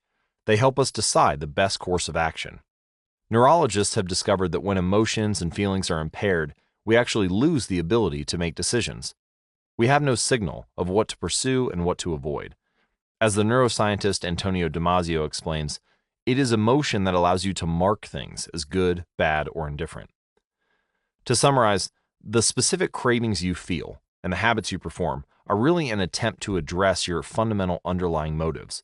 Whenever a habit successfully addresses a motive, you develop a craving to do it again. In time, you learn to predict that, for example, checking social media will help you feel loved, or that watching YouTube will allow you to forget your fears. Habits are attractive when we associate them with positive feelings, and we can use this insight to our advantage rather than to our detriment. How to reprogram your brain to enjoy hard habits. You can make hard habits more attractive if you can learn to associate them with a positive experience. Sometimes, all you need is a slight mindset shift. For example, we often talk about everything we have to do on a given day. You have to wake up early for work. You have to make another sales call. You have to cook dinner for your family. Now, imagine changing just one word. You don't have to, you get to. You get to wake up early for work. You get to make another sales call for your business. You get to cook dinner for your family. By simply changing one word, you shift the way you view each event. You transition from seeing these behaviors as burdens and turn them into opportunities. The key point is that both versions of reality are true. You do have to do those things, and you also get to do them. We can find evidence for whatever mindset we choose.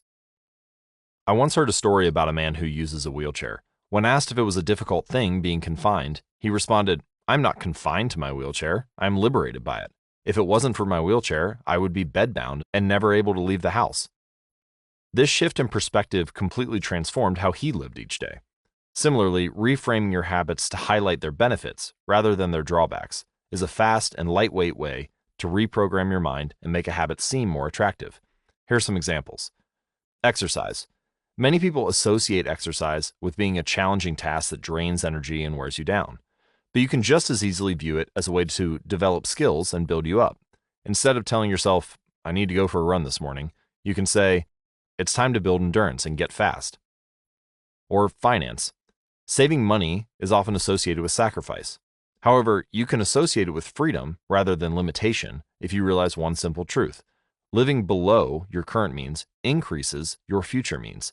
The money you save this month increases your purchasing power next month. Meditation. Anyone who has tried meditation for more than 3 seconds knows how frustrating it can be when the next distraction inevitably pops into your mind. But you can transform this frustration into delight when you realize that each interruption gives you a chance to practice returning to your breath. Distraction is actually a good thing because you need distractions to practice meditation. Or take someone who has pregame jitters. Many people feel anxious before delivering a big presentation or competing in an important event. They experience quicker breathing, a faster heart rate, heightened arousal. If we interpret these feelings negatively, then we feel threatened and tense up. If we interpret these feelings positively, then we can respond with fluidity and grace. You can reframe "I am nervous" to "I am excited and I'm getting an adrenaline rush to help me concentrate." These little mindset shifts aren't magic, but they can help change the feelings you associate with a particular habit or situation. If you want to take it a step further, you can create a motivation ritual.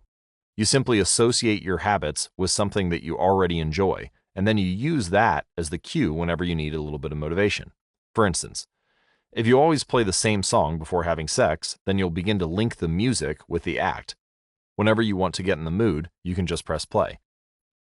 Ed Lattimore, a boxer and writer from Pittsburgh, benefited from a similar strategy without knowing it. "Odd realization," he wrote. "My focus and concentration goes up just by putting my headphones on while writing. I don't even have to play any music." Without realizing it, he was conditioning himself. In the beginning, he put his headphones on, played some music he enjoyed, and did focused work. After doing it 5, 10, 20 times, putting his headphones on became a cue that he automatically associated with increased focus. The craving followed naturally. Athletes use similar strategies to get themselves in the mindset to perform. During my baseball career, I developed a specific ritual of stretching and throwing before each game. The whole sequence took about 10 minutes, and I did it the same way every time.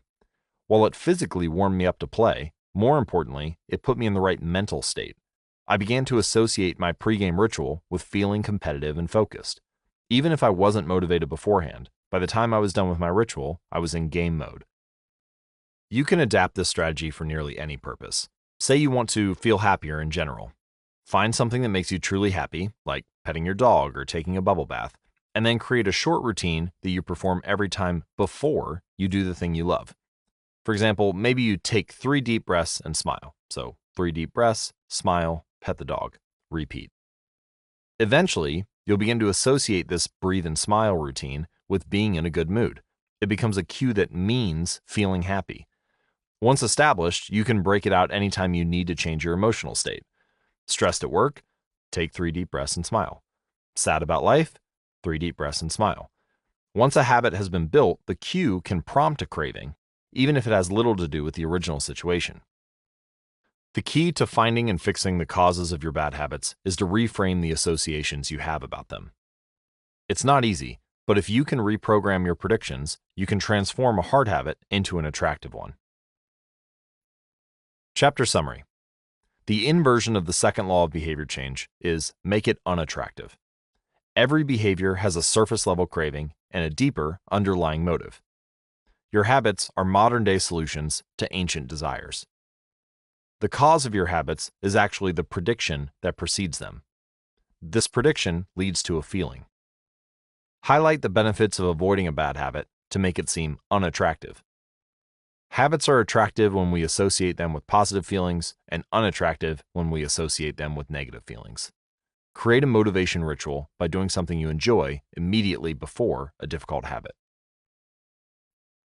Now that we have finished our discussion of the second law, let's summarize what we have covered and how to apply it to both creating a good habit and breaking a bad habit. How to create a good habit. The first law is make it obvious. Application 1.1, fill out the habit scorecard, write down your current habits to become aware of them. Application 1.2, use implementation intentions by filling out the following formula. I will behavior at time in location. Application 1.3, utilize habit stacking by filling out a sentence like, after current habit, I will new habit. Design your environment by making the cues of your good habits obvious and visible. The second law is make it attractive. Application 2.1, use temptation bundling by pairing an action you want to do with an action you need to do.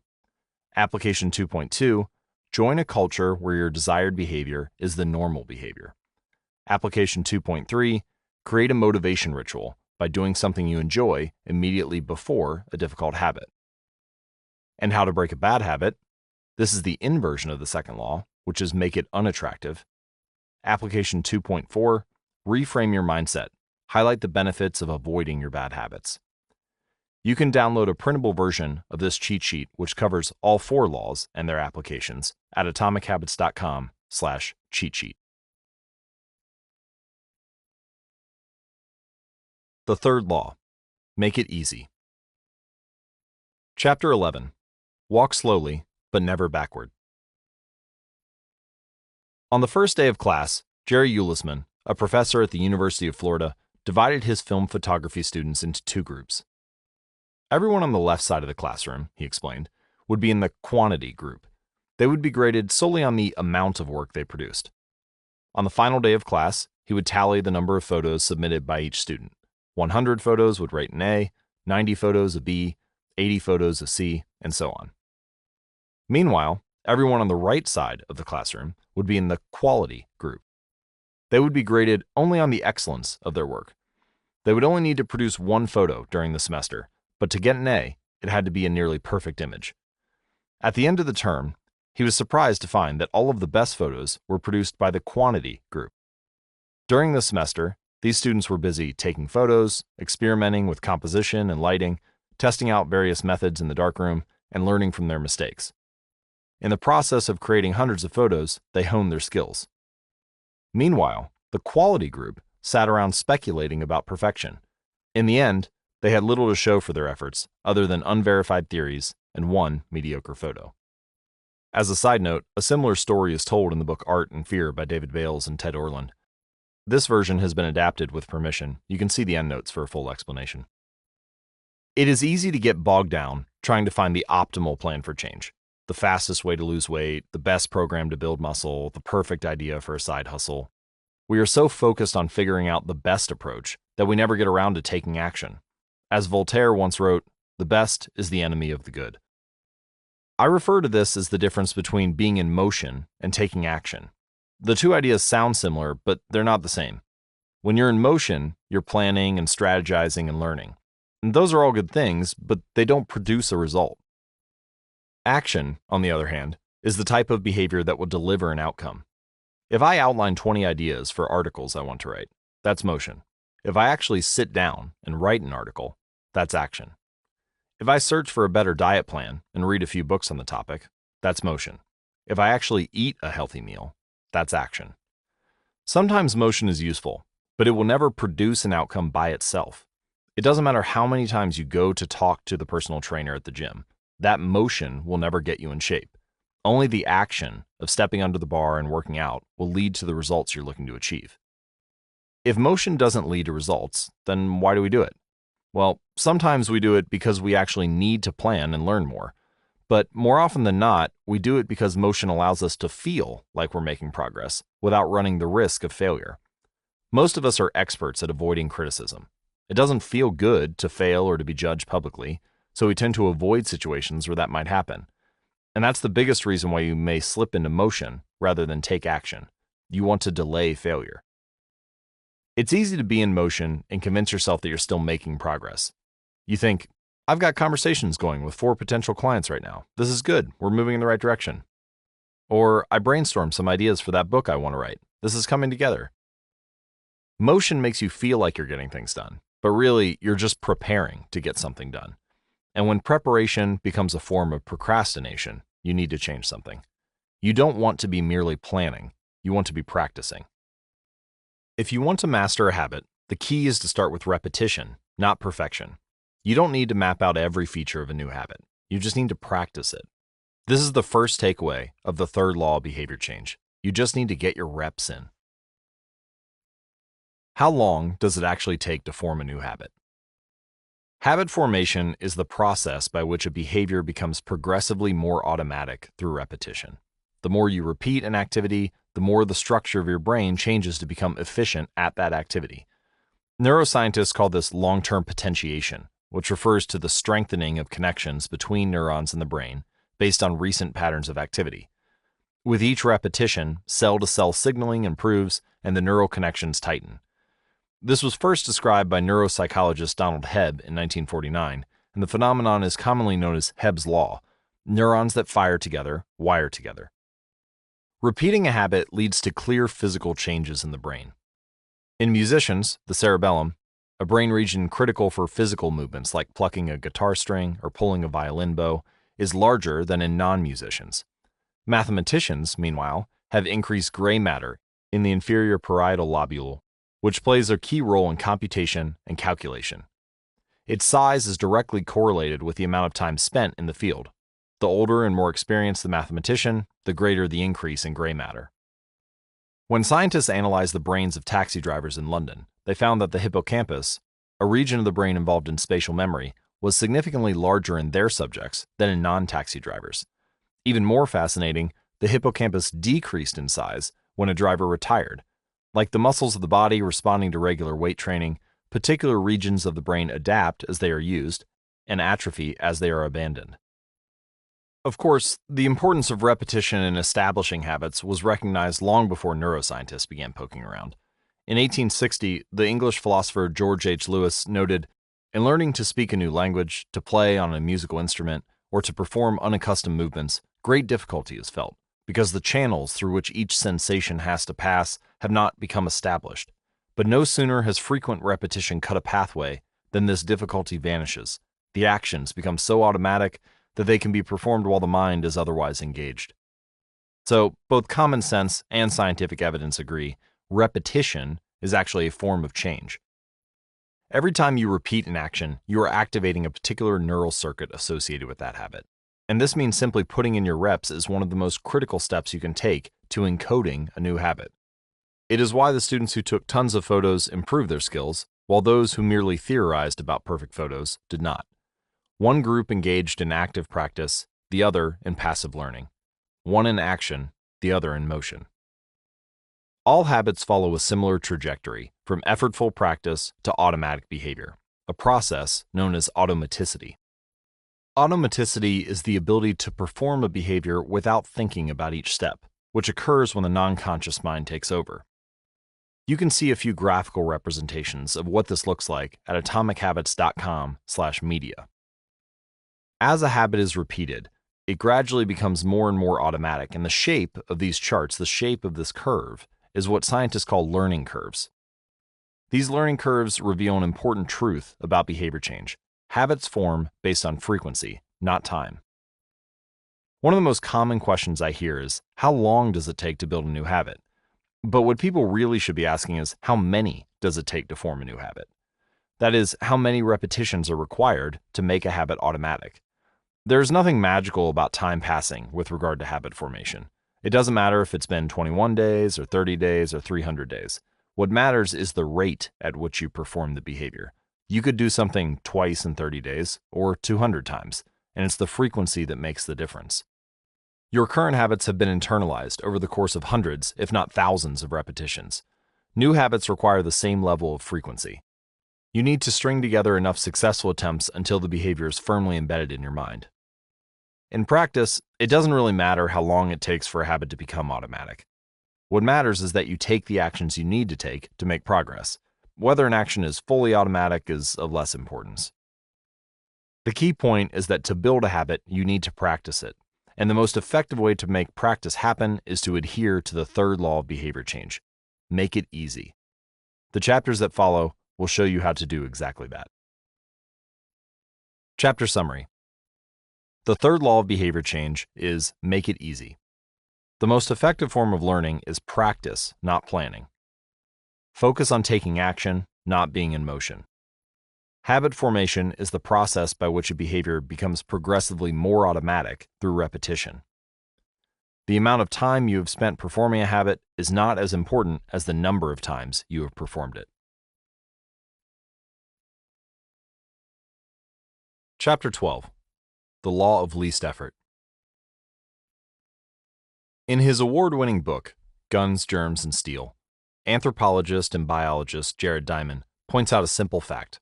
Different continents have different shapes. At first glance, this statement seems rather obvious and unimportant, but it turns out to have a profound impact on human behavior. The primary axis of the Americas runs from north to south. That is, the landmass of North and South America tends to be tall and thin rather than wide and fat.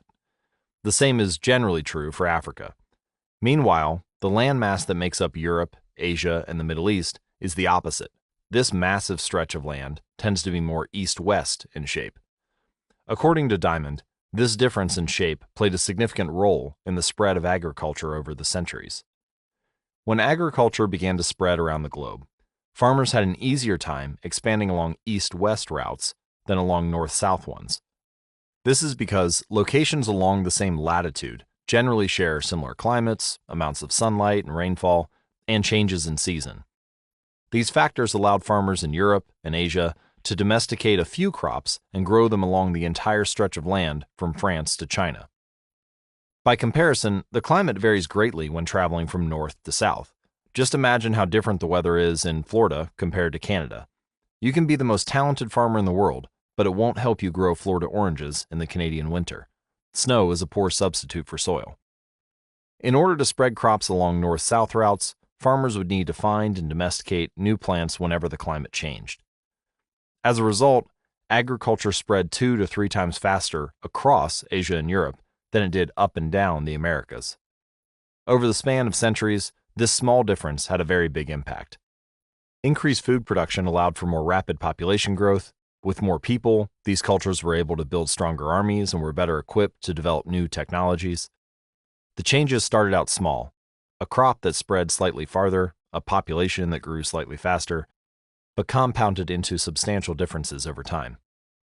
The spread of agriculture provides an example of the third law of behavior change on a global scale. Conventional wisdom holds that motivation is the key to habit change. Maybe if you really wanted it, you'd actually do it. But the truth is, our real motivation is to be lazy and to do what is convenient. And despite whatever the latest productivity bestseller will tell you, this is a smart strategy, not a dumb one. Energy is precious, and the brain is wired to conserve it whenever possible. It is human nature to follow the law of least effort, which states that when deciding between two similar options, people will naturally gravitate toward the option that requires the least amount of work. This idea is actually a foundational principle in physics, where it is known as the principle of least action. It states that the path followed between any 2 points will always be the path requiring the least amount of energy. This simple principle underpins the laws of the universe, and from this one idea, you can describe the laws of motion and relativity. In any case, people are wired to do what is convenient. For example, expanding your farm to the east, where you can grow the same crops, rather than heading north, where the climate is different. Out of all the possible actions we could take, the one that is realized is the one that delivers the most value for the least effort. We are motivated to do what is easy. Every action requires a certain amount of energy. The more energy required, the less likely it is to occur. If your goal is to do 100 push-ups per day, well, that's a lot of energy. In the beginning, when you're motivated and excited, you can muster the strength to get started. But after a few days, such a massive effort feels exhausting. Meanwhile, sticking to the habit of doing 1 push-up per day requires almost no energy to get started. And the less energy a habit requires, the more likely it is to occur. Look at any behavior that fills up much of your life, and you'll see that it can be performed with very low levels of motivation. Habits like scrolling on our phones, checking email, and watching television steal so much of our time because they can be performed almost without effort. They are remarkably convenient. In a sense, every habit is just an obstacle to getting what you really want. Dieting is an obstacle to getting fit. Meditation is an obstacle to feeling calm. Journaling is an obstacle to thinking clearly. You don't actually want the habit itself. What you really want is the outcome the habit delivers. And the greater the obstacle, that is, the more difficult the habit, the more friction there is between you and your desired end state. This is why it is crucial to make your habits so easy that you'll do them even when you don't feel like it. If you can make your good habits more convenient, you'll be more likely to follow through on them. All right, but what about all the moments when we seem to do the opposite? If we're all so lazy, then how do you explain accomplishing hard things like raising a child or starting a business or climbing Mount Everest? Look, certainly you are capable of doing very hard things. The problem is that some days you feel like doing the hard work and some days you feel like giving in. On the tough days, it's crucial to have as many things working in your favor as possible so that you can overcome the challenges life naturally throws your way. The less friction you face, the easier it is for your stronger self to emerge. The idea behind make it easy is not to only do easy things. The idea is to make it as easy as possible in the moment to do the things that pay off in the long run. How to achieve more with less effort. Imagine you are holding a garden hose that is bent in the middle. Some water can flow through, but not very much. If you want to increase the rate at which water passes through the hose, you have 2 options. The first option is to crank up the valve and force more water out. The second option is to simply remove the bend in the hose and let water flow through naturally. Trying to pump up your motivation to stick with a hard habit is like trying to force water through a bent hose. You can do it, but it requires a lot of effort and it increases the tension in your life. Meanwhile, making your habits simple and easy is like removing the bend in the hose. Rather than trying to overcome the friction in your life, you simply reduce it. One of the most effective ways to reduce the friction associated with your habits is to practice environment design. In Chapter 6, we discussed environment design as a method for making cues more obvious, but you can also optimize your environment to make actions easier. For example, when deciding where to practice a new habit, it is best to choose a place that is already along the path of your daily routine. Habits are easier to build when they fit into the flow of your life. You are more likely to go to the gym if it's on your way to work because stopping doesn't add much friction to your lifestyle. By comparison, if the gym is off the path of your normal commute, even by just a few blocks, now you're going out of your way to get there. Perhaps even more effective is reducing the friction within your home or office. Too often, we try to start habits in high-friction environments. We try to follow a strict diet while we are out to dinner with friends. Or we try to write a book in a chaotic household. We try to concentrate while using a smartphone filled with distractions. It doesn't have to be this way. We can remove the points of friction that hold us back. This is precisely what electronics manufacturers in Japan began to do in the 1970s. In an article published in The New Yorker titled Better All the Time, James Surowiecki writes, Japanese firms emphasized what came to be known as lean production, relentlessly looking to remove waste of all kinds from the production process, down to redesigning workspaces so workers didn't have to waste time twisting and turning to reach their tools. The result was that Japanese factories were more efficient, and Japanese products were more reliable than American ones. In 1974, service calls for American-made color televisions were 5 times as common as Japanese televisions. By 1979, it took American workers 3 times as long to assemble their sets. I like to refer to this strategy as addition by subtraction. The Japanese companies looked for every point of friction in the manufacturing process and eliminated it. As they subtracted wasted effort, they added customers and revenue. Similarly, when we remove the points of friction that sap our time and energy, we can achieve more with less effort. This is one reason tidying up can feel so good. We are simultaneously moving forward and lightening the cognitive load our environment places on us. If you look at the most habit-forming products, you'll notice that one of the things these goods and services do best is remove little points of friction from your life. Meal delivery services reduce the friction of shopping for groceries. Dating apps reduce the friction of making social introductions. Ride-sharing services reduce the friction of getting across town. Text messaging reduces the friction of sending a letter in the mail. Like a Japanese television manufacturer redesigning their workspace to reduce wasted motion, successful companies design their products to automate, eliminate, or simplify as many steps as possible. They reduce the number of fields on each form. They pare down the number of clicks required to create an account. They deliver their products with easy-to-understand directions or ask their customers to make fewer choices. When the first voice-activated speakers were released, products like Google Home, Amazon Echo, and Apple HomePod, I asked a friend what he liked about the product he had purchased.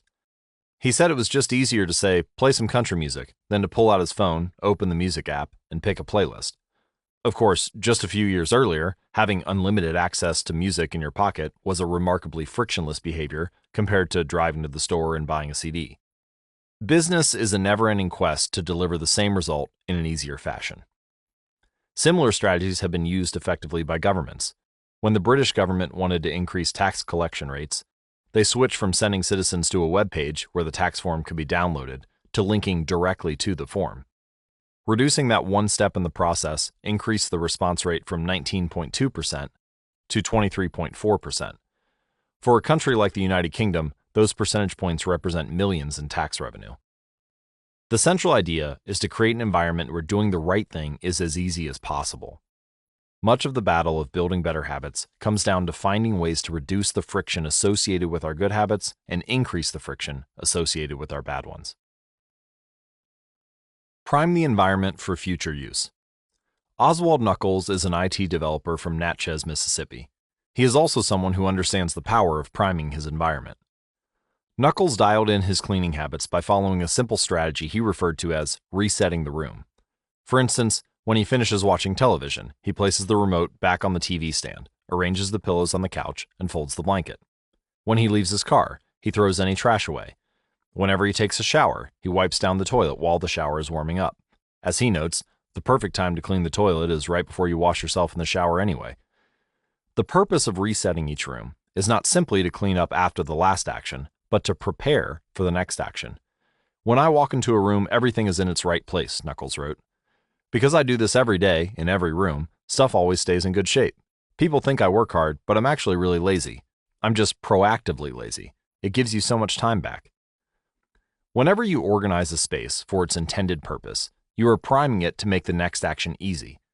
For instance, my wife keeps a box of greeting cards that are pre-sorted by occasion: birthday, sympathy, wedding, graduation, and more. Whenever necessary, she grabs the appropriate card and sends it off. She is incredibly good at remembering to send cards because she has reduced the friction of doing so. For years, I was the opposite. Someone would have a baby and I would think, I should send a card. But then weeks would pass, and by the time I remembered to pick one up at the store, it was too late. The habit wasn't easy. There are many ways to prime your environment so it's ready for immediate use. If you want to cook a healthy breakfast, place the skillet on the stove, set out the cooking spray on the counter, and lay out any plates and utensils you need the night before. When you wake up, making breakfast will be easy. Want to draw more? Put your pencils, pens, notebooks, and drawing tools on top of your desk, within easy reach. Want to exercise? Set out your workout clothes, shoes, gym bag, and water bottle ahead of time. Want to improve your diet? Chop up a ton of fruits and vegetables on weekends and pack them in containers, so you have easy access to healthy, ready-to-eat options during the week. These are simple ways to make the good habit the path of least resistance. You can also invert this principle and prime the environment to make bad behaviors difficult. If you find yourself watching too much television, for example, then unplug it after each use. Only plug it back in if you can say out loud the name of the show you want to watch. This setup creates just enough friction to prevent mindless viewing. And if that doesn't do it, you can take it a step further. Unplug the television and take the batteries out of the remote after each use, so it takes an extra 10 seconds to turn it back on. And if you're really hardcore, you could move the television out of the living room and into a closet after each use. You can be sure you'll only take it out when you really want to watch something. The greater the friction, the less likely the habit. Whenever possible, I leave my phone in a different room until lunch. When it's right next to me, I'll check it all morning for no reason at all. But when it's in another room, I rarely think about it. And the friction is high enough that I won't go get it without a reason. As a result, I get 3 to 4 hours each morning when I can work without interruption. If sticking your phone in another room doesn't seem like enough, tell a friend or a family member to hide it from you for a few hours. Ask a coworker to keep it at their desk for the morning and give it back to you at lunch. It is remarkable how little friction is required to prevent unwanted behavior. When I hide beer in the back of the fridge where I can't see it, I drink less. When I delete social media apps from my phone, it can be weeks before I download them again and log in. These tricks are unlikely to curb a true addiction, but for many of us, a little bit of friction can be the difference between sticking with a good habit or sliding into a bad one. Imagine the cumulative impact of making dozens of these changes and living in an environment designed to make the good behaviors easier and the bad behaviors harder. Whether we are approaching behavior change as an individual, a parent, a coach, or a leader, we should ask ourselves the same question. How can we design a world where it is easy to do what is right? Redesign your life so the actions that matter most are also the actions that are easiest to do. Chapter Summary. Human behavior follows the law of least effort. We will naturally gravitate toward the option that requires the least amount of work. Create an environment where doing the right thing is as easy as possible. Reduce the friction associated with good behaviors. When friction is low, habits are easy. Increase the friction associated with bad behaviors. When friction is high, habits are difficult. Prime your environment to make future actions easier. Chapter 13. How to stop procrastinating by using the 2-minute rule. Twyla Tharp is widely regarded as one of the greatest dancers and choreographers of the modern era. In 1992, she was awarded a MacArthur Fellowship, often referred to as the Genius Grant, and she has spent the bulk of her career touring the globe to perform her original works. She also credits much of her success to simple daily habits. I begin each day of my life with a ritual, she writes. I wake up at 5:30 a.m., put on my workout clothes, my leg warmers, my sweatshirt, and my hat. I walk outside my Manhattan home, hail a taxi, and tell the driver to take me to the Pumping Iron Gym at 91st Street and 1st Avenue, where I work out for 2 hours. The ritual is not the stretching and weight training I put my body through each morning at the gym. The ritual is the cab. The moment I tell the driver where to go, I have completed the ritual. It's a simple act, but doing it the same way each morning habitualizes it, makes it repeatable, easy to do. It reduces the chance that I would skip it or do it differently. It is one more item in my arsenal of routines, and one less thing to think about. Hailing a cab each morning may be a tiny action, but it is a splendid example of the third law of behavior change. Researchers estimate that 40 to 50% of our actions on any given day are done out of habit. This is already a substantial percentage, but the true influence of your habits is even greater than these numbers suggest. Habits are automatic choices that influence the conscious decisions that follow. Yes, a habit can be completed in just a few seconds, but it can also shape the actions you take for minutes or even hours afterward. Habits are like the entrance ramp to a highway. They lead you down a path, and before you know it, you're speeding toward the next behavior. It seems to be easier to continue what you are already doing than to start doing something different. You sit through a bad movie for 2 hours. You keep snacking even when you're already full. You check your phone for just a second, and soon you've spent 20 minutes staring at the screen. In this way, the habits you follow without thinking often determine the choices you make when you are thinking. Each evening, there is a tiny moment, usually around 5:15 p.m., that shapes the rest of my night. My wife walks in the door from work, and either we change into our workout clothes and head to the gym, or we crash onto the couch, order Indian food, and watch The Office. Now, to be fair, this still sounds like an amazing night, but similar to Twyla Tharp hailing the cab, the ritual is changing into my workout clothes. If I change my clothes, I know the workout will happen. Everything that follows, driving to the gym, deciding which exercises to do, stepping under the bar, is easy once I've taken the first step. Every day there are a handful of moments that deliver an outsized impact. I refer to these little choices as decisive moments. The moment you decide between ordering takeout or cooking dinner. The moment you choose between driving your car or riding your bike.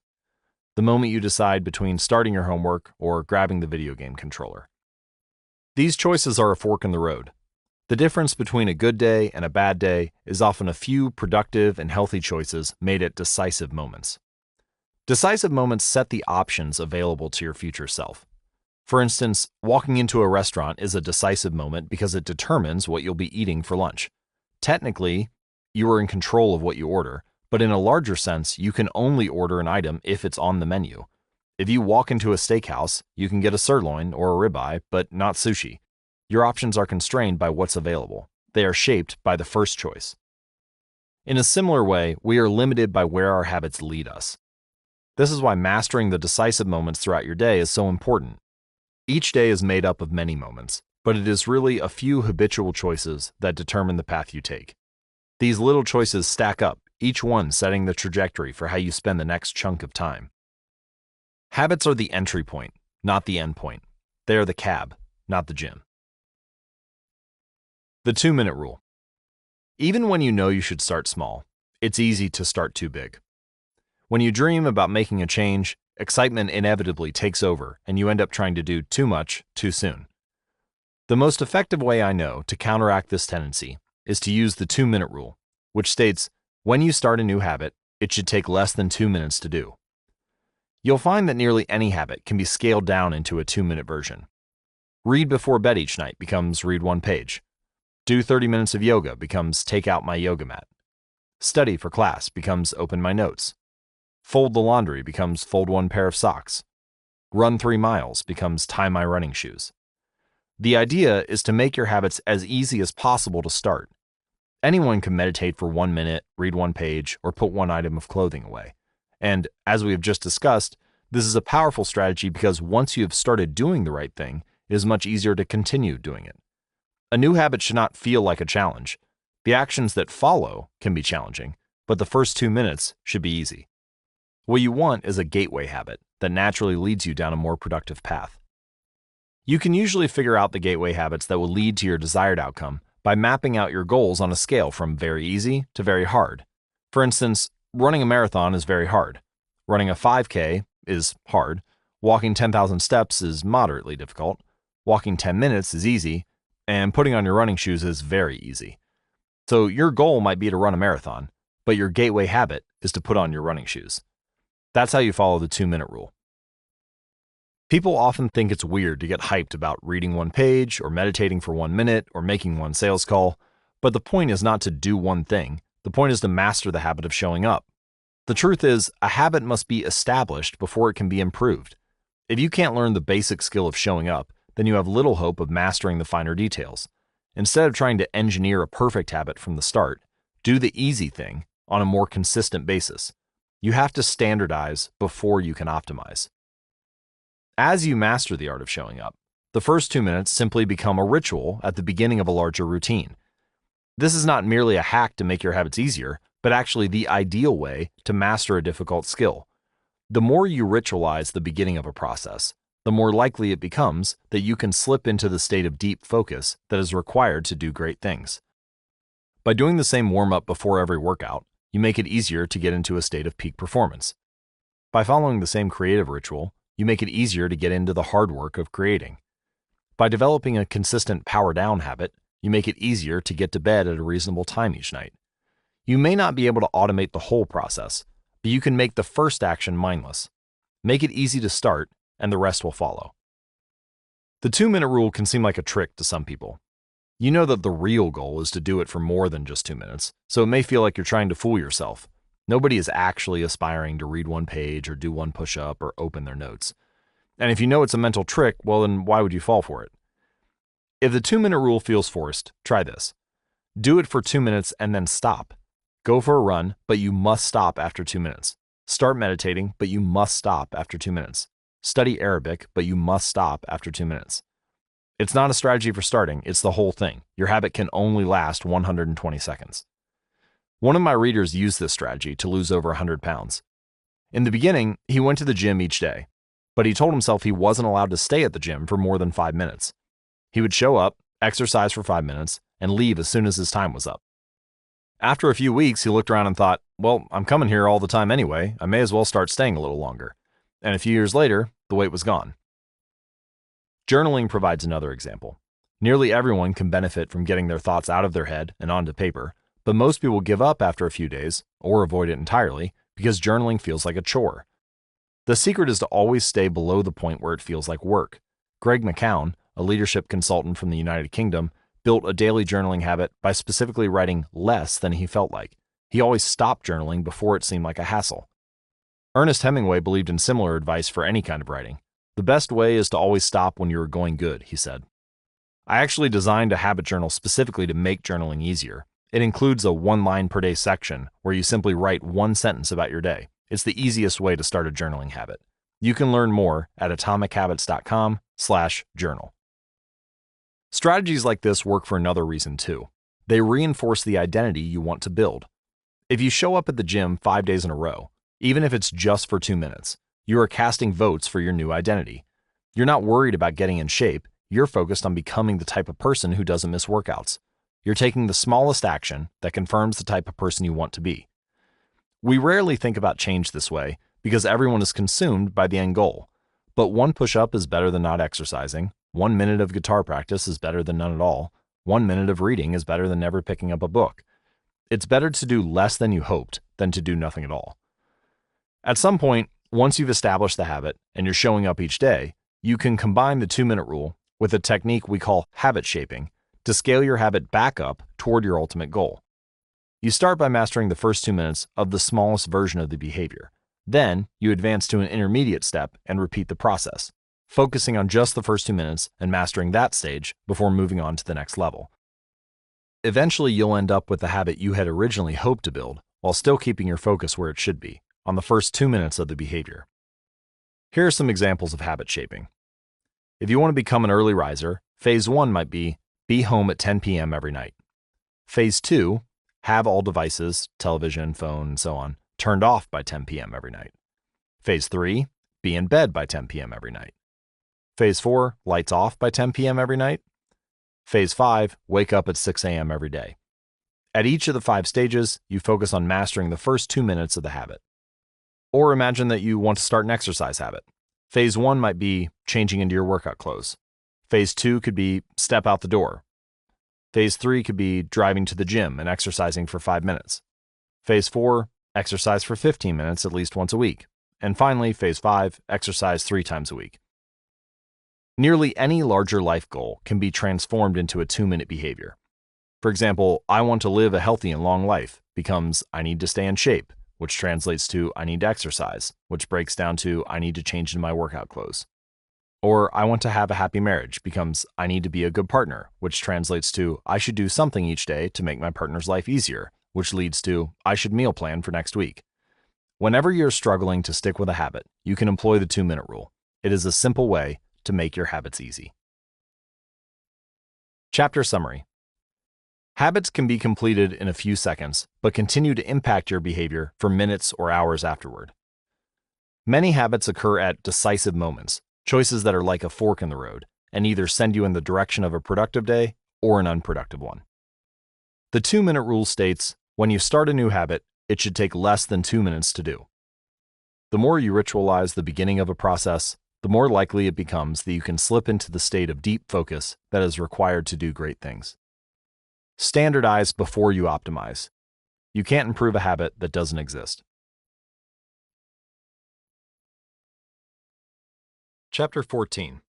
How to make good habits inevitable and bad habits impossible. In the summer of 1830, Victor Hugo was facing an impossible deadline. 12 months earlier, the French author had promised his publisher a new book.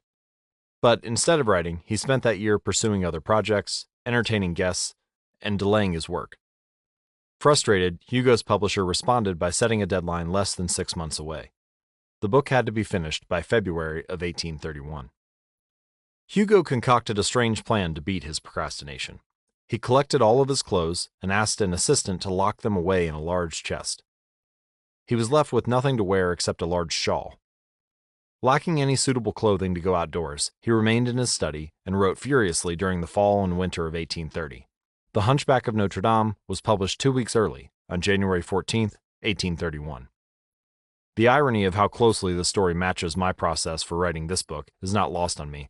Although my publisher was much more accommodating and my closet remained full, I did feel like I had to place myself on house arrest to finish the manuscript.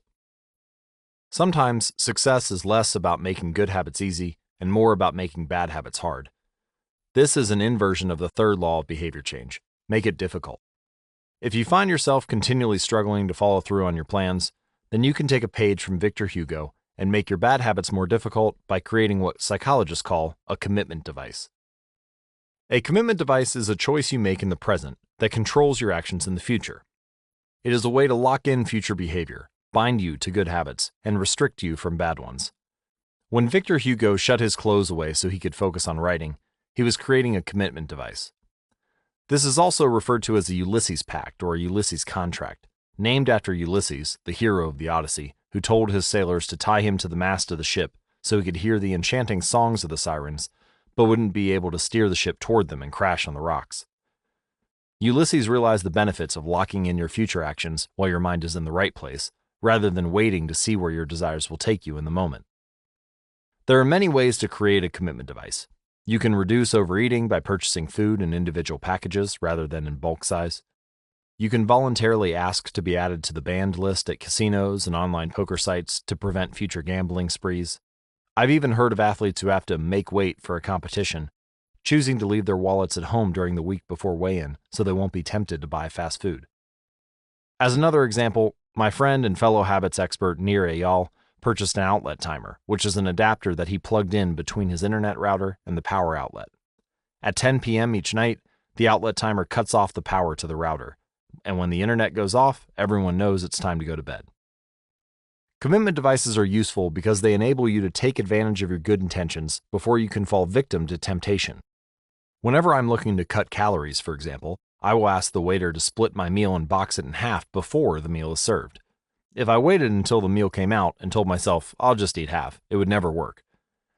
The key is to change the task such that it requires more work to get out of the good habit than to get started on it. If you're feeling motivated to get in shape, schedule a yoga session and pay ahead of time. If you're excited about the business you want to start, email an entrepreneur you respect and set up a consulting call. When the time comes to act, the only way to bail is to cancel the meeting, which requires effort and may cost money. Commitment devices increase the odds that you'll do the right thing in the future by making bad habits difficult in the present. However, we can do even better. We can make good habits inevitable and bad habits impossible. How to automate a habit and never think about it again. John Henry Patterson was born in Dayton, Ohio, in 1844. He spent his childhood doing chores on the family farm and working shifts at his father's sawmill. After attending college at Dartmouth, Patterson returned to Ohio and opened a small supply store for coal miners. It seemed like a good opportunity. The store faced little competition and enjoyed a steady stream of customers, but it still struggled to make money. That was when Patterson discovered his employees were stealing from him. In the mid-1800s, employee theft was a common problem. Receipts were kept in an open drawer and could easily be altered or discarded. There were no video cameras to review behavior and no software to track transactions. Unless you were willing to hover over your employees every minute of the day, or to manage all transactions yourself, it was difficult to prevent theft. As Patterson mulled over his predicament, he came across an advertisement for a new invention called Ritty's Incorruptible Cashier. Designed by fellow Dayton resident James Ritty, it was the first cash register. The machine automatically locked the cash and receipts inside after each transaction. Patterson bought two for $50 each. Employee theft at his store vanished overnight. In the next 6 months, Patterson's business went from losing money to making $5,000 in profit, the equivalent of more than $100,000 today. Patterson was so impressed with the machine that he changed businesses. He bought the rights to Ritty's invention and opened the National Cash Register Company.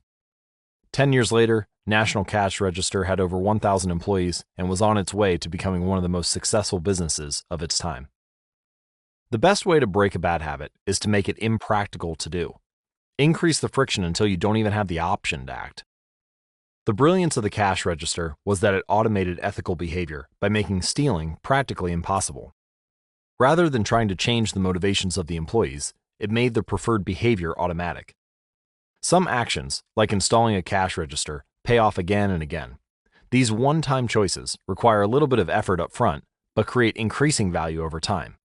I'm fascinated by the idea that a single choice can deliver returns again and again, and I surveyed my readers on their favorite one-time actions that lead to better long-term habits. Here are a few examples. One-time actions that lock in good habits. Nutrition.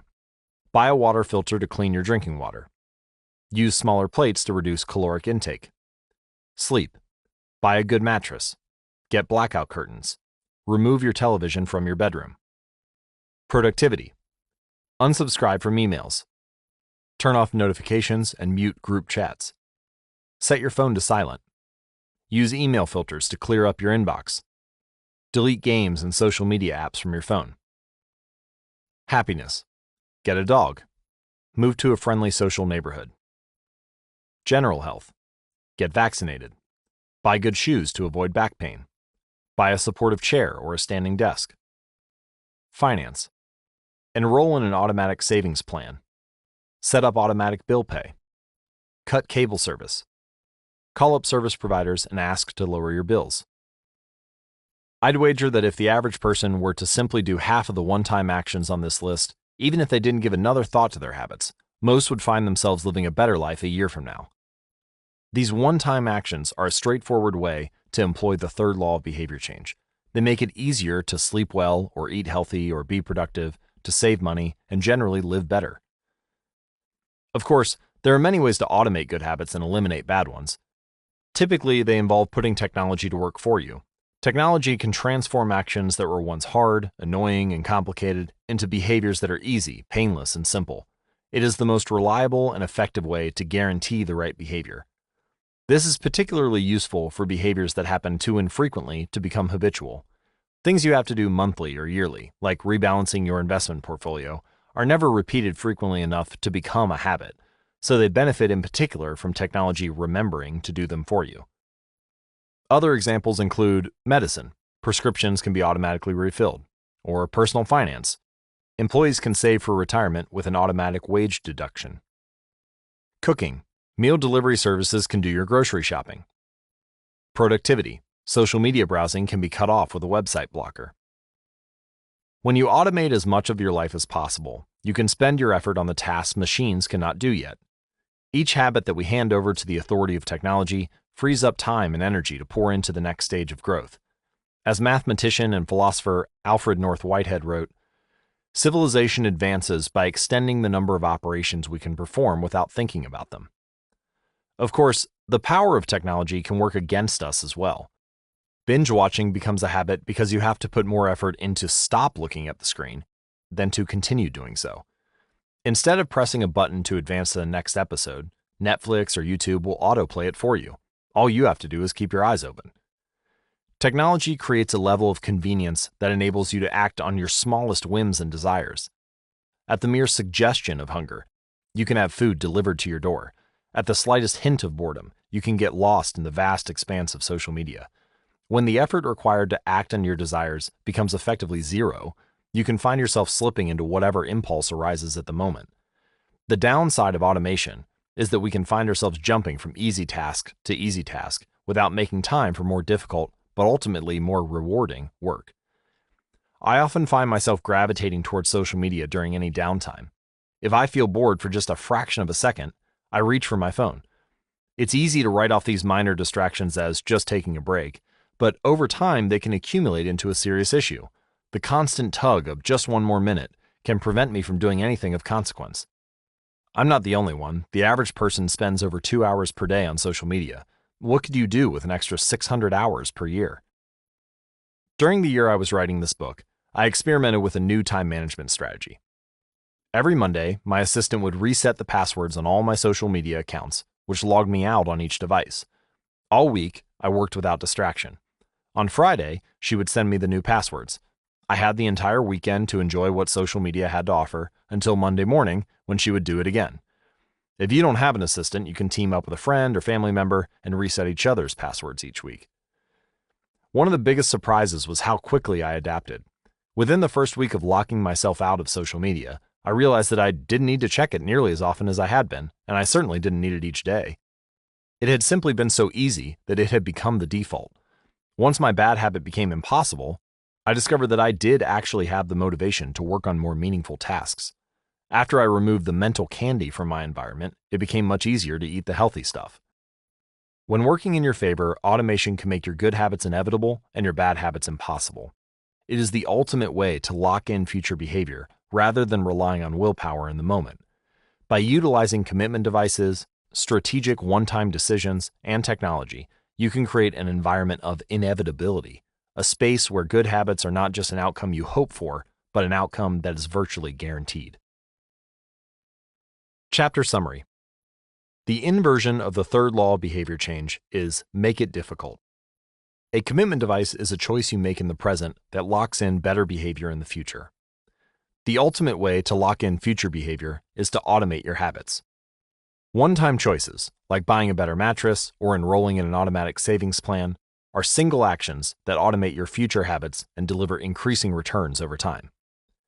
Using technology to automate your habits is the most reliable and effective way to guarantee the right behavior. Now that we have concluded our discussion of the third law of behavior change, let me summarize how to create a good habit and how to create a bad one. The third law of behavior change is make it easy.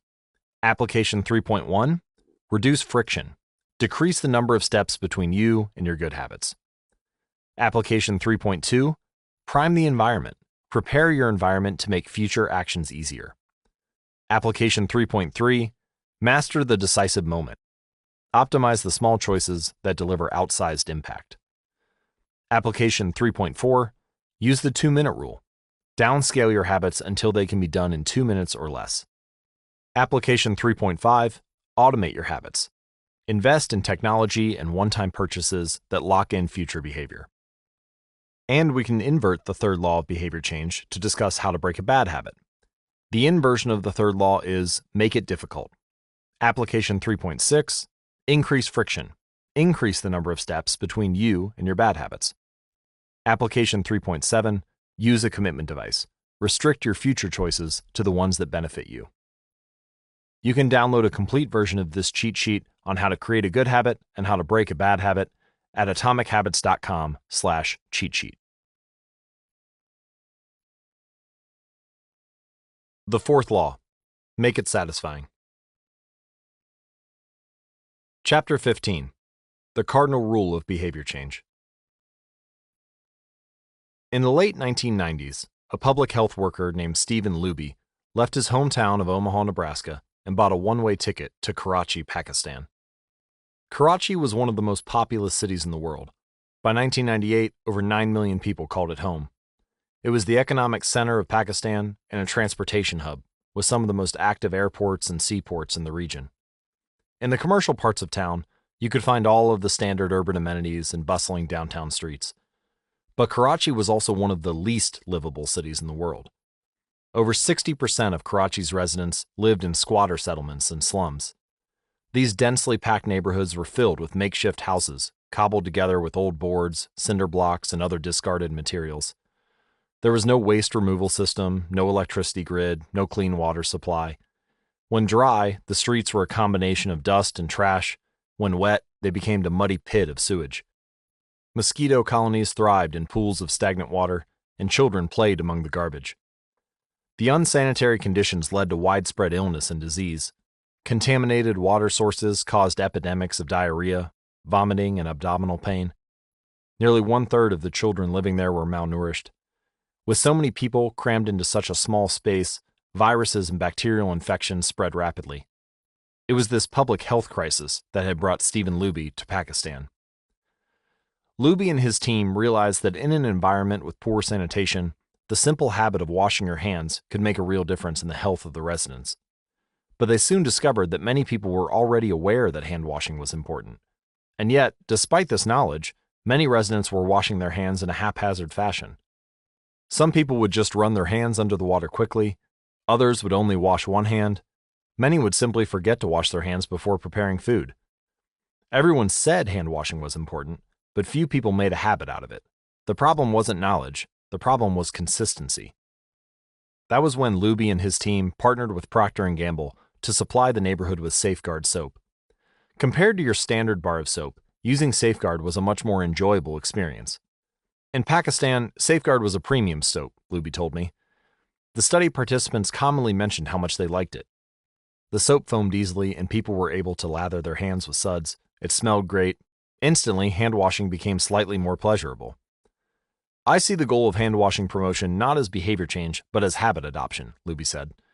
It is a lot easier for people to adopt a product that provides a strong positive sensory signal, for example, the mint of toothpaste, than it is to adopt a habit that does not provide pleasurable sensory feedback, like flossing one's teeth. The marketing team at Procter & Gamble talked about trying to create a positive hand-washing experience. Within months, the researchers saw a rapid shift in the health of children in the neighborhood.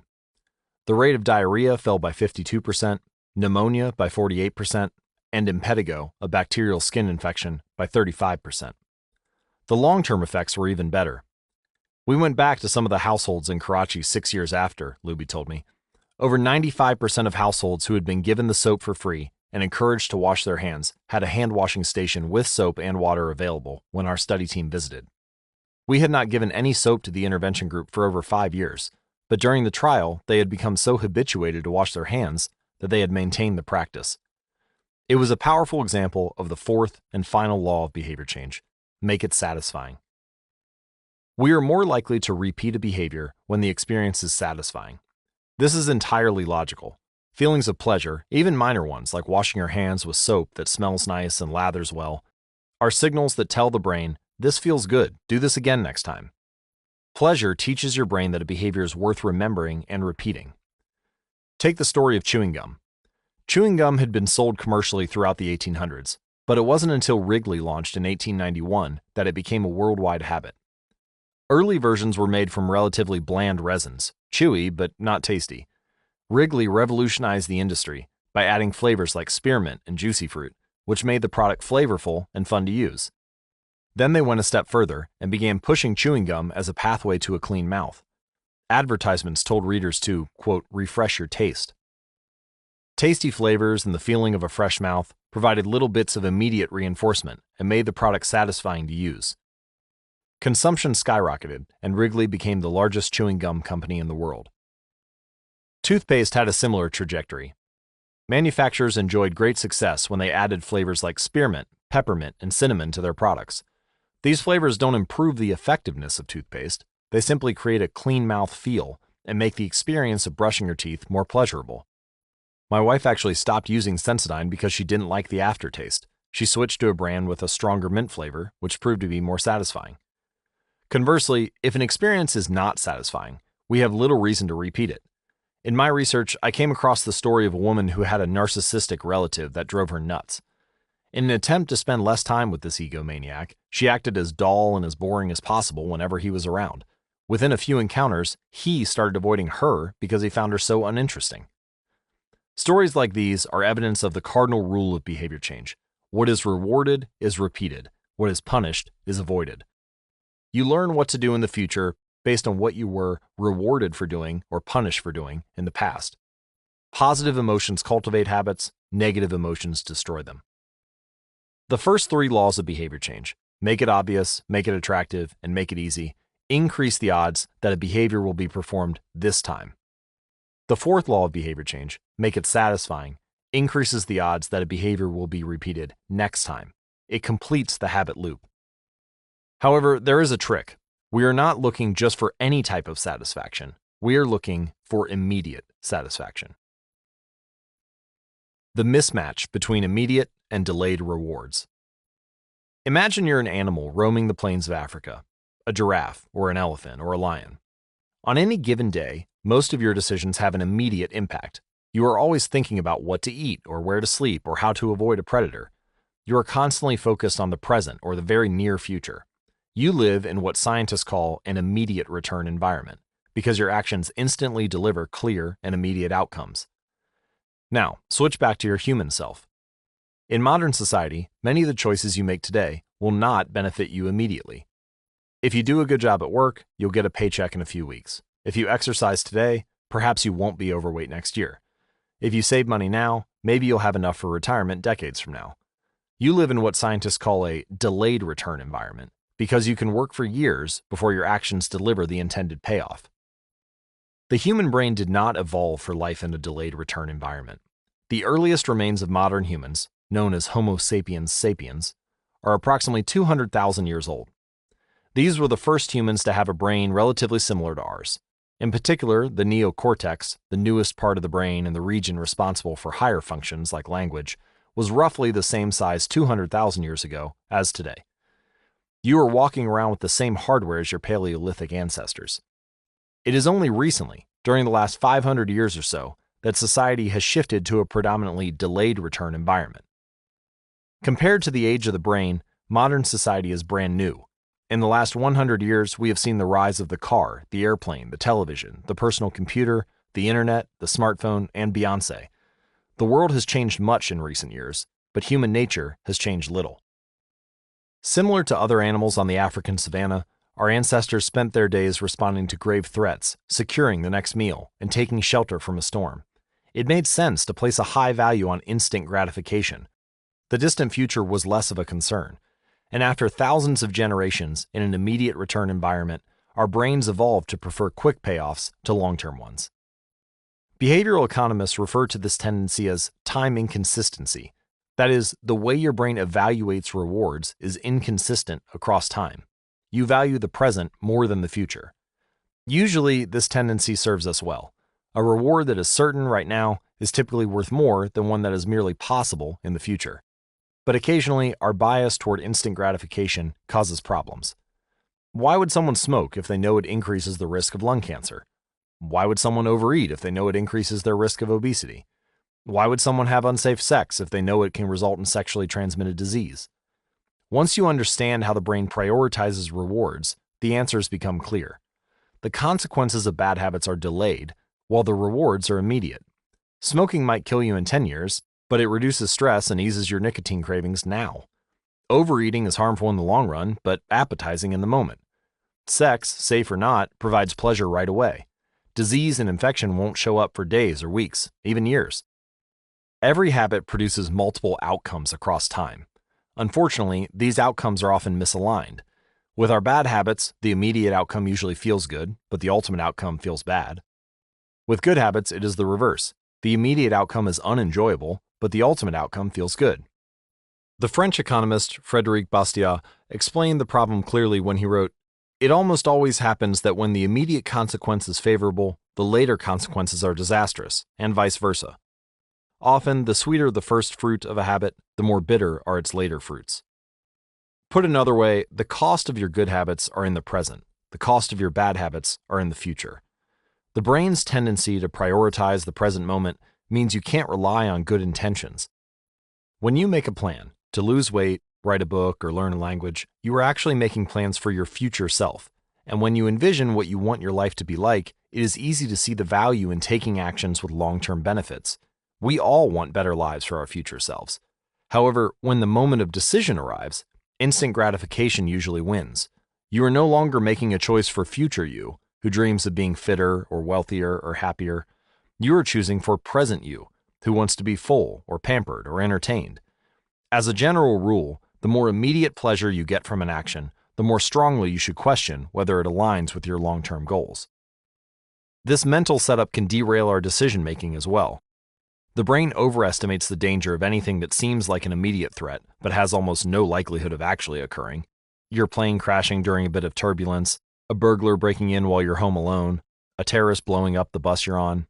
Meanwhile, it underestimates what appears to be a distant threat, but is actually very likely: the steady accumulation of fat from eating unhealthy food, the gradual decay of your muscles from sitting at a desk all day, the slow creep of clutter when you fail to tidy up.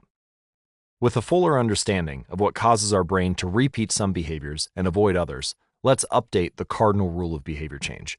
What is immediately rewarded is repeated. What is immediately punished is avoided. Our preference for instant gratification reveals an important truth about success. Because of how we are wired, most people will spend all day chasing quick hits of satisfaction. The road less traveled is the road of delayed gratification. If you're willing to wait for the rewards, you'll face less competition and often get a bigger payoff. As the saying goes, the last mile is always the least crowded. This is precisely what research has shown. People who are better at delaying gratification have higher SAT scores, lower levels of substance abuse, lower likelihood of obesity, better responses to stress, and superior social skills. We've all seen this play out in our own lives.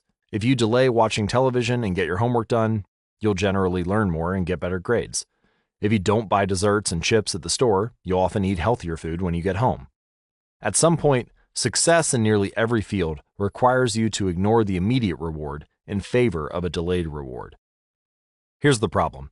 Most people know that delaying gratification is the wise approach. They want the benefits of good habits, to be healthy, productive, and at peace, but these outcomes are seldom top of mind at the decisive moment. Thankfully, it's possible to train yourself to delay gratification, but you need to work with the grain of human nature, not against it. The best way to do this is to add a little bit of immediate pleasure to the habits that pay off in the long run, and a little bit of immediate pain to the ones that don't. How to turn instant gratification to your advantage. The vital thing in getting a habit to stick is to feel successful, even if it's in a small way. The feeling of success is a signal that your habit paid off and that the work was worth the effort. In a perfect world, the reward for a good habit is the habit itself. But in the real world, good habits tend to feel worthwhile only after they have provided you with something. Early on, it's all sacrifice.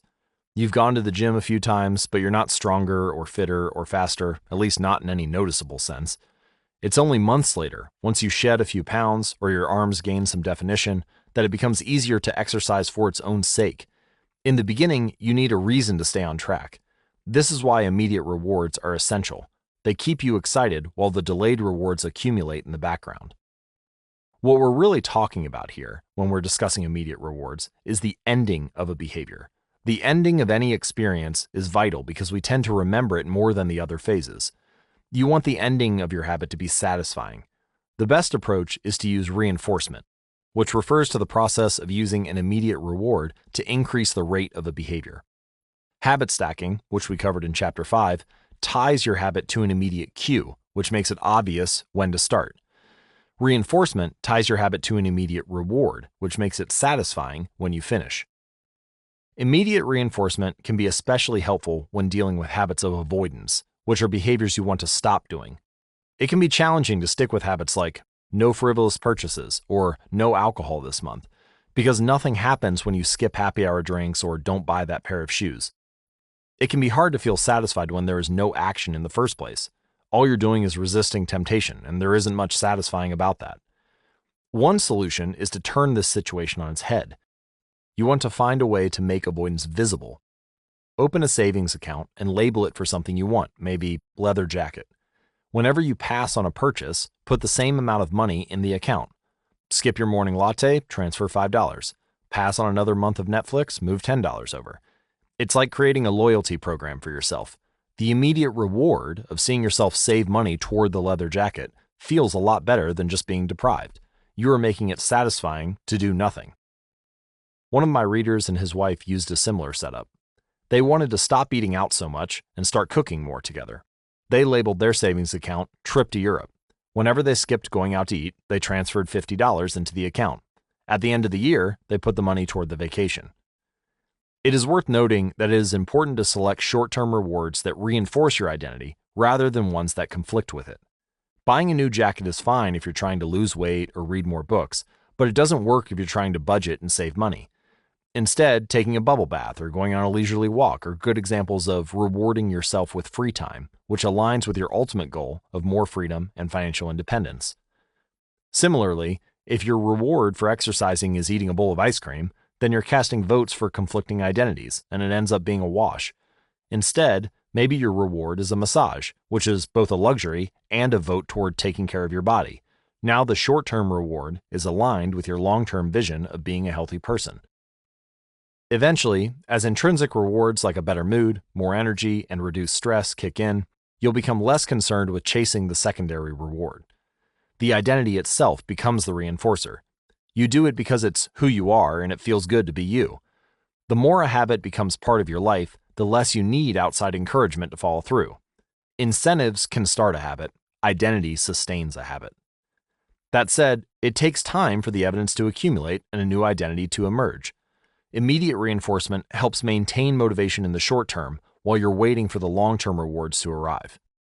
In summary, a habit needs to be enjoyable for it to last. Simple bits of reinforcement, like soap that smells great, or toothpaste that has a refreshing mint flavor, or seeing $50 hit your savings account, can offer the immediate pleasure you need to enjoy a habit. And change is easier when it is enjoyable.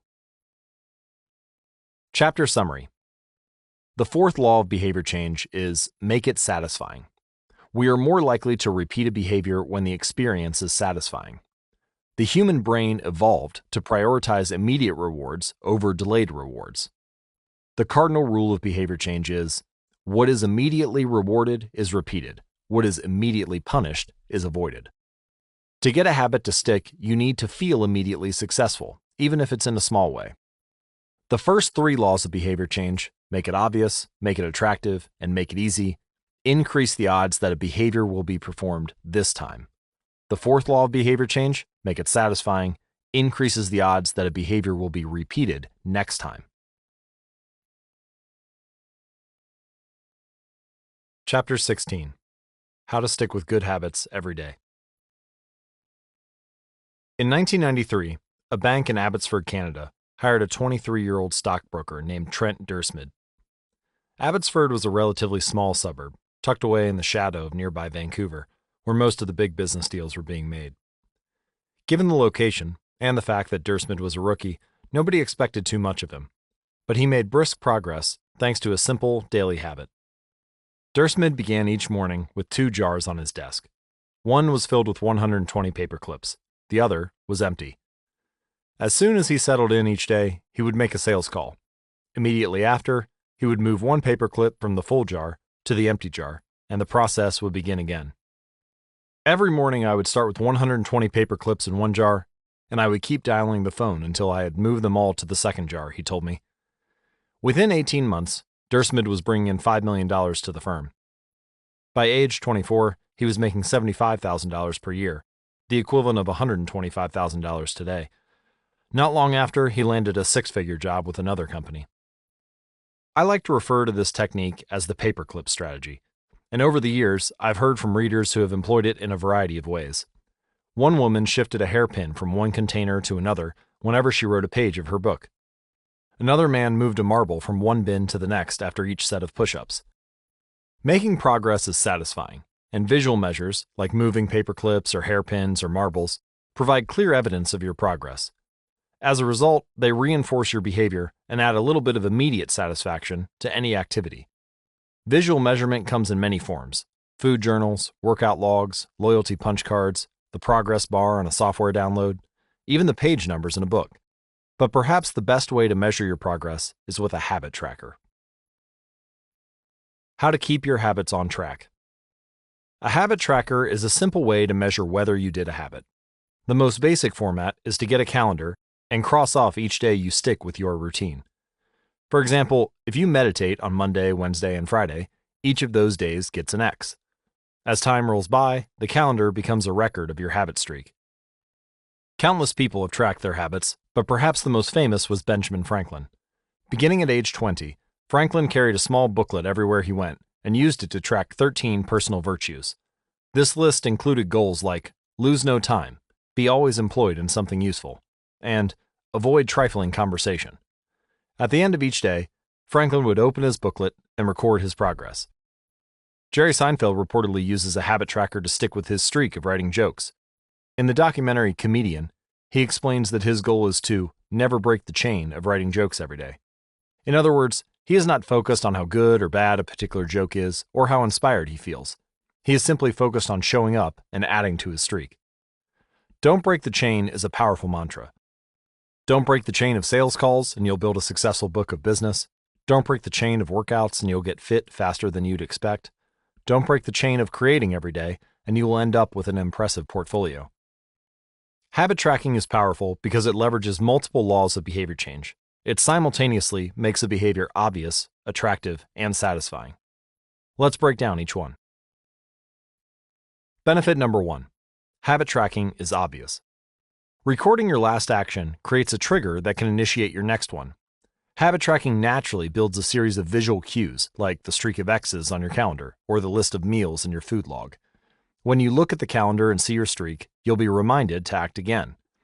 Research has shown that people who track their progress on goals like losing weight, quitting smoking, and lowering blood pressure are all more likely to improve than those who don't.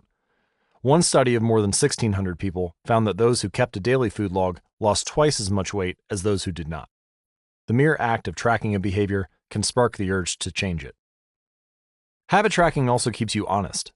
Most of us have a distorted view of our own behavior. We think we act better than we do.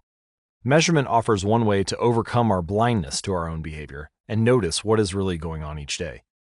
One glance at the paper clips in the container and you immediately know how much work you have, or haven't, been putting in. When the evidence is right in front of you, you're less likely to lie to yourself. Benefit number 2. Habit tracking is attractive. The most effective form of motivation is progress.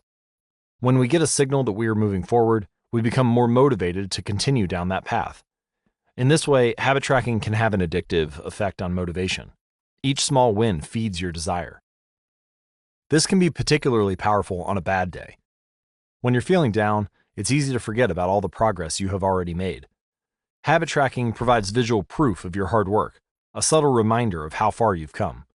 Plus, the empty square you see each morning can motivate you to get started because you don't want to lose your progress by breaking the streak.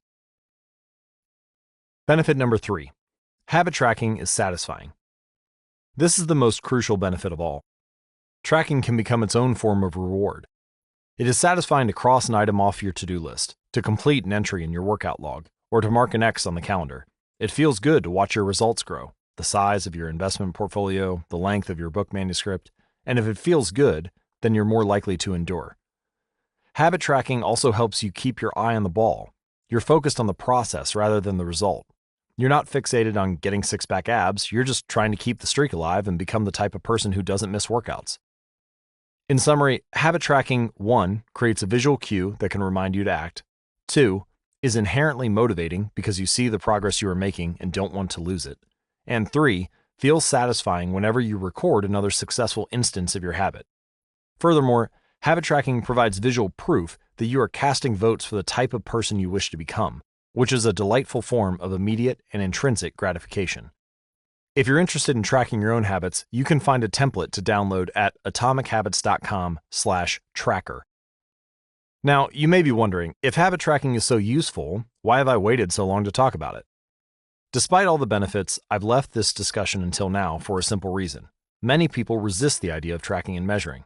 It can feel like a burden because it forces you into two habits: the habit you're trying to build and the habit of tracking it. Counting calories sounds like a hassle when you're already struggling to follow a diet. Writing down every sales call seems tedious when you've got work to do. It feels easier to say, I'll just eat less, or I'll try harder, or I'll remember to do it. People inevitably tell me things like, I have a decision journal, but I wish I used it more, or I recorded my workouts for a week, but then quit. I get it, I've been there myself. I once made a food log to track my calories. I managed to do it for one meal and then gave up. Tracking isn't for everyone, and there's no need to measure your entire life. But nearly anyone can benefit from it in some form, even if it's only temporary. So what can we do to make tracking easier? Well, first, whenever possible, measurement should be automated. You'll probably be surprised by how much you're already tracking without knowing it. Your credit card statement tracks how often you go out to eat. Your Fitbit registers how many steps you take and how long you sleep. Your calendar records how many new places you travel to each year. Once you know where to get the data, add a note to your calendar to review it each week or each month, which is more practical than having to track it every day. Second, manual tracking should be limited to your most important habits. It's better to consistently track one habit than to sporadically track 10. And finally, record each measurement immediately after the habit occurs. The completion of the behavior is the cue to write it down. This approach allows you to combine the habit stacking method mentioned in Chapter 5 with the action of habit tracking. So the habit stacking plus habit tracking formula is, after a current habit, I will track my habit. So for example, after I hang up the phone from a sales call, I will move one paperclip over. After I finish each set at the gym, I will record it in my workout journal. After I put my plate in the dishwasher, I will write down what I ate. These tactics can make tracking your habits easier. Even if you aren't the type of person who enjoys recording your behavior, I think you'll find a few weeks of measurements to be insightful. It's always interesting to see how you've actually been spending your time. That said, every habit streak ends at some point, and more important than any single measurement is having a good plan for when your habits slide off track. How to recover quickly when your habits break down. No matter how consistent you are with your habits, it is inevitable that life will interrupt you at some point. Perfection is not possible. Before long, an emergency will pop up, you will get sick, or you have to travel for work, or your family needs a little more of your time. Whenever this happens to me, I try to remind myself of a simple rule: never miss twice. If I miss one day, I try to get back into it as quickly as possible. Missing one workout happens, but I'm not going to miss 2 in a row. Maybe I'll eat an entire pizza, but I'll follow it up with a healthy meal. I can't be perfect, but I can avoid a second lapse. As soon as one streak ends, I get started on the next one.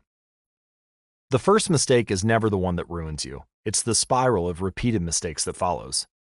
Missing once is an accident. Missing twice is the start of a new habit. This is a distinguishing feature between winners and losers. Anyone can have a bad performance, a bad workout, or a bad day at work.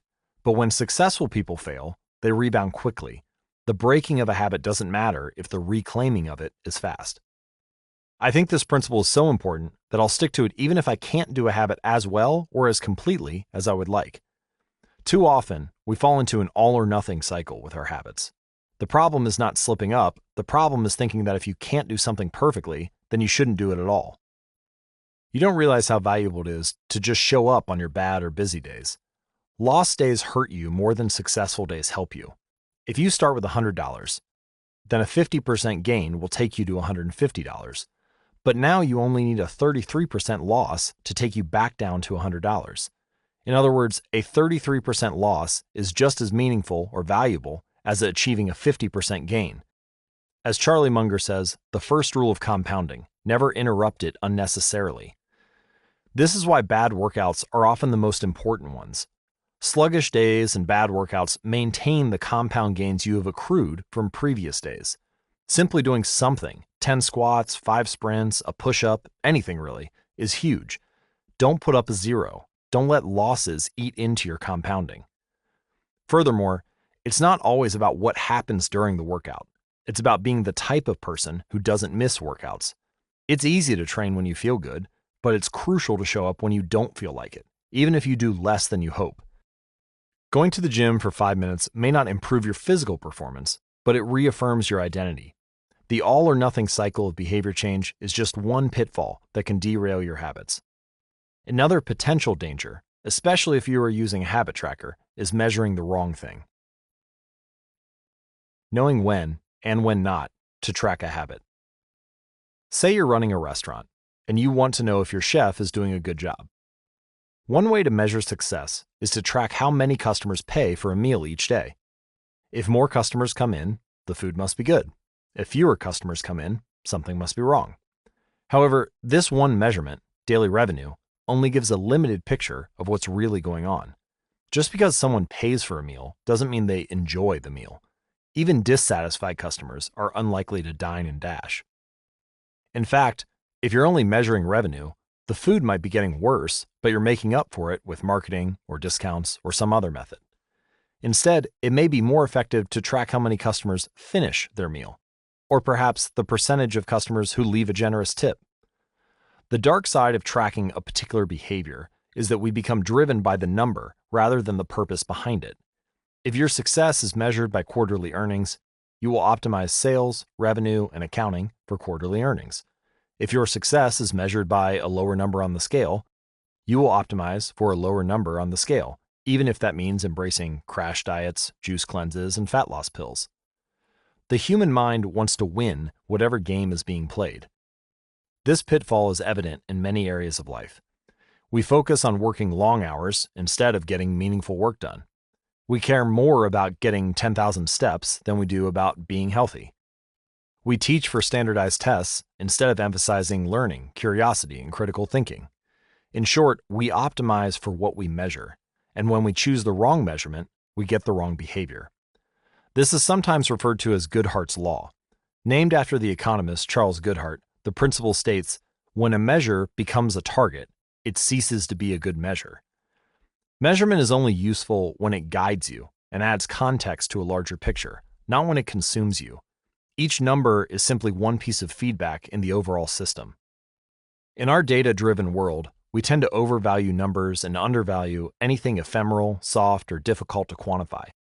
We mistakenly think the factors we can measure are the only factors that exist. But just because you can measure something doesn't mean it's the most important thing. And just because you can't measure something doesn't mean it's not important at all. All of this to say, it's crucial to keep habit tracking in its proper place. It can feel satisfying to record a habit and track your progress, but the measurement is not the only thing that matters. Furthermore, there are many ways to measure progress, and sometimes it helps to shift your focus to something entirely different. This is why non-scale victories can be effective for weight loss. The number on the scale may be stubborn, so if you focus solely on the number, your motivation will sag. But you may notice that your skin looks better, or you wake up earlier, or your sex drive gets a boost. All of these are valid ways to track your improvement. If you're not feeling motivated by the number on the scale, perhaps it's time to focus on a different measurement, one that gives you more signals of progress. No matter how you measure your improvement, habit tracking offers a simple way to make your habits more satisfying. Each measurement provides a little bit of evidence that you're moving in the right direction, and a brief moment of immediate pleasure for a job well done. Chapter Summary. One of the most satisfying feelings is the feeling of making progress. A habit tracker is a simple way to measure whether you did a habit, like marking an X on a calendar. Habit trackers and other visual forms of measurement can make your habits satisfying by providing clear evidence of your progress. Don't break the chain. Try to keep your habit streak alive. Never miss twice. If you miss one day, try to get back on track as quickly as possible. Just because you can measure something doesn't mean it's the most important thing. Chapter 17. How an accountability partner can change everything. After serving as a pilot in World War II, Roger Fisher attended Harvard Law School and spent 34 years specializing in negotiation and conflict management. He founded the Harvard Negotiation Project and worked with numerous countries and world leaders on peace resolutions, hostage crises, and diplomatic compromises. But it was in the 1970s and 1980s, as the threat of nuclear war escalated, that Fisher developed perhaps his most interesting idea. At the time, Fisher was focused on designing strategies that could prevent nuclear war, and he had noticed a troubling fact. Any sitting president would have access to launch codes that could kill millions of people, but would never actually see anyone die because he would always be thousands of miles away. My suggestion was quite simple, he wrote in 1981. Put that nuclear code number in a little capsule, and then implant that capsule right next to the heart of a volunteer. The volunteer would carry with him a big, heavy butcher knife as he accompanied the president. If ever the president wanted to fire nuclear weapons, the only way he could do so would be for him, first, with his own hands, to kill one human being. The president says, "George, I'm sorry, but tens of millions must die." He has to look at someone and realize what death is, what an innocent death is. Blood on the White House carpet. It's reality brought home. When I suggested this to friends in the Pentagon, they said, "My God, that's terrible. Having to kill someone would distort the president's judgment. He might never push the button." Throughout our discussion of the fourth law of behavior change, we have covered the importance of making good habits immediately satisfying. Fisher's proposal is an inversion of the fourth law. Make it immediately unsatisfying. Just as we are more likely to repeat an experience when the ending is satisfying, we are also more likely to avoid an experience when the ending is painful. Pain is an effective teacher. If a failure is painful, it gets fixed. If a failure is relatively painless, it gets ignored. The more immediate and more costly a mistake is, the faster you will learn from it. The threat of a bad review forces a plumber to be good at his job. The possibility of a customer never returning makes restaurants create good food. The cost of cutting the wrong blood vessel makes a surgeon master human anatomy and cut carefully. When the consequences are severe, people learn quickly. The more immediate the pain, the less likely the behavior. If you want to prevent bad habits and eliminate unhealthy behaviors, then adding an instant cost to the action is a great way to reduce their odds. We repeat bad habits because they serve us in some way, and that makes them hard to abandon. The best way I know to overcome this predicament is to increase the speed of the punishment associated with the behavior. There can't be a gap between the action and the consequences. As soon as actions incur an immediate consequence, behavior begins to change. Customers pay their bills on time when they are charged a late fee. Students show up to class when their grade is linked to attendance. We will jump through a lot of hoops to avoid a little bit of immediate pain. There is, of course, a limit to this. If you're going to rely on punishment to change behavior, then the strength of the punishment must match the relative strength of the behavior it is trying to correct. To be productive, the cost of procrastination must be greater than the cost of action. To be healthy, the cost of laziness must be greater than the cost of exercise. Getting fined for smoking in a restaurant or failing to recycle adds consequence to an action, but behavior only shifts if the punishment is painful enough and reliably enforced. In general, the more local, tangible, concrete, and immediate the consequence, the more likely it is to influence individual behavior. The more global, intangible, vague, and delayed the consequence, the less likely it is to influence individual behavior. Thankfully, there is a straightforward way to add an immediate cost to any bad habit. Create a habit contract. The habit contract. The first seatbelt law was passed in New York on December 1st, 1984. At the time, just 14% of people in the United States regularly wore a seatbelt, but that was all about to change. Within 5 years, over half of the nation had seatbelt laws. Today, wearing a seatbelt is enforceable by law in 49 of the 50 states. And it's not just the legislation. The number of people wearing seatbelts has changed dramatically as well. In 2016, over 88% of Americans buckled up each time they got in a car. In just over 30 years, there was a complete reversal in the habits of millions of people. Laws and regulations are an example of how government can change our habits by creating a social contract. As a society, we collectively agree to abide by certain rules and then enforce them as a group. Whenever a new piece of legislation impacts behavior, seatbelt laws, banning smoking inside restaurants, mandatory recycling, it is an example of a social contract shaping our habits. The group agrees to act in a certain way, and if you don't follow along, you'll be punished.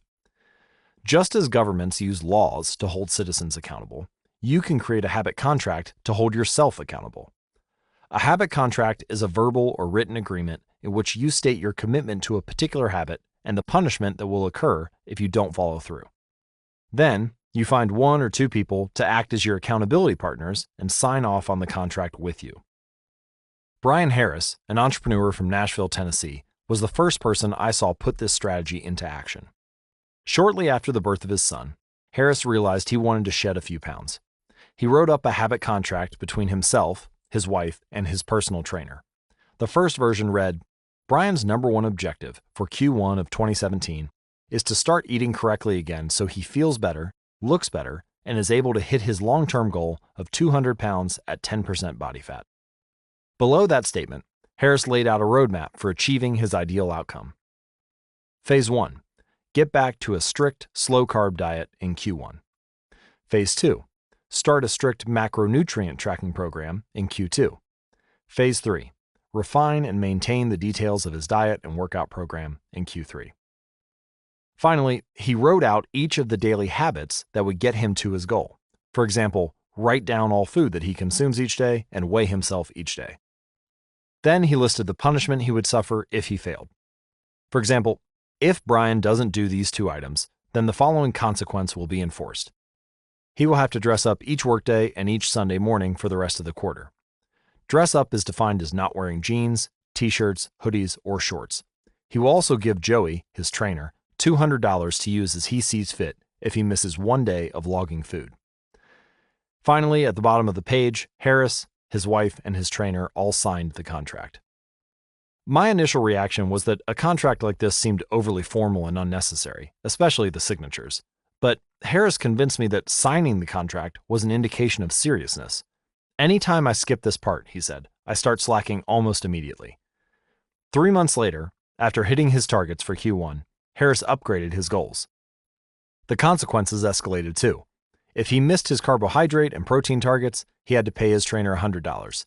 If he failed to weigh himself, he had to give his wife $500 to use as she saw fit. Perhaps most painfully, if he forgot to run sprints, he had to dress up for work every day and wear an Alabama hat the rest of the quarter, the bitter rival of his beloved Auburn team. The strategy worked, with his wife and trainer acting as accountability partners, and with the habit contract clarifying exactly what to do each day, Harris lost the weight. If you'd like to create your own habit contract or see the actual habit contracts used by Brian Harris, you can download a template and view them at atomichabits.com/contract. To make bad habits unsatisfying, your best option is to make them painful in the moment. Creating a habit contract is a straightforward way to do exactly that. Even if you don't want to create a full-blown habit contract, simply having an accountability partner is useful. The comedian, Margaret Cho, writes a joke or song every day. She does this song-a-day challenge with a friend, which helps them both stay accountable. Knowing that someone is watching can be a powerful motivator. You are less likely to procrastinate or give up because there is an immediate cost. If you don't follow through, perhaps they'll see you as untrustworthy or lazy. Suddenly, you are not only failing to uphold your promises to yourself, but also failing to uphold your promises to others. You can even automate this process. Thomas Frank, an entrepreneur in Boulder, Colorado, wakes up at 5:55 each morning. And if he doesn't, he has a tweet automatically scheduled that says, "It's 6:10 and I'm not up because I'm lazy. Reply to this for $5 via PayPal, limit 5, assuming my alarm didn't malfunction." We are always trying to present our best selves to the world. We comb our hair and brush our teeth and dress ourselves carefully because we know these habits are likely to get a positive reaction. We want to get good grades and graduate from top schools to impress potential employers and mates and our friends and family. We care about the opinions of those around us because it helps if others like us. This is precisely why getting an accountability partner or signing a habit contract can work so well. Chapter Summary. The inversion of the 4th law of behavior change is make it unsatisfying. We are less likely to repeat a bad habit if it is painful or unsatisfying. An accountability partner can create an immediate cost to inaction. We care deeply about what others think of us, and we do not want others to have a lesser opinion of us. A habit contract can be used to add a social cost to any behavior. It makes the costs of violating your promises public and painful. Knowing that someone else is watching you can be a powerful motivator. As we wrap up the 4th law of behavior change, allow me to summarize the different applications we have gone over so far. How to create a good habit. The 4th law is make it satisfying. Application 4.1. Use reinforcement. Give yourself an immediate reward when you complete your habit. Application 4.2. Make doing nothing enjoyable. When avoiding a bad habit, design a way to see the benefits. Application 4.3. Use a habit tracker. Keep track of your habit streak and don't break the chain. Application 4.4. Never miss twice. When you forget to do a habit, make sure you get back on track immediately. And now, how to break a bad habit. The inversion of the fourth law of behavior change. Make it unsatisfying. Application 4.5. Get an accountability partner. Ask someone to watch your behavior. Application 4.6. Create a habit contract. Make the costs of your bad habits public and painful. To see a final version of the cheat sheets for how to create a good habit and how to break a bad habit, please visit atomichabits.com/cheat sheet. Advanced Tactics. How to go from being merely good to being truly great. Chapter 18. The Truth About Talent. When genes matter and when they don't. Many people are familiar with Michael Phelps, who is widely considered to be one of the greatest athletes in history. Phelps has won more Olympic medals not only than any swimmer, but also more than any Olympian in any sport. Fewer people know the name Hicham El Guerrouj, but he was a fantastic athlete in his own right. El Guerrouj is a Moroccan runner who holds 2 Olympic gold medals and is one of the greatest middle distance runners of all time. For many years, he held the world record in the mile, 1,500-meter, and 2,000-meter races. At the Olympic Games in Athens, Greece in 2004, he won gold in the 1,500-meter and 5,000-meter races.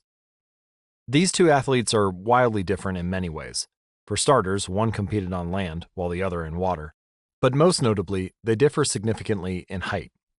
El Guerrouj is 5 feet 9 inches tall. Phelps is 6 feet 4 inches tall. Despite this 7-inch difference in height, the two men are identical in one respect. Michael Phelps and Hicham El Guerrouj wear the same length inseam on their pants. How is this possible? Phelps has relatively short legs for his height and a very long torso, the perfect build for swimming. El Guerrouj has incredibly long legs and a short upper body, an ideal frame for distance running. Now imagine if these world-class athletes were to switch sports. Given his remarkable athleticism, could Michael Phelps become an Olympic-caliber distance runner with enough training? It's unlikely. At peak fitness, Phelps weighed 194 pounds, which is 40% heavier than El Guerrouj, who competed at an ultralight 138 pounds. Taller runners are heavier runners, and every extra pound is a curse when it comes to distance running. Against elite competition, Phelps would be doomed from the start. Similarly, El Guerrouj might be one of the best runners in history, but it's doubtful he would ever qualify for the Olympics as a swimmer. Since 1976, the average height of Olympic gold medalists in the men's 1,500-meter run is 5 feet 10 inches. In comparison, the average height of Olympic gold medalists in the men's 100-meter freestyle swim is 6 feet 4 inches. Swimmers tend to be tall and have long backs and arms, which are ideal for pulling through the water. El Guerrouj would be at a severe disadvantage before he ever touched the pool. The secret to maximizing your odds of success is to choose the right field of competition. This is just as true with habit change as it is with sports and business. Habits are easier to perform and more satisfying to stick with when they align with your natural inclinations and abilities. Like Michael Phelps in the pool or Hicham El Guerrouj on the track, you want to play a game where the odds are in your favor.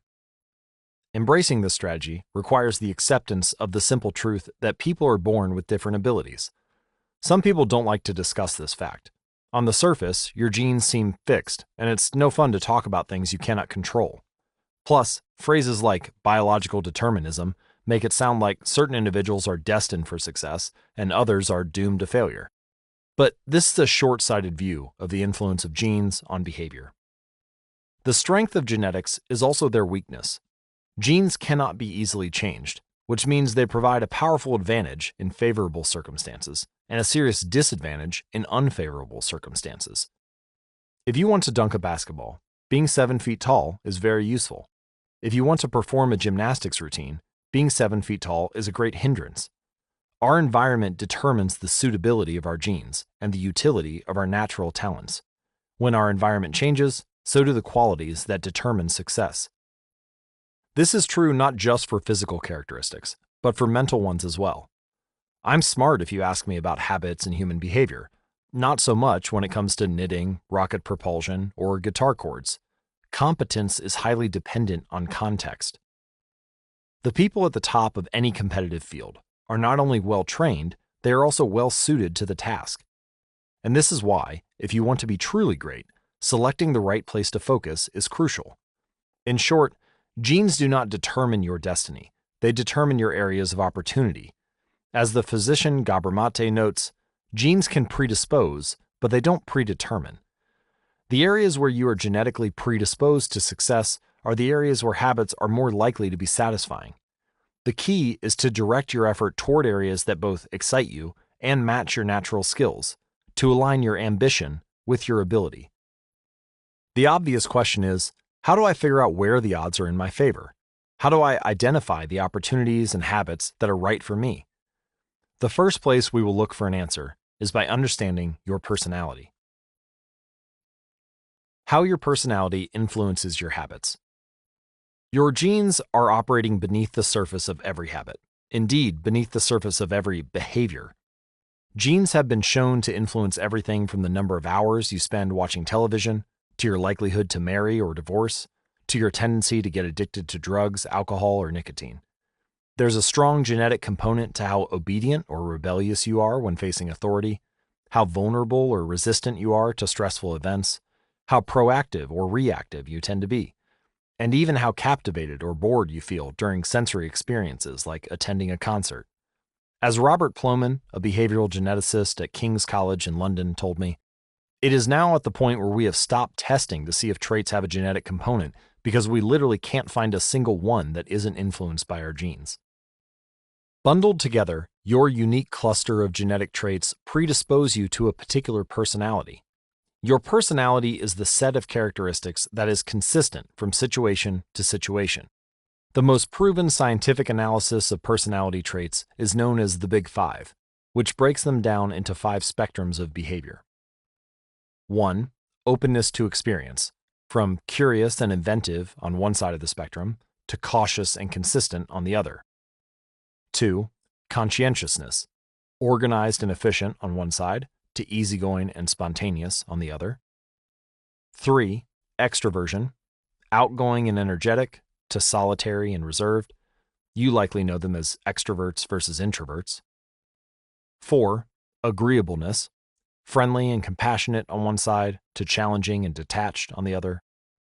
And 5. Neuroticism, anxious and sensitive on one end of the spectrum to confident, calm, and stable on the other. All 5 characteristics have biological underpinnings. Extroversion, for instance, can be tracked from birth. If scientists play a loud noise in the nursing ward, some babies will turn toward it while others turn away. When the researchers tracked these children through life, they found that the babies who turned toward the noise were more likely to grow up to be extroverts. Those who turned away were more likely to become introverts. People who are high in agreeableness are kind, considerate, and warm. They also tend to have higher natural oxytocin levels, a hormone that plays an important role in social bonding, increases feelings of trust, and can act as a natural antidepressant. You can easily imagine how someone with more oxytocin might be inclined to build habits like writing thank you notes or organizing social events. As a third example, consider neuroticism, which is a personality trait all people possess to various degrees. People who are high in neuroticism tend to be anxious and worry more than others. This trait has been linked to hypersensitivity of the amygdala, the portion of the brain responsible for noticing threats.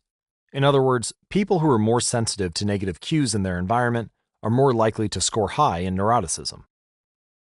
Now, our habits are not solely determined by our personalities, but there is no doubt that our genes nudge us in a certain direction. Our deeply rooted preferences make certain behaviors easier for some people than for others. You don't have to apologize for these differences or feel guilty about them, but you do have to work with them. A person who scores lower on conscientiousness, for example, will be less likely to be orderly by nature and may need to rely more heavily on environment design to stick with good habits. As a reminder for the less conscientious readers among us, environment design is a strategy we discussed in chapters 6 and 12. The takeaway is that you should build habits that work for your personality. If you're interested in taking a personality test, you can find links to the most reliable tests at atomichabits.com/personality. People can get ripped working out like a bodybuilder, but if you prefer rock climbing or cycling or rowing, then shape your exercise habits around your interests. If your friend follows a low-carb diet, but you find that low-fat works for you. If your friend follows a low-carb diet, but you find that low-fat works for you, then more power to you. If you want to read more, don't be embarrassed if you prefer steamy romance novels over nonfiction. Read whatever fascinates you. You don't have to build the habits everyone tells you to build. Choose the habit that best suits you, not the one that is most popular. There is a version of every habit that can bring you joy and satisfaction. Find it. Habits need to be enjoyable if they are going to stick. This is the core idea behind the fourth law. Tailoring your habits to your personality is a good start, but this is not the end of the story. Let's turn our attention to finding and designing situations where you are at a natural advantage. How to find a game where the odds are in your favor. Learning to play a game where the odds are in your favor is critical for maintaining motivation and feeling successful. In theory, you can enjoy almost anything. In practice, you are more likely to enjoy the things that come easily to you. People who are talented in a particular area tend to be more competent at that task and are then praised for doing a good job.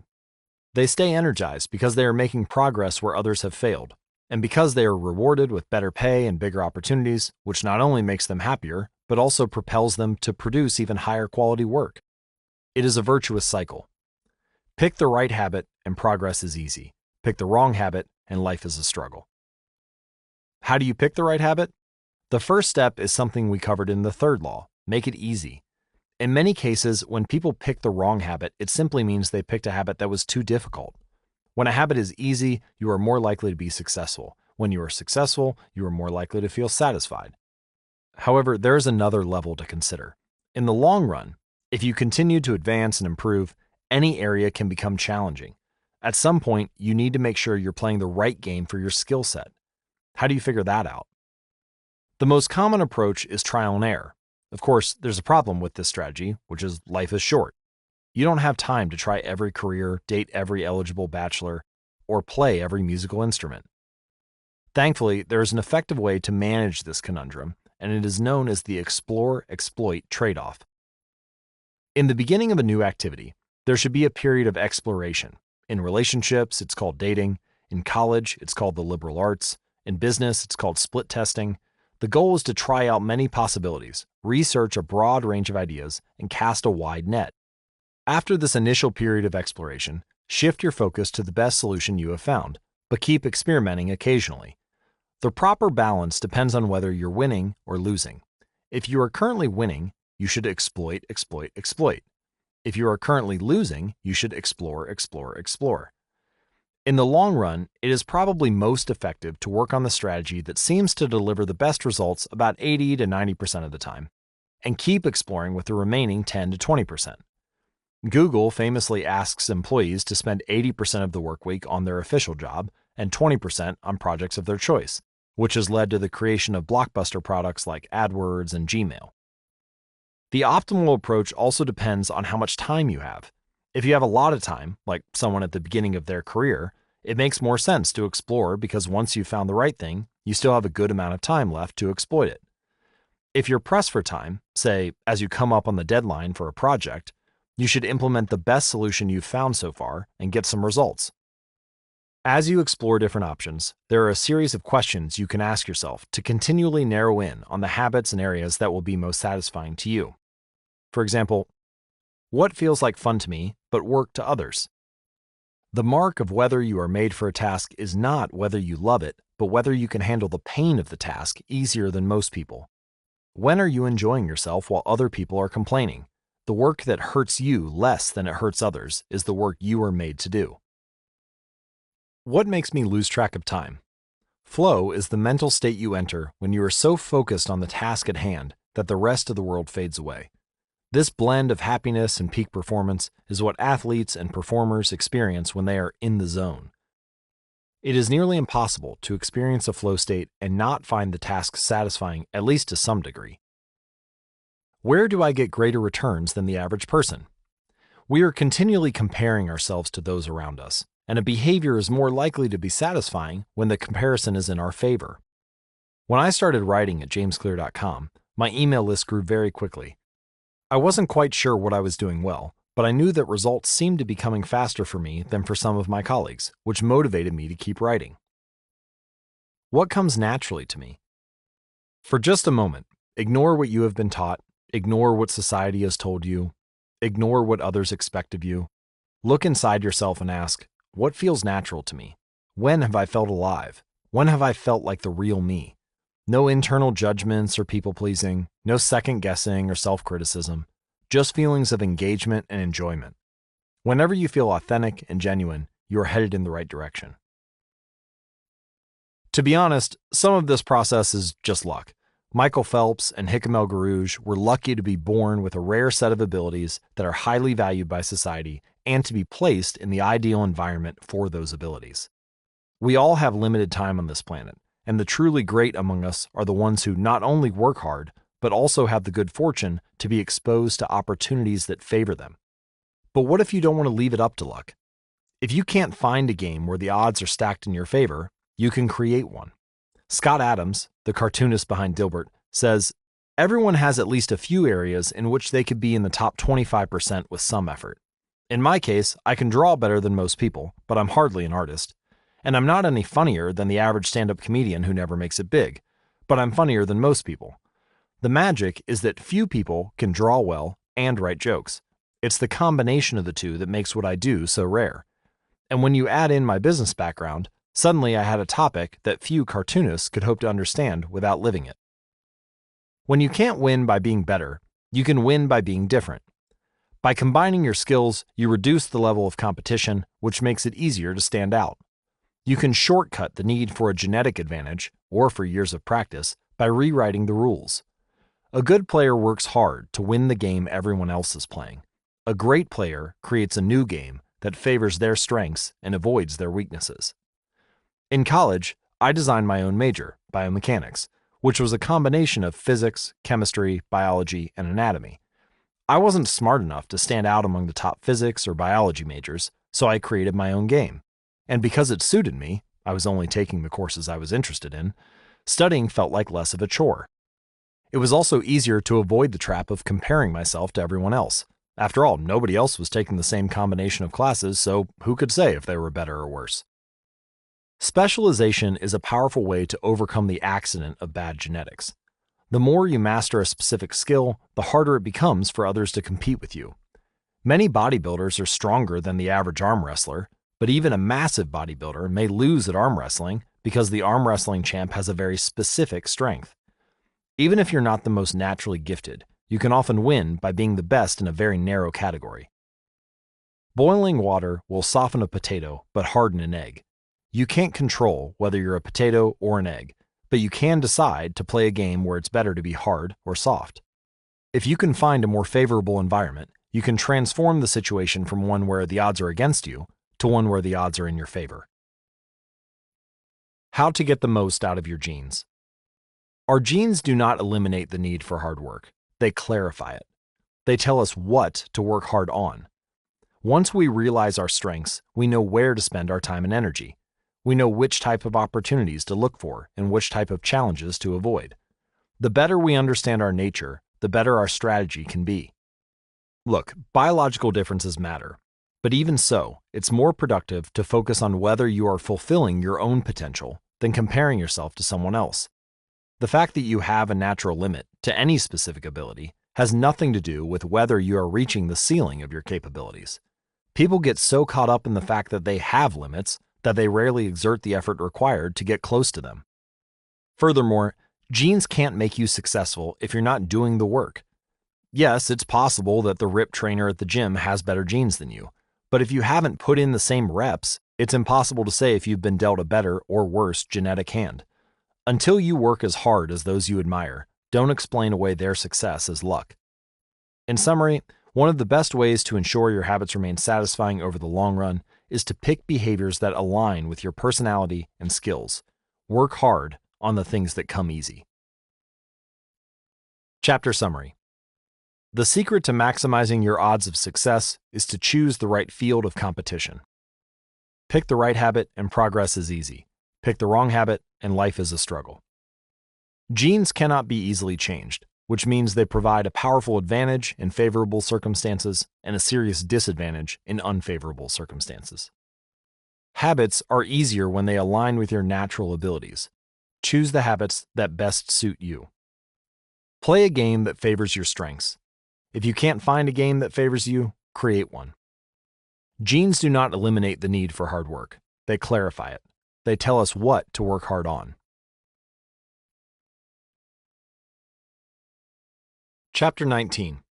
The Goldilocks Rule. How to stay motivated in life and work. In 1955, Disneyland had just opened in Anaheim, California, when a 10-year-old boy walked in and asked for a job. Labor laws were loose back then, and the boy managed to land a position selling guidebooks for 50 cents apiece. Within a year, he had transitioned to Disney's magic shop, where he learned tricks from the older employees. He experimented with jokes and tried out simple routines on visitors. Soon he discovered that what he loved was not performing magic, but performing in general. He set his sights on becoming a comedian.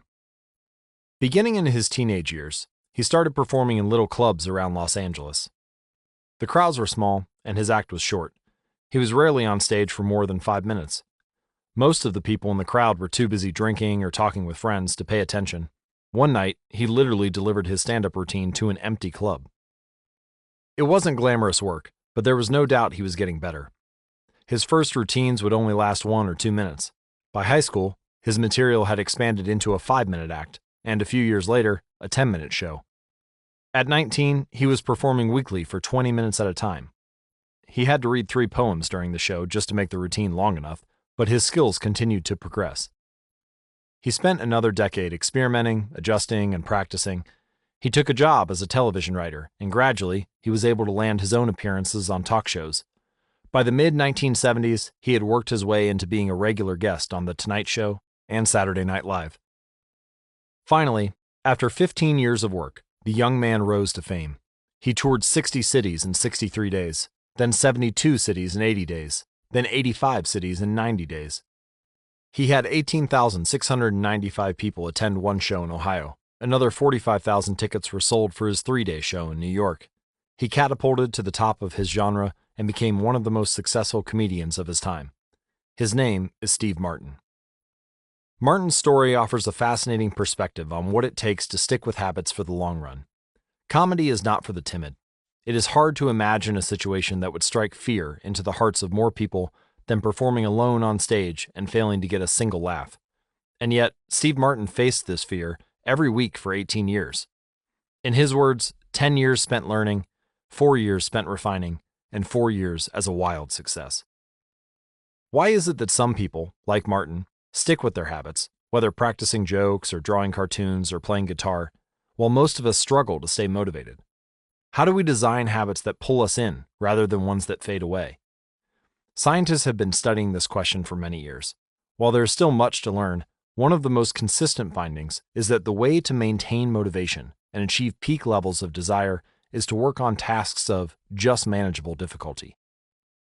The human brain loves a challenge, but only if it is within an optimal zone of difficulty. If you love tennis and try to play a serious match against a 4-year-old, you will quickly become bored. It's too easy. You'll win every point.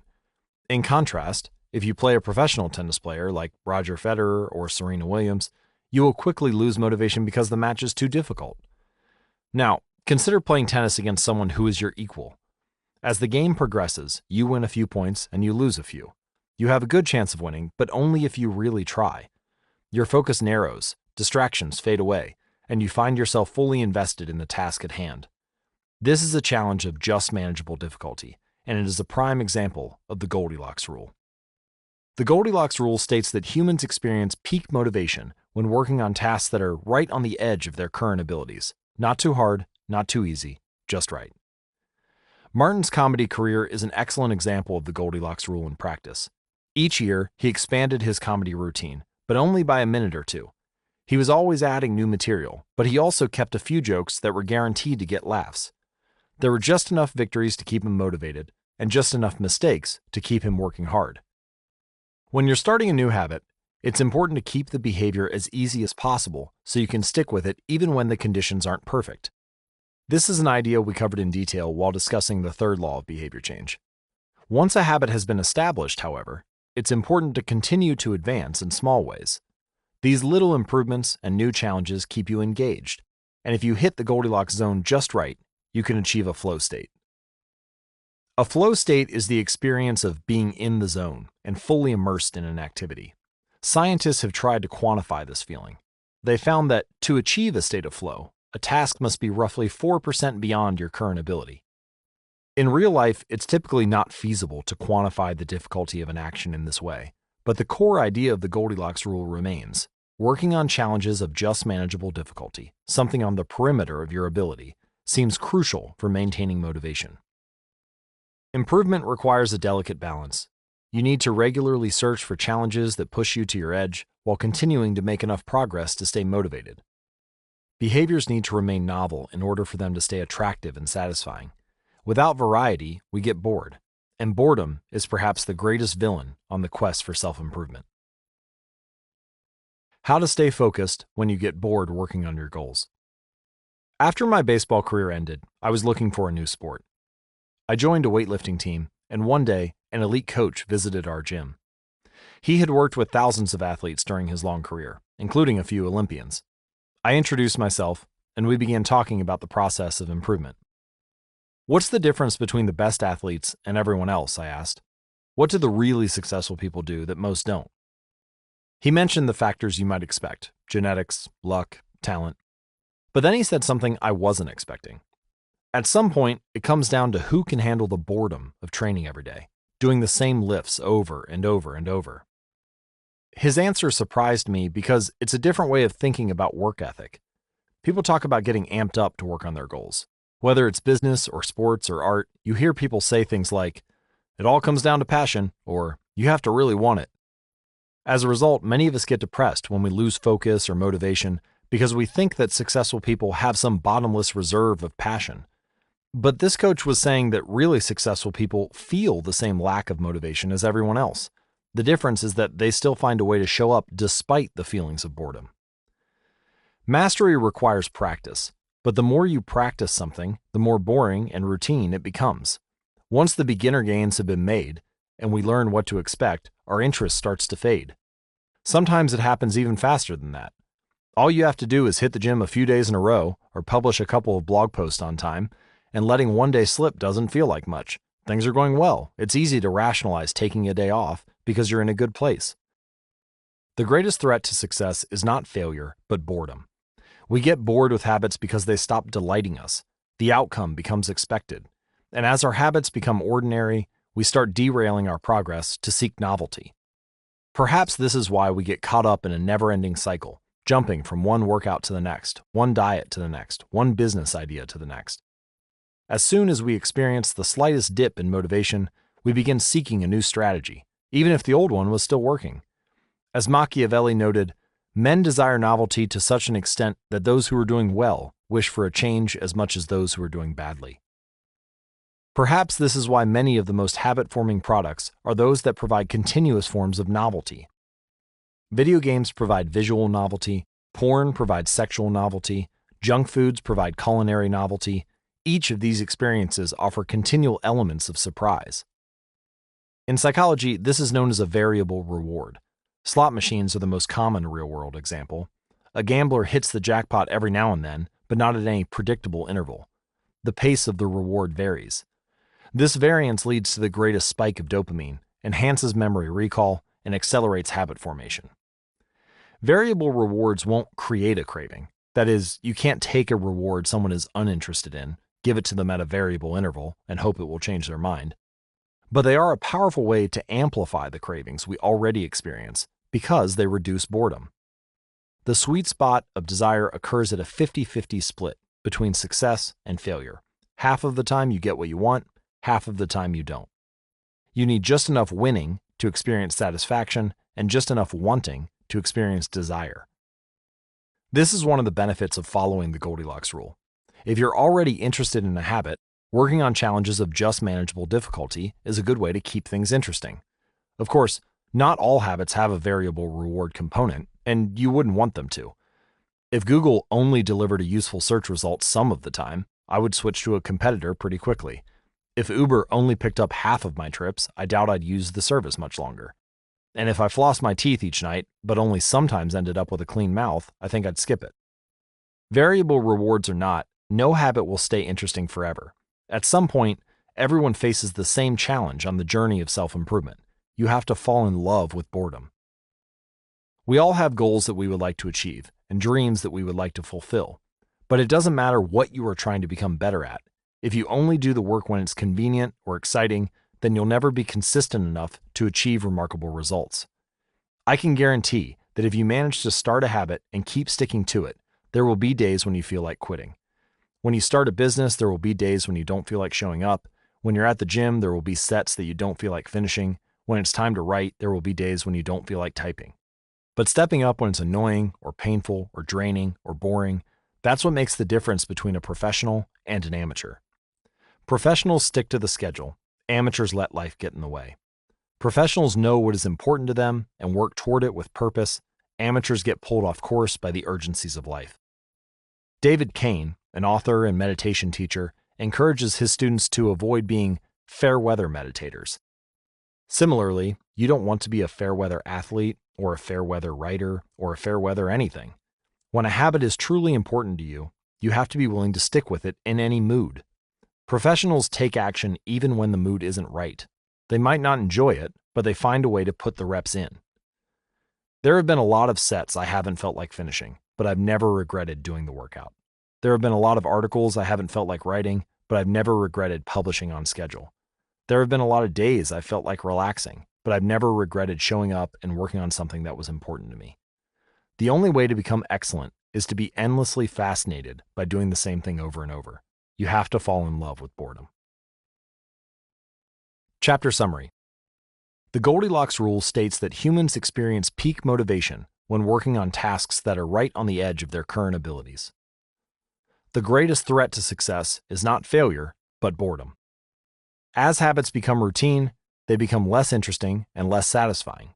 We get bored. Anyone can work hard when they feel motivated. It's the ability to keep going when work isn't exciting that makes the difference. Professionals stick to the schedule. Amateurs let life get in the way. Chapter 20. The downside of creating good habits. Habits create the foundation for mastery. In chess, it is only after the basic movements of the pieces have become automatic that a player can focus on the next level of the game. Each chunk of information that is memorized opens up the mental space for more effortful thinking. This is true for any endeavor. When you know the simple movements so well that you can perform them without thinking, you are free to pay attention to more advanced details. In this way, habits are the backbone of any pursuit of excellence. However, the benefits of habits come at a cost. At first, each repetition develops fluency, speed, and skill. But then, as a habit becomes automatic, you become less sensitive to feedback. You fall into mindless repetition. It becomes easier to let mistakes slide. When you can do it good enough on autopilot, you stop thinking about how to do it better. The upside of habits is that we can do things without thinking. The downside of habits is that you get used to doing things a certain way and stop paying attention to little errors. You assume you're getting better because you're gaining experience. In reality, you are merely reinforcing your current habits, not improving them. In fact, some research has shown that once a skill has been mastered, there is usually a slight decline in performance. Usually, this minor dip in performance is no cause for worry. You don't need a system to continuously improve how well you brush your teeth or tie your shoes or make your morning cup of tea. With habits like these, good enough is usually good enough. The less energy you spend on trivial choices, the more you can spend it on what really matters. However, when you want to maximize your potential and achieve elite levels of performance, you need a more nuanced approach. You can't repeat the same things blindly, and expect to become exceptional. Habits are necessary, but not sufficient for mastery. What you need is a combination of automatic habits and deliberate practice. Habits plus deliberate practice equal mastery. To become great, certain skills do need to become automatic. Basketball players need to be able to dribble without thinking before they can move on to mastering layups with their non-dominant hand. Surgeons need to repeat the first incision so many times that they could do it with their eyes closed, so they can focus on the hundreds of other variables that arise during surgery. But after one habit has been mastered, you have to return to the effortful part of the work and begin building the next habit. Mastery is the process of narrowing your focus to a tiny element of success, repeating it until you have internalized the skill, and then using this new habit as the foundation to advance to the next frontier of your development. Old tasks become easier the second time around, but it doesn't get any easier overall, because now you're pouring your energy into the next challenge. Each habit unlocks the next level of performance. It is an endless cycle. Although habits are powerful, what you need is a way to remain conscious of your performance over time, so you can continue to refine and improve. It is precisely at the moment when you begin to feel like you have mastered a skill, right when things are starting to feel automatic and you are becoming comfortable, that you must avoid slipping into the trap of complacency. The solution? Establish a system for reflection and review. How to review your habits and make adjustments. In 1986, the Los Angeles Lakers had one of the most talented basketball teams ever assembled, but they are rarely remembered that way. The team started the 1985-1986 NBA season with an astounding 29-5 record. The pundits were saying that we might be the best team in the history of basketball, head coach Pat Riley said after the season. Surprisingly, the Lakers stumbled in the 1986 playoffs and suffered a season-ending defeat in the Western Conference Finals. The best team in the history of basketball didn't even play for the NBA championship. After that blow, Riley was tired of hearing about how much talent his players had and about how much promise his team held. He didn't want to see flashes of brilliance followed by a gradual fade in performance. He wanted the Lakers to play up to their potential, night after night. In the summer of 1986, he created a plan to do exactly that, a system that he called the Career Best Effort Program, or CBE. When players first joined the Lakers, Riley explained, we track their basketball statistics all the way back to high school. I call this taking their number. We look for an accurate gauge of what a player can do, then build him into our plan for the team based on the notion that he will maintain and then improve upon his averages. After determining a player's baseline level of performance, Riley added a key step. He asked each player to improve their output by at least 1% over the course of the season. If they succeeded, it would be a CBE, or Career Best Effort. Similar to the British cycling team that we discussed in Chapter 1, the Lakers sought peak performance by getting slightly better each day. Riley was careful to point out that CBE was not merely about points or statistics, but about giving your best effort spiritually, mentally, and physically.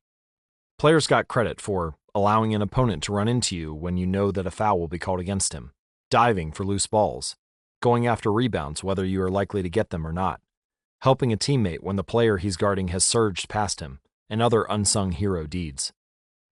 The CBE number was calculated for all of a player's games, and it was the average CBE that a player was asked to improve by 1% over the season. Riley compared each player's current CBE to not only their past performances, but also those of other players in the league. As Riley put it, we ranked team members alongside league opponents who played the same position and have similar role definitions. Sports writer Jackie McMullen noted, Riley trumpeted the top performers in the league in bold lettering on the blackboard each week and measured them against the corresponding players on his own roster.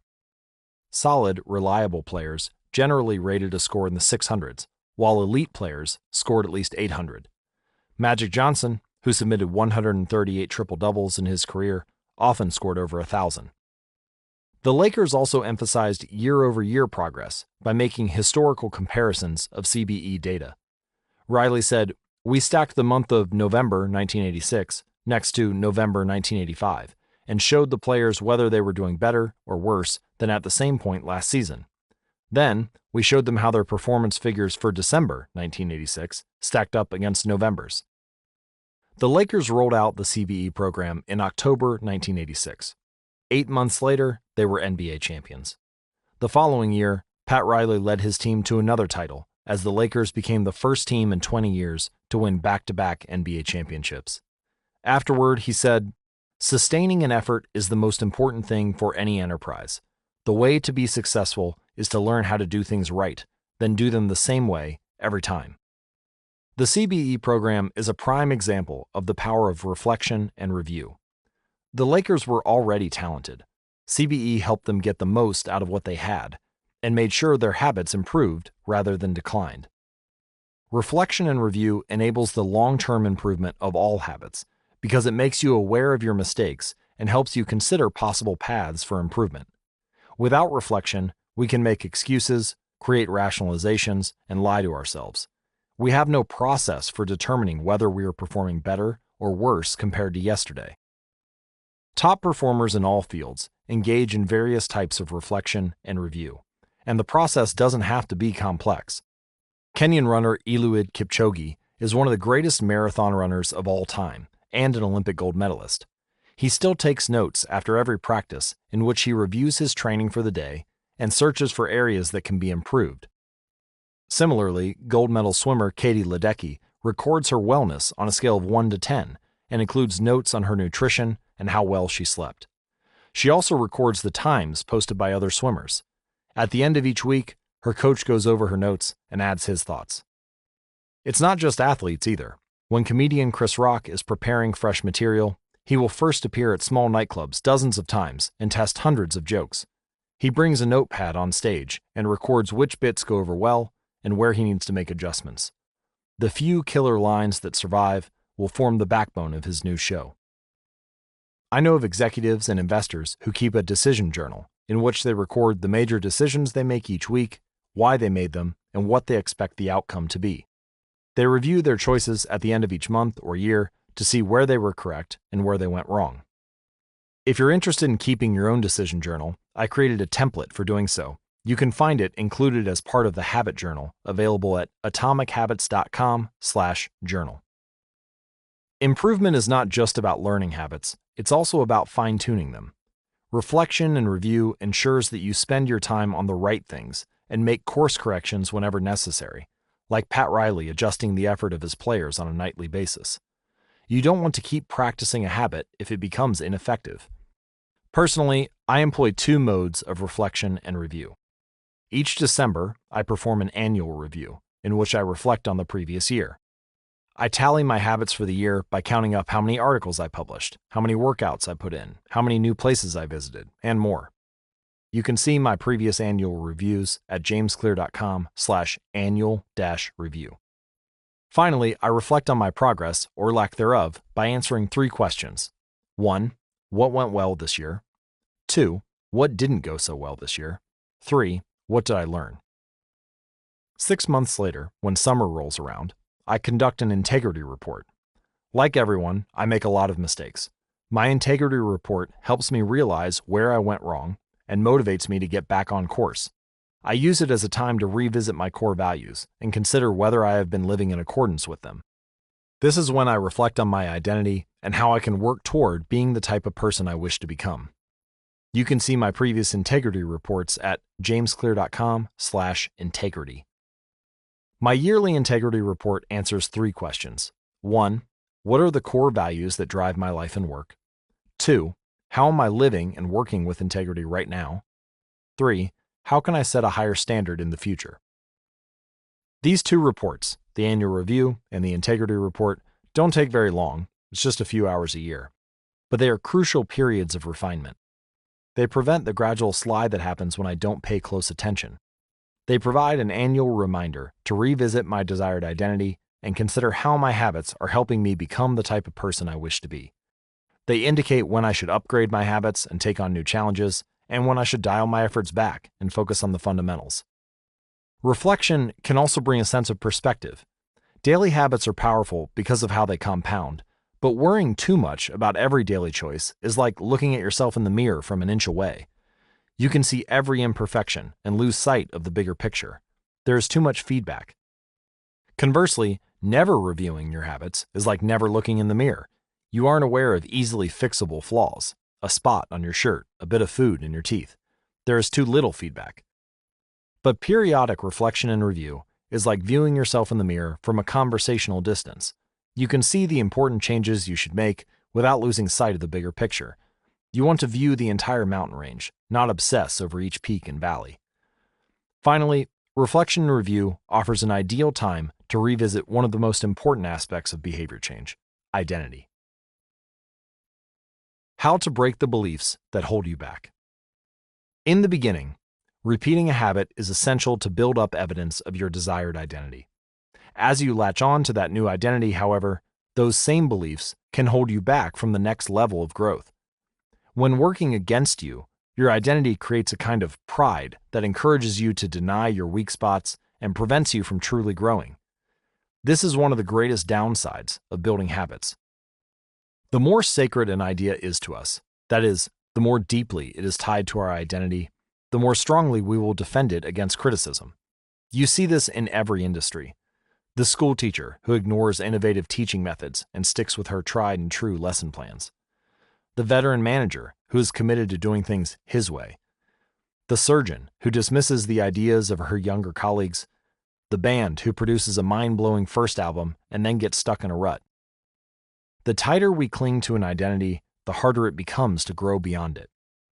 One solution is to avoid making any single aspect of your identity an overwhelming portion of who you are. In the words of investor Paul Graham, keep your identity small. The more you let a single belief define you, the less capable you are of adapting when life challenges you. If you tie up everything in being the point guard or the partner at the firm or whatever else, then the loss of that facet of your life will wreck you. If you're a vegan and then develop a health condition that forces you to change your diet, you'll have an identity crisis on your hands. When you cling too tightly to one identity, you become brittle. Lose that one thing, and you lose yourself. For most of my young life, being an athlete was a major part of my identity. After my baseball career ended, I struggled to find myself. When you spend your whole life defining yourself in one way, and that disappears, who are you now? Military veterans and former entrepreneurs report similar feelings. If your identity is wrapped up in a belief like, I'm a great soldier, what happens after your period of service ends? For many business owners, their identity is something along the lines of, I'm the CEO, or I'm the founder. If you have spent every waking moment working on your business, how will you feel after you sell the company? The key to mitigating these losses of identity is to redefine yourself such that you get to keep important aspects of your identity even if your particular role changes. So, I am an athlete becomes, I'm the type of person who is mentally tough and loves a physical challenge. Or, I'm a great soldier transforms into, I'm the type of person who is disciplined, reliable, and great on a team. I'm the CEO translates to, I'm the type of person who builds and creates things. When chosen effectively, an identity can be flexible rather than brittle. Like water flowing around an obstacle, your identity works with the changing circumstances rather than against them. The following quote from the Tao Te Ching encapsulates these ideas perfectly. Men are born soft and supple. Dead, they are stiff and hard.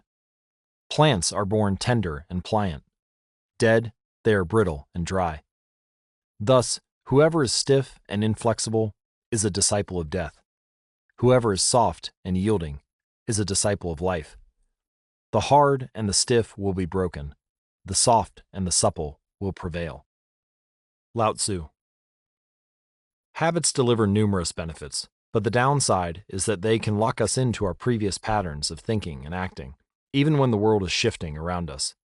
Everything is impermanent. Life is constantly changing, so you need to periodically check in to see if your old habits and beliefs are still serving you. A lack of self-awareness is poison. Reflection and review is the antidote. Chapter summary. The upside of habits is that we can do things without thinking. The downside is that we stop paying attention to little errors. Habits plus deliberate practice equal mastery.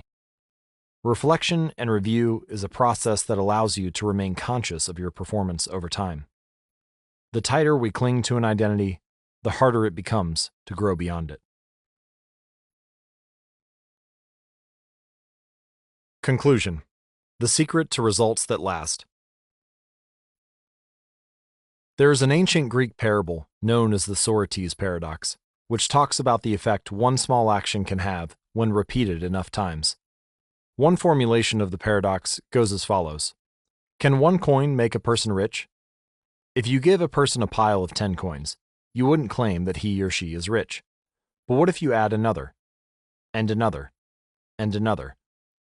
At some point, you will have to admit that no one can be rich unless one coin can make him or her so. We can say the same about atomic habits. Can one tiny change transform your life? It is unlikely that you would say so. But what if you made another, and another, and another?